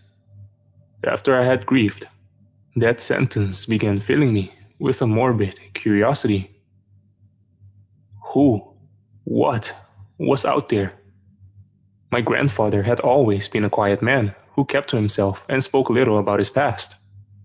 He had served in the army of the USSR in his youth, and I always assumed he kept silent about it out of guilt in being part of one of the cruelest regimes in the history of the world. After translating and reading his diary, I know better. That's what I'm here to tell you about. I know what he was keeping quiet about, and why he took his life in 2019. It's all in the diary he kept during his time in the army. The first few months he writes about are mundane, mostly detailing his training and first deployment. What is clear from these parts is that he was a patriotic man who had no trouble following orders, a soldier who kept his mouth shut and his head down. That's probably what got him where he ended up. 6 months after his training, he was transferred to a base in the Ural Mountains he had never heard of. And that's where things start to get strange. This is his story. September 2nd, 1958. This place is like no base I have ever been stationed at. It's cut into the side of the mountains themselves, almost wholly concealed, and practically undetectable from the outside. We're not allowed any communication with the rest of the world. The base is built in 5 descending levels, going down to the roots of the mountain. Each level is accessed by a single tunnel, with airlocks and security stations connecting them. Without authorization, you cannot leave the level you are currently in. Our commander is a hard man named Sergei Yauntov. He talks little and is ruthless in disciplining his soldiers. I have only seen him once on my arrival here. He gave us our standing orders, which must be obeyed at all times. These orders are what gave me pause about this whole situation. They seem ludicrous, but several men have already been punished for not keeping them in mind. If any staff members acts disoriented or follows you to a secluded part of the base, sound the alarm immediately. You are authorized to use lethal force if they do not desist. If you find yourself in a place you do not remember entering, sound the alarm immediately and lie face down on the floor with your hands on your head. But the strangest order is the last. If you are stationed at level 5 and the screaming stops, sound the alarm immediately. You are authorized to use lethal force until relieved. I don't know what to think of this. I wish to serve my country, but these orders fill me with a strange dread I've never felt before. September 5th, 1958. Today, I befriended another soldier stationed here. His name is Yuri Ivanovich, a private like me. He seems talkative and friendly, an unusual trait among the soldiers stationed here. And he was eager to talk once I told him I was new at the base. We were discussing the strangeness of the place and the secrecy surrounding it when I summoned the courage to ask him about what our purpose here was. Yuri, I began carefully. Do you know anything about what this place is supposed to be? What is level 5? And what is that screaming the orders mention? Yuri's smile faded. He leaned in closer to me. It's best you don't ask about level 5, Mikael, he said under his breath. Nothing good ever comes of talking about that place. Keep your head down, and you might be lucky enough never to go down there. My skin crawled. Yuri was usually a quite amiable man, but now he was deadly serious. What's level 5 though? Have you ever been sent down there? I haven't, no, he answered. Thank God, but I know someone who has. What happened to him? I asked, realizing I too was instinctively whispering. He came back, but he was never the same, Yuri answered sadly. He's been changed ever since. Even the fact he came back is not common. Many soldiers sent to level 5 never return. Did he ever tell you about what he saw there? Only one thing. 5 years. He told me. They have been screaming in the caves for 5 years. Yuri would tell me no more and left me at my post with more questions than answers. September 11th, 1958. Yesterday we were sent on patrol in the area surrounding the base. The surrounding mountains are an icy wasteland, and I was freezing within minutes of setting foot outside. Yuri was in our unit. He had regained his usual happy demeanor since our conversation, and seemed almost untroubled by the biting cold. Our orders were simple. If we met anyone, we were to make sure they came nowhere near the mountain. We were to remain hidden, if possible. But if we found any hikers going in the direction of our base, we were authorized to use any necessary measures to dissuade them. I hoped it wouldn't come to that. We only came across a single group of travelers, and thankfully they were going in a direction which would take them away from our base. We departed shortly after making sure they weren't a threat. Whatever it is we are guarding here, it is so dangerous that even the lives of Soviet citizens are a worthy price to pay for keeping it secret. September 14th, 1958. Today, Yuri introduced me to the soldier who had been to level 5. It was a complete accident that all three of us were stationed at the same guard post. Yuri, always talkative, took no time in starting a conversation to make the hours go by faster. The soldier's name is Ivan. He was a thin man with nervous eyes that flicked from side to side constantly. He talks in an anxious whisper. Yuri wasn't lying. Whatever Ivan saw at level 5, it has left him changed. Forever. Yuri wouldn't let me talk with him about his time there, but I didn't even want to, once I saw the man's state of mind. It would be cruel to remind him of something so obviously traumatizing. Not sure, Siggy, but I can look it up for you and find out. But even so, I left the meeting more anxious about this place than before. Ivan wouldn't stop whispering to himself. It was quiet, under his breath. But I made one sentence out clearly enough. 5 years. 5 years. 5 years. It's been inside them, in the dark, for 5 years. The next few months go by with not much interesting happening. My grandfather spends most of his time either out on patrol in the surrounding areas or on guard duty in various parts of the base. He is never sent down to level 5 and doesn't inquire more about it. The next interesting entry is in mid-December. December 15th, 1958. I will never forget this day. We were on guard duty, checking the staff going from level 4 to level 3. It had been a long shift, 5 hours so far, with 3 more to go. It was nearing midnight when things started going to shit. It was a quiet moment, and the corridor was empty, except for me and Yuri. When the man appeared, He was a researcher, not a soldier. Balding, with a pair of spectacles and a round red face. He was strangely hunched over, dragging his feet and looking at the floor. I figured he was simply tired after a long shift. "Papers, please, comrade," I asked him as he came up to my post. He looked up at me, and I started back. His eyes were red and bloodshot, darting from side to side, just like Ivan's. He mumbled something under his breath and made to walk past me.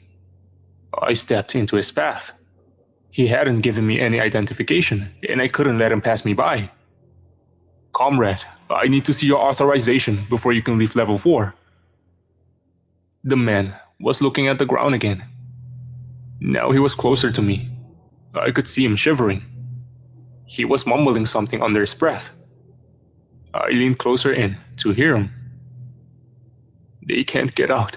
They can't get out. We left them there for 5 years. 5 years." I backed away slightly, raising my firearm. Yuri could see something was wrong and aimed his gun at the man's head. "Comrade," he said loud and slow, "please give us your authorization." The man looked at him, wide-eyed. "Have you been to level 5, soldier?" he asked in a hoarse whisper. Have you heard the trapped men scream?" "I need you to lie down right now," I said, panic rising in me. No amount of military training could prepare me for one of our own to behave like this. Yuri circled around, moving behind the man. The researcher didn't seem to notice, his attention totally fixed on me. He stumbled forwards, and I aimed my gun in nerveless fingers. "They can never get out," he said, his voice trembling. "If any men are trapped in level 5, we will get them out," I said, trying to sound soothing and calm, even as my heart hammered in my chest. The men," the researcher mumbled. Then he laughed. No. The men are trapped. But it's not them. They can never be freed. They're not alone in the caves. He looked me dead in the eyes. It's the things in them that can never escape. He lunged forward, making to run past me. A gunshot rang through the corridor. The researcher crumbled to the floor, blood leaking from his chest. Commander Sergei Yahuntov stood behind Yuri, a smoking pistol in his hand. His face was twisted and barely contained fury. I snapped to attention, Yuri quickly following suit. "What is your first standing order, Private?" he asked, walking face to face with us and looking at me. "To sound the alarm if any staff members appear disoriented or follows us, sir. We are allowed to use lethal force if they do not comply with our command, sir." "And did this man comply, Private?" "He did not, sir." "Then why did you not sound the alarm? Why was this man still alive when I found you?" "You forget your orders, and that can't be tolerated in this base. There is a punishment for disobedience, Private." He smiled cruelly. "You will both report to level 5 tomorrow at noon." My blood ran cold. Yuri stepped up to Sergei. "Permission to speak, sir." "Granted." "The blame is mine, sir. I told Private Mikhail Sidorov to hold fire. I have overstepped my rank and disobeyed standing orders." I opened my mouth in shock. Yuri was lying. He was protecting my skin at his own risk. He shot me a quick glance and shook his head almost imperceptibly. I shut my mouth. "The situation was your fault then?" Sergei asked him slowly. "Yes, sir." "Then you will report to level 5 tomorrow, alone. Now continue in your task. A cleanup team will arrive shortly to dispose of this body." With that, he walked off. I turned to Yuri once Sergei was out of earshot. Are you mad? I'm to blame too. You can't take the fall for this. You know what level 5 did to Ivan and to that researcher. You can't possibly keep calm, Mikhail. Yuri cut me off. I could tell he was trying to remain casual and managing so with great difficulty. There's no reason for two of us to go down there if we can avoid it. I'll be fine. Don't worry. It can't be as bad as everyone would have you believe. He smiled wryly. Besides, this way I can tell you about what's down there when I get back. The rest of our guard shift was carried out in silence. Yuri then departed to his bunk to catch some sleep before he has to report to level 5. But I cannot sleep. I can't stop thinking what could be waiting down there. And what my friend might come back like. If he comes back at all. December 16th, 1958. Yuri has not yet returned from level 5. It's almost midnight, and I still haven't seen any sign of him. December 17th, 1958. Still no sign of Yuri. I can't sleep. I stay awake for hours wondering if he's alright. December 19th, 1958. Yuri still hasn't come back. What is happening down there? December 20th, 1958. Today, I couldn't take it anymore. When my guard duty ended this evening, I managed to catch Commander Yauntov while he was on his way to the officers' quarters. Permission to speak, sir. My voice was hoarse with trepidation of this conversation. He looked at me, a sort of apathetic curiosity coming over his face. He glanced down at my name tag. Granted, Private Sidorov. Sir, 5 days ago, my friend, Private Yuri Ivanovich, was sent to level 5. He hasn't come back since then. I am worried about him. Sergei looked in my eyes, his face unreadable. And what do you wish from me, Private? I want to know whether Yuri is alive, sir. Whether he is alright. I said. My mouth was dry, and my throat clenched as Sergei looked at me, an all too familiar anger building behind his eyes. You are aware that discussing our work here is not recommended, aren't you, Private? I had gone too far to back out now. I could only press on. Yes, sir, I am. Then, listen well to me, Mikhail Sidorov. Whether your friend is or isn't alive is of no concern to me or our task here. Our only job is to keep level 5 secure. That is what we are here to do, and I will gladly send every man in this base to their death if it means that task is carried out. Sergei's voice was getting louder and louder until he was shouting at the top of his lungs, spittle flying into my face.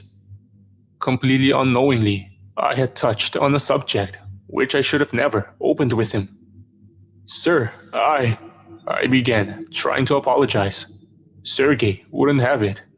What's down there can never come to the light of day. Do you understand? If your friend shot himself after what he heard there, it is a low price to pay. Never forget that. With that, he turned and stormed off. I might have made a huge mistake today. December 21st, 1958. If I never write again in this diary, know I have either killed myself or am too changed to ever write my memories down again. This morning, we received our orders for the day, as usual. Guard duty, maintenance or patrol. That's all I've ever done here. Not today though. The officer read down the list, reciting the names and duties for the first part of the day. I was always at the end of the list and only started paying attention towards the end of his monologue. Turgenev, guard duty, level 4, 0800. Kuznetsov, guard duty, level 4, 0800. Chernyshevsky, patrol, 1000. He suddenly stopped, just before my name. His eyes tightened as he squinted down on his list, as if surprised by what he read there. Then he spoke, in a strangled voice. Mikhail Sidorov. Report to level 5.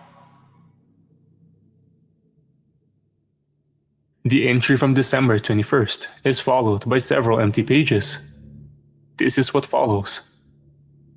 Unknown date, 1958. If you find this, please get off the mountain. You may not make it, but if you do, take this diary and bring it to the Army Command, to the KGB, to anyone that will listen. They need to know what happened here. My heart sank when I heard the order consigning me to level 5. It took a second to truly hit me, the reality slowly settling in my mind. Sergei, it had to be him. He had remembered my inquiry into Yuri's fate and had made sure, either from cruelty or from some twisted sense of justice, that I would share my friend's fate, whatever it was. But there was nothing I could do now. I left for level 5 immediately. The officer on guard duty at the tunnel from level 4 looked at my printed orders and smiled sadly. Wait a while in the side room, son. I have to double check all level 5 postings with command. I'll just be a second. He waved faintly to a small unlit side room before walking over to a telephone set in the wall and dialing a number.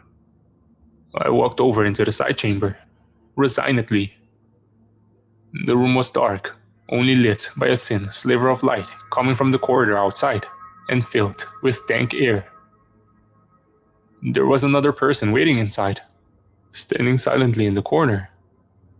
As I approached, I could slowly make out more features.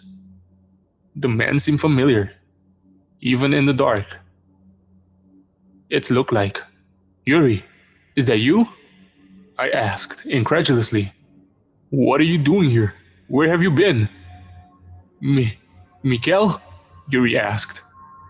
I stared at my friend in shock. He had changed horribly in the few short days we had been parted.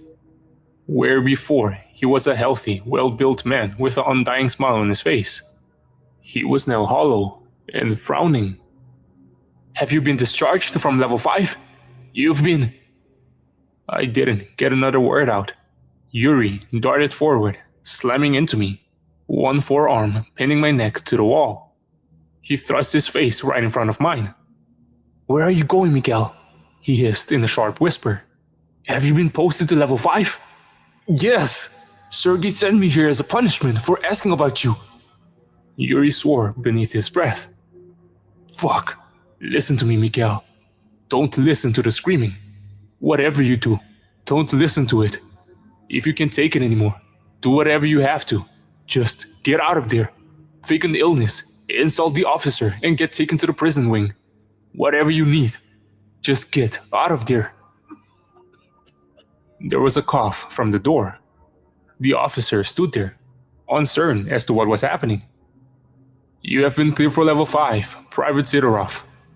He began tentatively. Yuri backed away from me. Remember, Mikhail. Remember what I told you. Then he swept out of the room and out of sight. Everything all right, Private? The officer asked. Something the matter? No, sir, I answered finally, Yuri's cryptic warning still swirling through my head. Just talking with my friend. I walked past him and to the thick iron door separating me from level 5. It slid open slowly, revealing the room I was to guard until I was relieved. And the screaming hit me. I couldn't pay attention to anything but that sound. It was all-encompassing, a cacophony of agony, the sound of several men tortured beyond the limits of flesh and bone. I was no stranger to the sounds of pain after my time in the army, but none of it could compare to this. My eyes snapped to the source of the sound involuntarily. It was coming from the back of the massive room I had entered. The wall was solid rock, carved from the mountain itself. A small opening yawned dark at its base, seemingly a cave entrance that was blocked off after several meters by a pile of rubble and stone. A rock fall had sealed the cave shut. My head swam, and I leaned on a wall for support. I couldn't think, couldn't focus on anything but the echoing sound of men in horrible, never-ending pain. I was drowning in a dark pool inside my mind, with nothing to grab onto. Don't listen to the screaming. Yuri's word pulled me back into reality. I steeled myself. The screaming was still there, gnawing at my sanity. But I set myself against it. I would not fall to it. A man in a lab coat made to walk past me. I stepped in his path. He was a thin man with a bald head and the stubble of several days on his chin. "Comrade, what is that thing?" I asked him, pointing to the cave entrance. "Where does it lead?" He looked at me in confusion. "Do you not know? Didn't anyone tell you?" "This is my first time on level 5. I don't know anything about this place. Please, I need to know." The researcher looked around, as if checking if no one was watching us. Then he stepped in close to me. "There used to be a huge cave system beneath this mountain," he said, his voice low. "The local tribe would report strange noises coming out of it, and every now and then people would disappear while on the mountain. So we sent a small unit of 5 to check the tunnels." "What happened to them?" "Only one of them ever made it out. They found him 3 days later, wandering the wastes outside. He was beyond help, muttering to himself up at the dark, blood and things underneath his skin. When another unit went to find his comrades, they got all the way down here and found the cave-in. It seems the man blew a grenade while escaping and caused a rock fall that sealed the end of the caverns off." "And the men inside?" "The men inside have been screaming ever since this place was found. Not a second of silence. In 5 years." The man stepped away from me and hurried away, obviously not wishing to continue talking. I swallowed nervously, my mouth suddenly dry and my throat tight. "So glad you could join us today, Private," came a voice from next to me. I turned and came face to face with Commander Sergei Yamantov. The man was smiling slightly, but that unceasing anger was still simmering in his eyes. "Sir, yes sir," I saluted, clenching my jaw in frustration. "Awaiting orders, sir." Sergei smiled. "There is not much to do for soldiers here, Private. Except wait and remain vigilant. You will stand guard at that post until you are relieved." He pointed at a small niche set in one of the walls of the room, barely large enough for a man to stand in it. "Sir, yes sir," I answered, grating my teeth. I walked over to my post and stood to attention in it. The screaming was still hammering at my ears and tearing at my mind. There were no words to it, and no halt, not even for those screaming to take a breath. There was no way it could have been so loud through the rocks, cutting us off from the men. If it even was men. But somehow, it was drowning out everything else. I looked around the room to try and preoccupy myself with something else. It was a massive hallway, dozens of meters long and almost as many deep. There were many niches similar to mine around the walls, some occupied by dead-eyed soldiers, many others empty. The center of the room was filled with desks and elaborate equipment manned by researchers and scientists. I saw that almost all of them were wearing heavy hearing protection, drowning out the all-encompassing cacophony. They were working with complicated-looking electronic gear, the intent of which I couldn't begin to fathom. Right in front of the sealed cave entrance was a massive wheeled cannon. It was loaded and ready to fire, aiming straight at the pile of rubble separating us from whatever was inside there. Manning it were 5 soldiers in uniforms I didn't recognize, all with heavy ear protection. We were expendable. They were not. As my interest in the surroundings waned, The screaming returned, stronger than before. I couldn't think of anything but it. And the longer I listened, the more I became certain there was something more than human beneath it. An undertone no man's throat could ever utter. Whatever was in there, it wasn't altogether human. Time began to lose all meaning. How long was I standing there? Minutes? Hours? Days? I don't know. There was nothing to hold on to, nothing to compare the passage of time to. Only the crying of the trapped men. I would regain consciousness, confused as to what was happening and where I was. Only the walls of my post kept me upright as I leaned heavily on them. When I closed my eyes, I could still see the terrible cave and the barrier of rock between me and whatever was in there.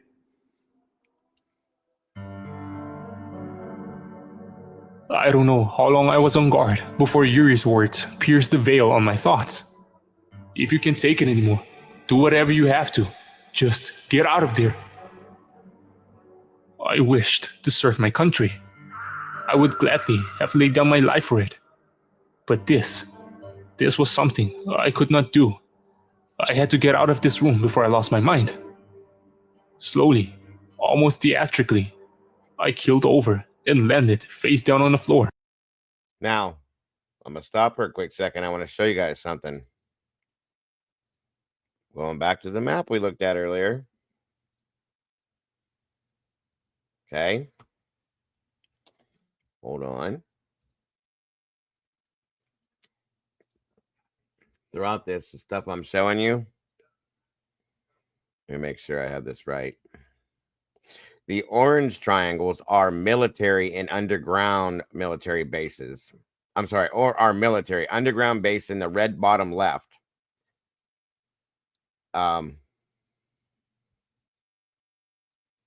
See this here, Zakur underground base, right here.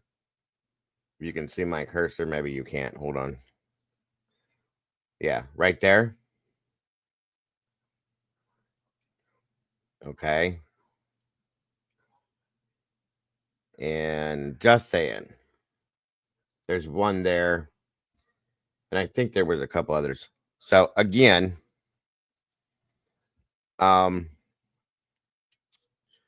those do exist. These bases do, and they do have underground bases over here. Siberia is a military surround. The areas in Siberia surrounding, I should say, are military run. Just so you guys know. I shut my eyes and went limp. Medic! Someone yelled, barely audible over the screams. The thud of boots hammered the floor as several men ran over to me and pushed me onto my back. I kept my eyes shut, feigning unconsciousness. We need to get him to the medical wing, came a voice I didn't recognize from somewhere above me. He may go into shock. Not everyone can handle this for too long. I felt arms grab me and pull me up. I was being dragged somewhere. I hoped it was towards the exit from level 5. The movement stopped suddenly. No. The voice was Sergei Yauntov's.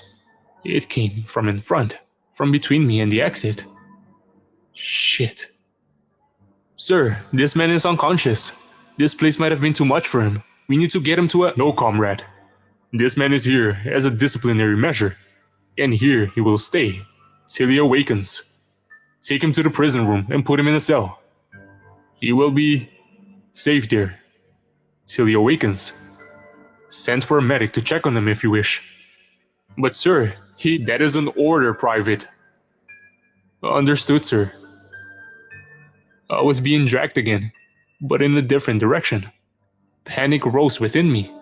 Not only would I remain on level 5, but I would be trapped in a prison cell at the mercy of Commander Yahuntov and his twisted sense of justice. But if I awoke, he might guess I was only acting. If service on level 5 was his punishment for asking about Yuri, I didn't want to find out what the price for this would be. I was laid down on a cold stone slab. An iron door slammed somewhere nearby. Then, there was silence, broken only by the wailing of level 5. Time began to slip past me again. Minutes blended into hours. There was only the sound from outside.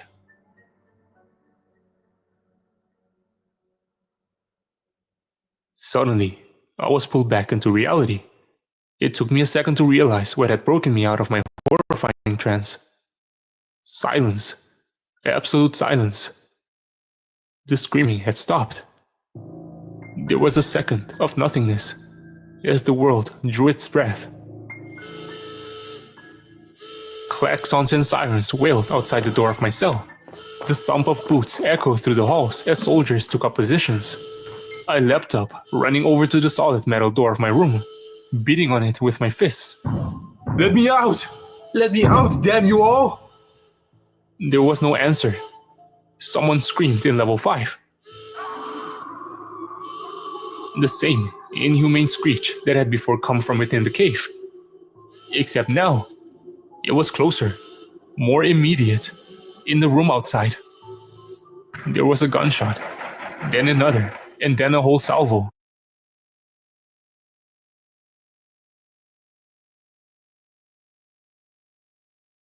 Sorry, guys. I didn't have the right photo, I guess. Okay, the orange triangles here are military. Okay, the red is underground. That's what it was. So this is all military stuff right here. Military base per se. All of these orange triangles, there's a lot of them. Military, how can I put this? Military controlled base. Thanks, Molly. This one is the underground, these red here, okay? And then, now hold on. There we go. And there's that. Okay. Well, look where we're at, too. Ramstein, Germany. Boom, boom, boom, boom, boom. I gotta wonder if they were worked together. Remains of man found there, blah, blah, blah, so on and so forth, back in the old days. So anyway, I just wanted to show you those. Let me get back to where we were.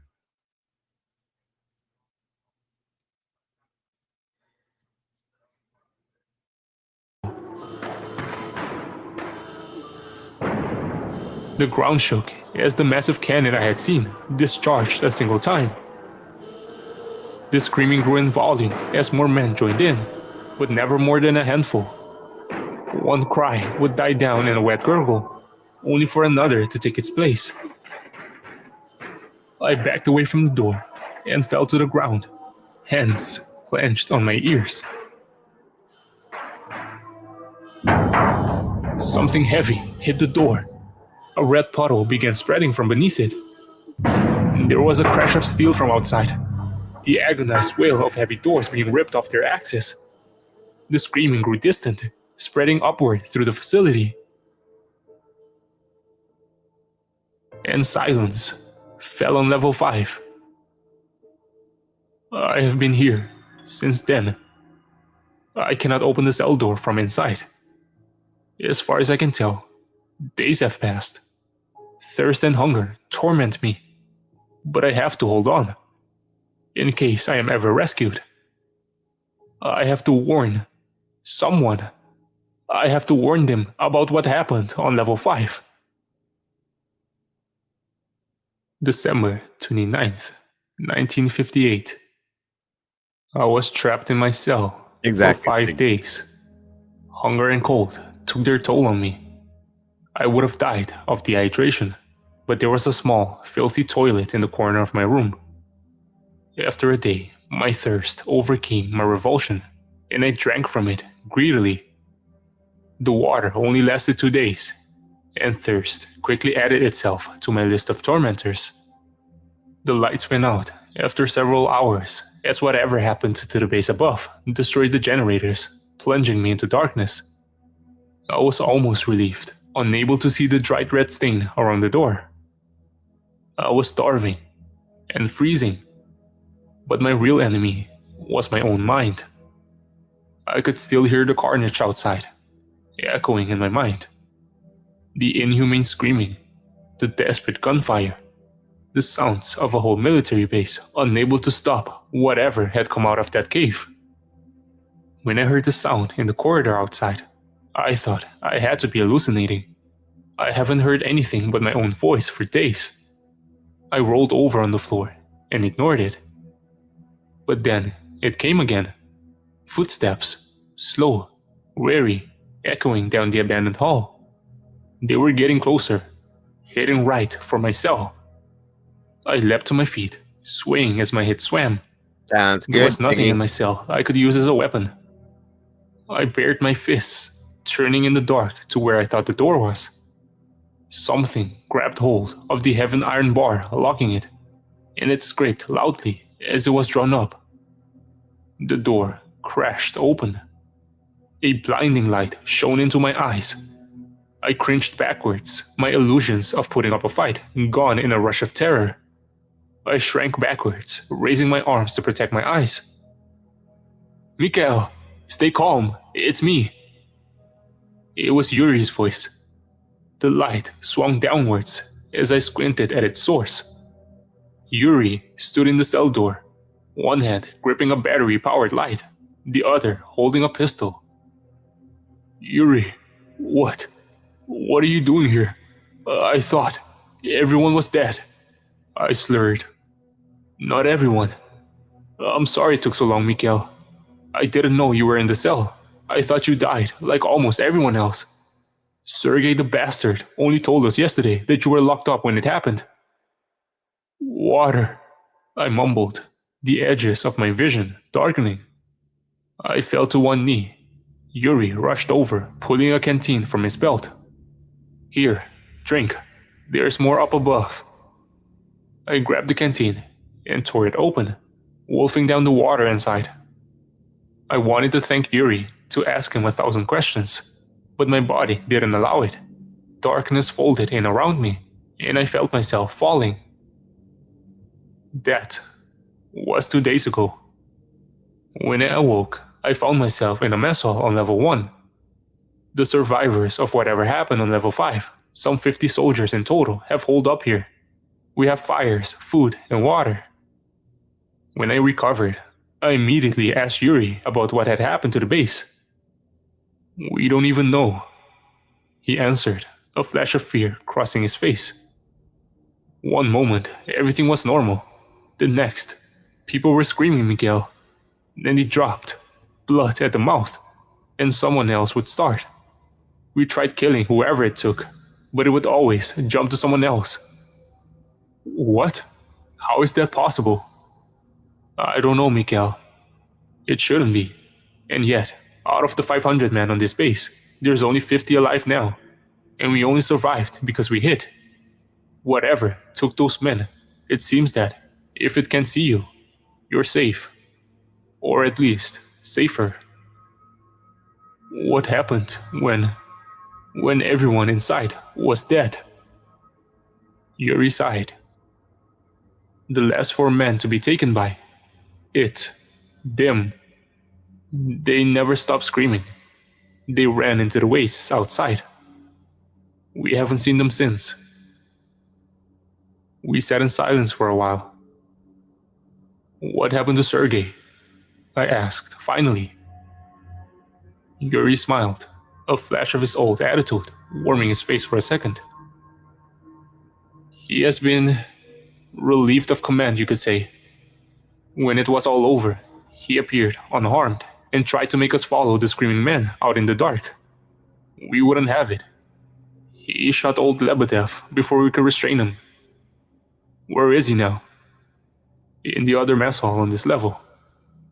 He hasn't answered any questions about what the hell happened and stays silent most of the time.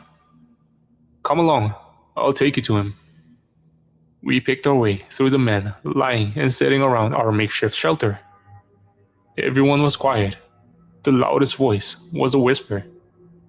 Even though these men had survived the horrors from level 5, something had died within them. Sergei lay in the corner of the second mess hall, his hands and legs bound. When we approached, he smiled mirthlessly. Private Sidorov, it seems Yuri's hope of rescuing you was not as foolish as I thought. You're lucky to be alive. As are you, Commander, I retorted, barely keeping my anger at bay. Care to tell us what the hell is happening? Those are state secrets, Private. I can't tell you anything. Yuri snorted. You've already failed the Union, Sergei. Whatever we were here to guard, it escaped. Best you tell us what it was, and maybe we can salvage something from the situation. The former commander looked at Yuri dolefully. I did what was in my power to guarantee the safety of this facility. There was nothing more I could have done. Yuri swore savagely and spat at the ground at Sergei's feet before turning around and stalking off. I followed after him. What's our next move, Yuri? I asked once I caught up to him. We have to do something. We have to get to Army Command to warn them. The whole area needs to get locked down as soon as possible. Come outside with me, Mikhail. I followed my friend, confused as to what he intended by this. As we walked through the abandoned base and out into the freezing night, I realized what he wished for me to witness. From somewhere, out in the dark, the faint sound of men screaming carried to my ears. They're still out there, Mikhail. Somewhere. We've sent out patrols trying to find them. They either return with no information, or they don't return at all. So, what does that mean for us? We don't know where they are. We don't have the gear to take the trek to reach civilization. For all purposes, we're trapped here.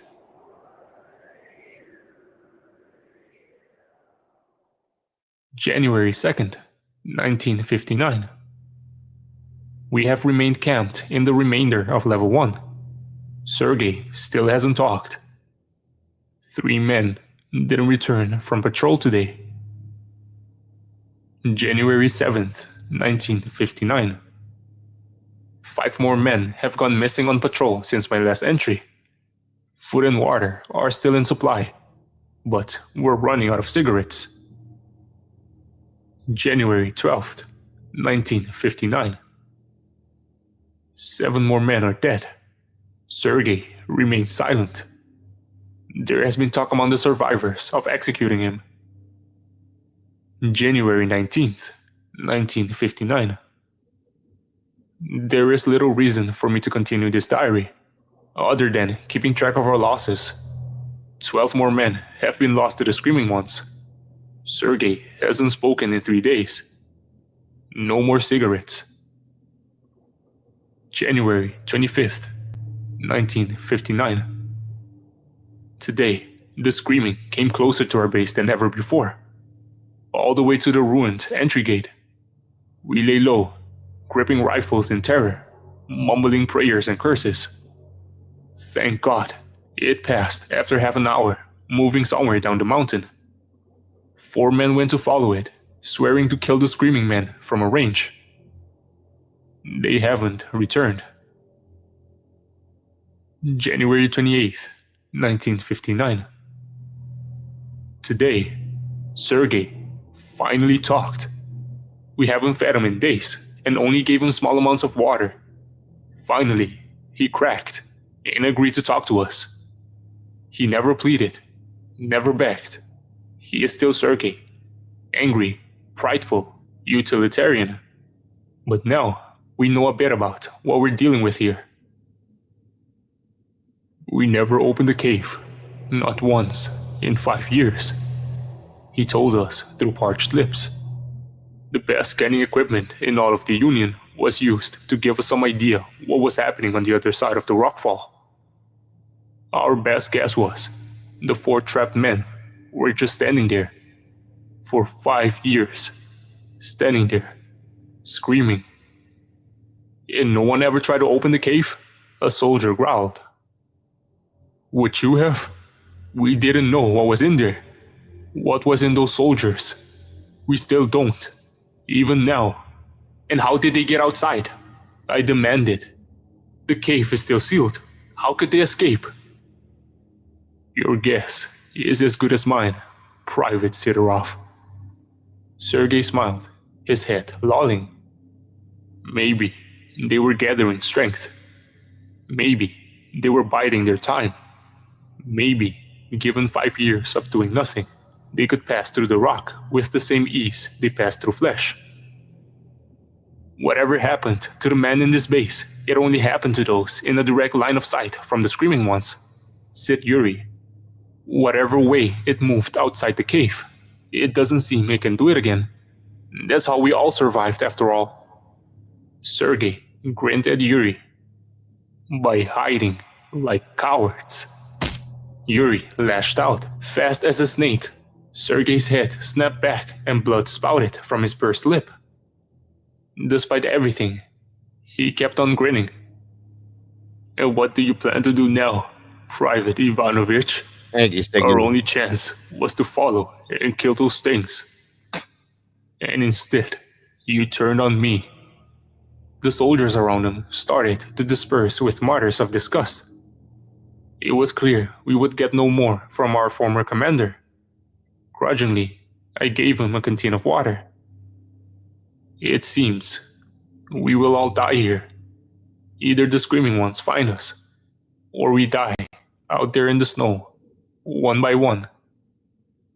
If anyone finds this diary, God be with you, for he has abandoned us. January 30th, 1959. 5 more men down. We are now only 14. Yuri, thankfully, among them. Sergei still lives and has been moved to our mess hall to be better guarded. February 1st, 1959.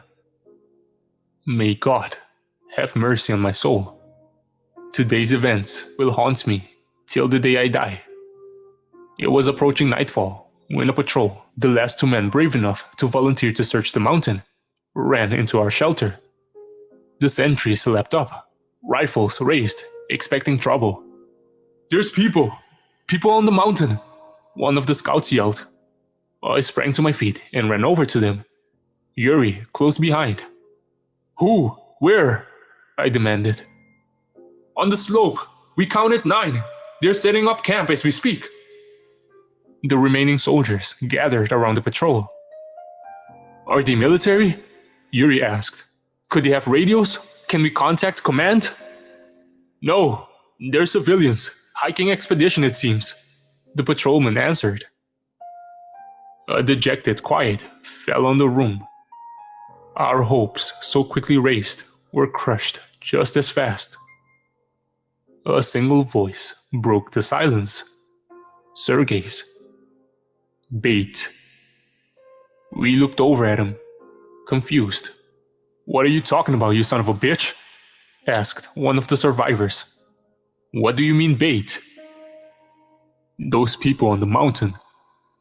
The things in the screaming men don't know we're here, and so they haven't come for us. But they will see those hikers. They will come for them, and that gives us an advantage. We know what they're going to do. Yuri walked over to the bound commander. What are you proposing? Even if they get to the hikers, we can't kill them without exposing ourselves. You're sitting on a military base worth of weapons and explosives, Ivanovich. Outside, there's a mountain covered in snow. We get out there, we prime the slope with explosives. We wait and hide. When the things come for the hikers, we wait till they're screaming, and then we drop the slope on them. If the avalanche doesn't kill them, we will finish them off before they know what hit them. Yuri was quiet for a second. Suppose we did all this, he said at last. Suppose we manage to cause an avalanche, but the things survive. How do we know we'll be able to kill them? We tried and failed when they broke free. It's either this, or you stay here and die slowly, one by one. Your choice.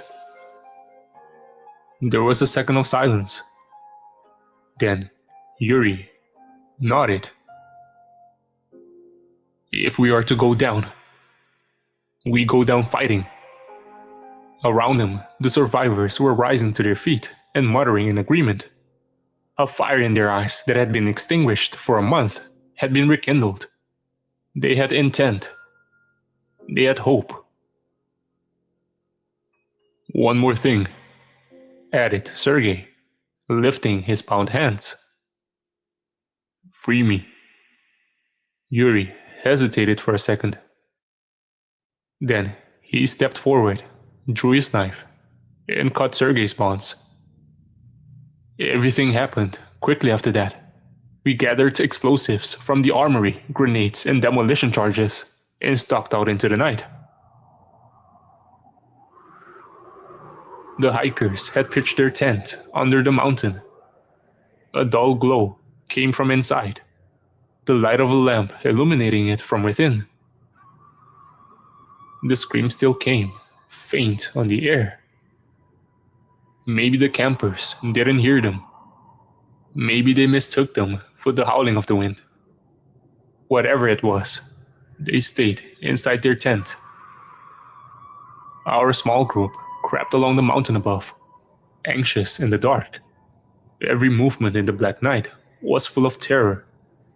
It took us only a few minutes to plant the explosives on the slopes above the tent. Having prepared our trap, we stalked away, taking cover in a tree line about a kilometer away from the camp.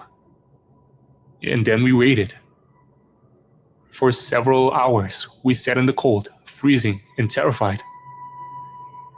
Sergei held the detonator, having assumed command by force of his expertise and some residual authority.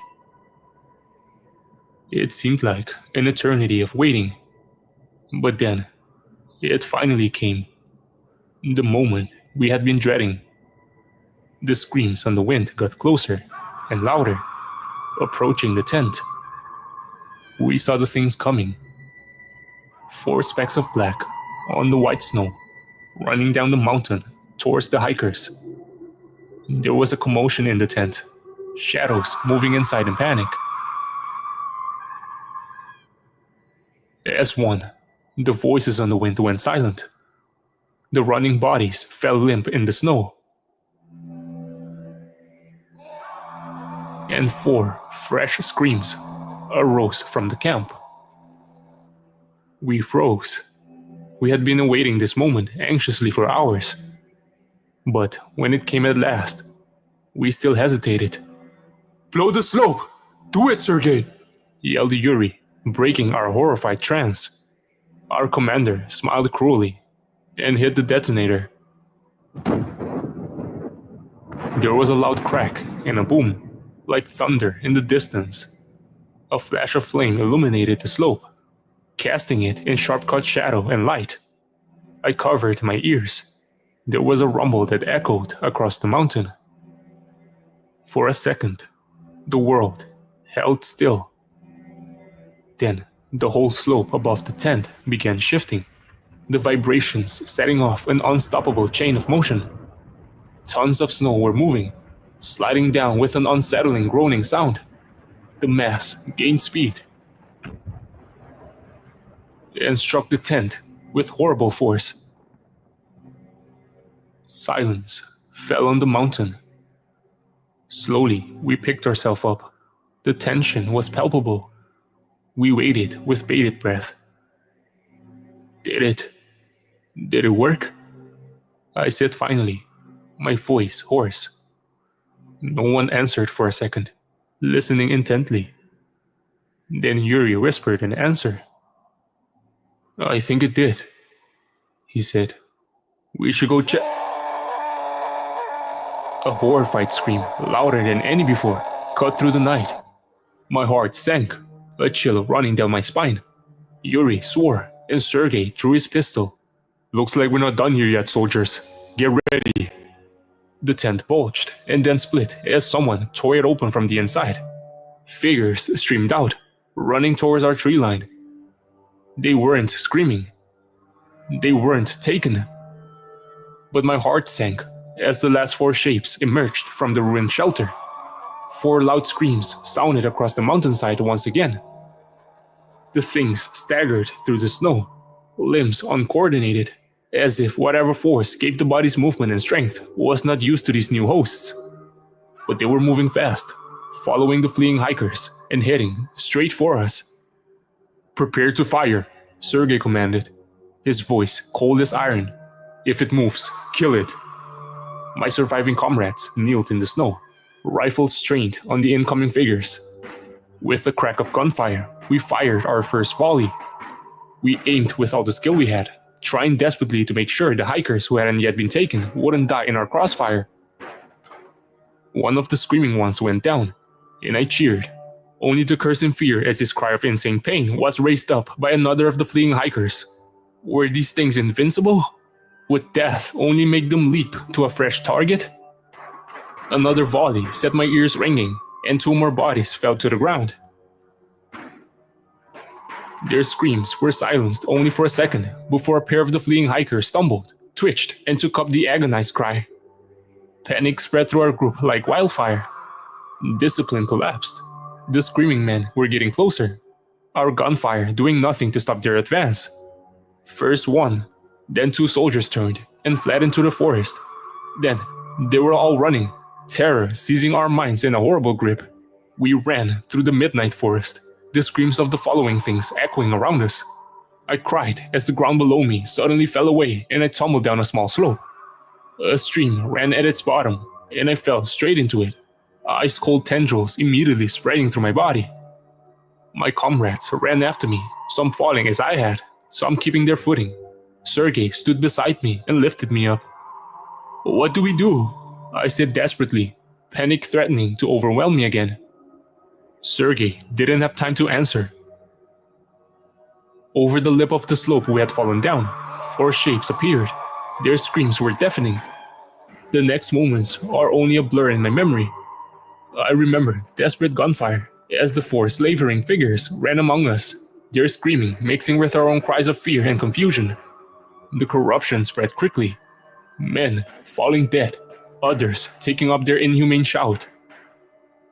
One memory is clear as glass in my mind.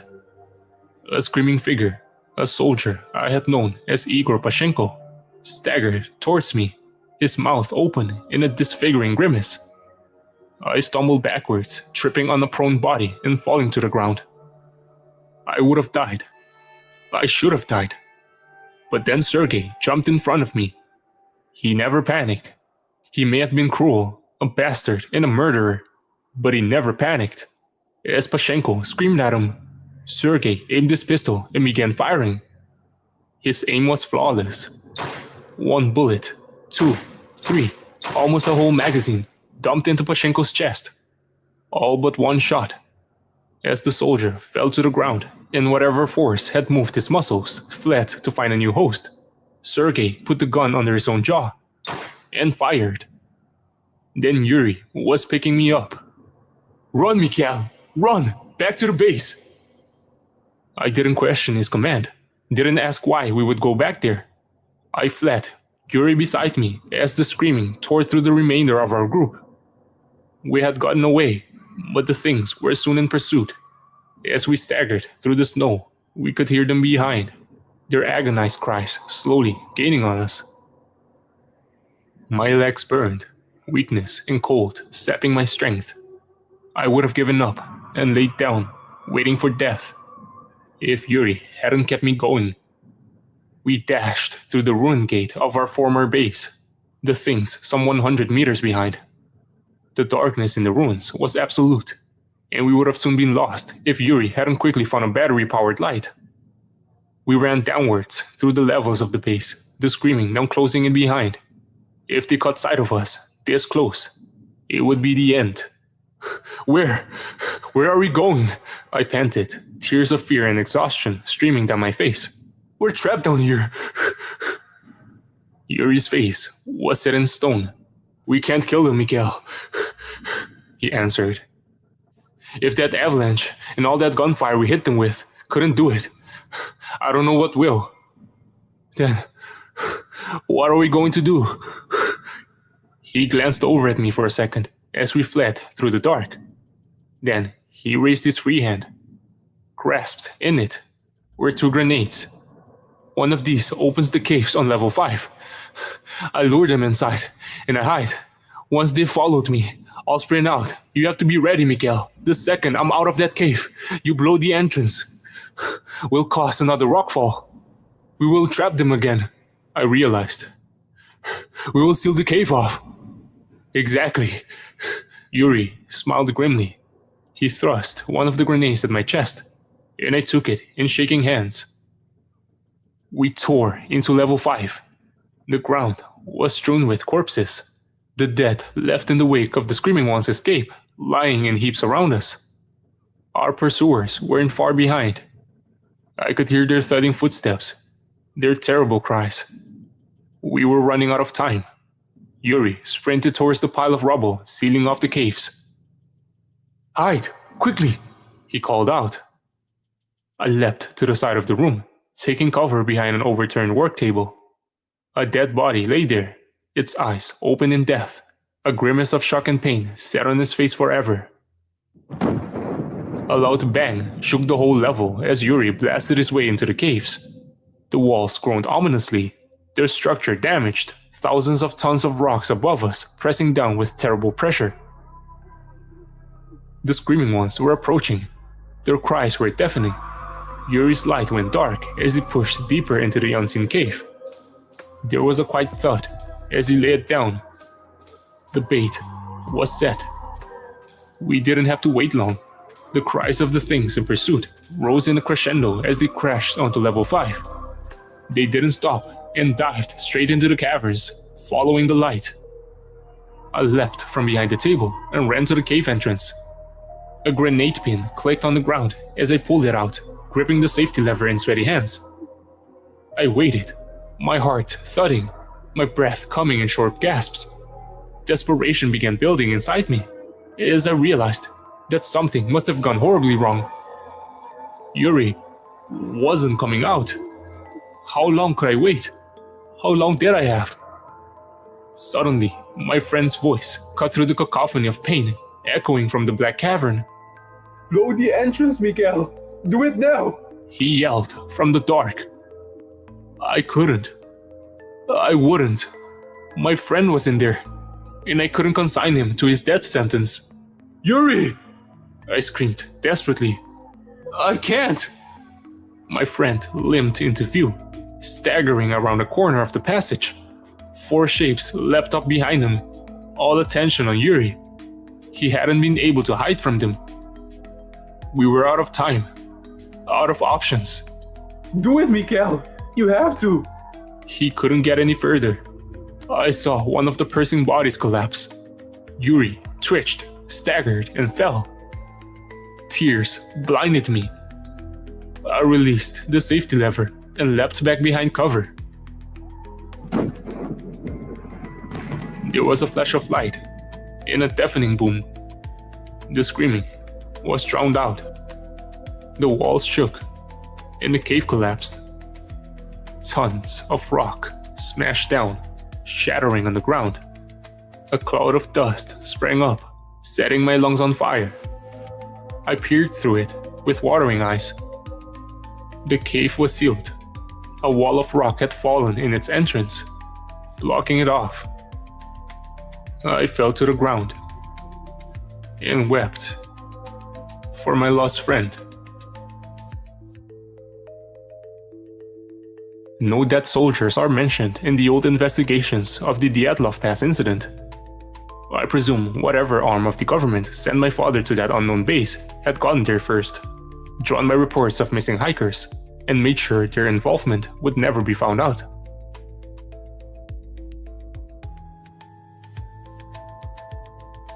In 2019, the Russian government announced it was opening a new investigation of the Dyatlov Pass incident. The conclusion was that the accident was caused by an avalanche. I guess they're not completely wrong, or not outright lying. I think it was this reminder of his past that sent my grandfather over the edge, pushing repressed memories into his mind.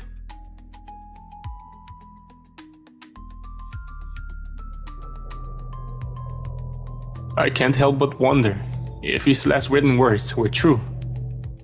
Or are they still in the caves? I wonder if someone out there in the icy Russian waste, buried beneath the Ural Mountains, 4 men, one of them a hero and my grandfather's long-lost friend, are screaming to this day. This is the last entry in my grandfather's journal, except for those last words. God, help us. They're still out there.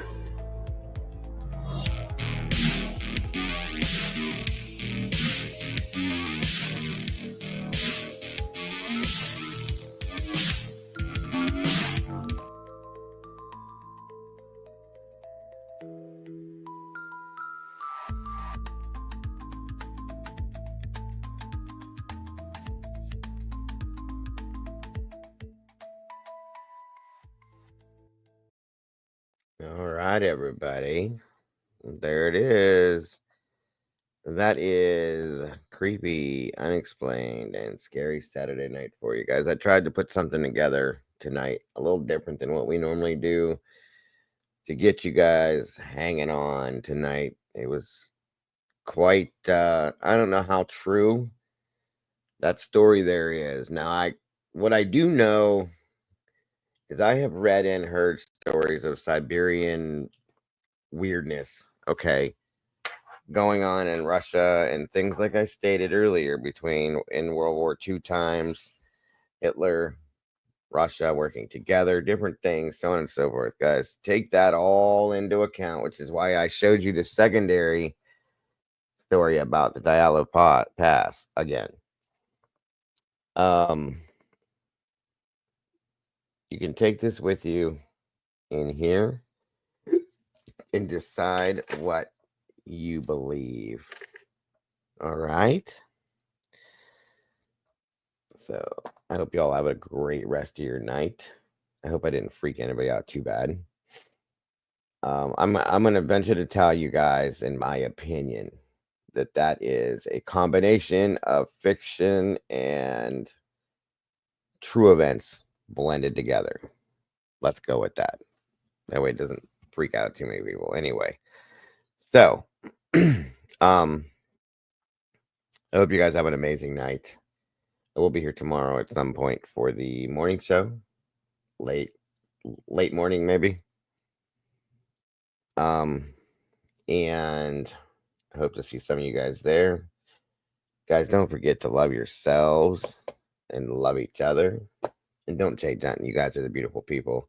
I appreciate each and every single one of you. I appreciate my blue crewers that hung out through this whole thing because it's late. I hope you guys got some form of entertainment in that tonight. And I hope you all sleep well. Much love, everybody. Good night. God bless. What's that there, Phil? Oh, yeah. I think that's a good idea too, Phil. That's kind of where I got the idea to do that little combo compilation thing I did tonight, because you brought that up last week. So, very good point, Phil. Very good point. Siggy, this was amazing. Thank you so much to you and the whole family. Absolutely, Siggy. I appreciate you both so very much. All of you. Good night and God bless, folks. I'll see you tomorrow. Bye-bye.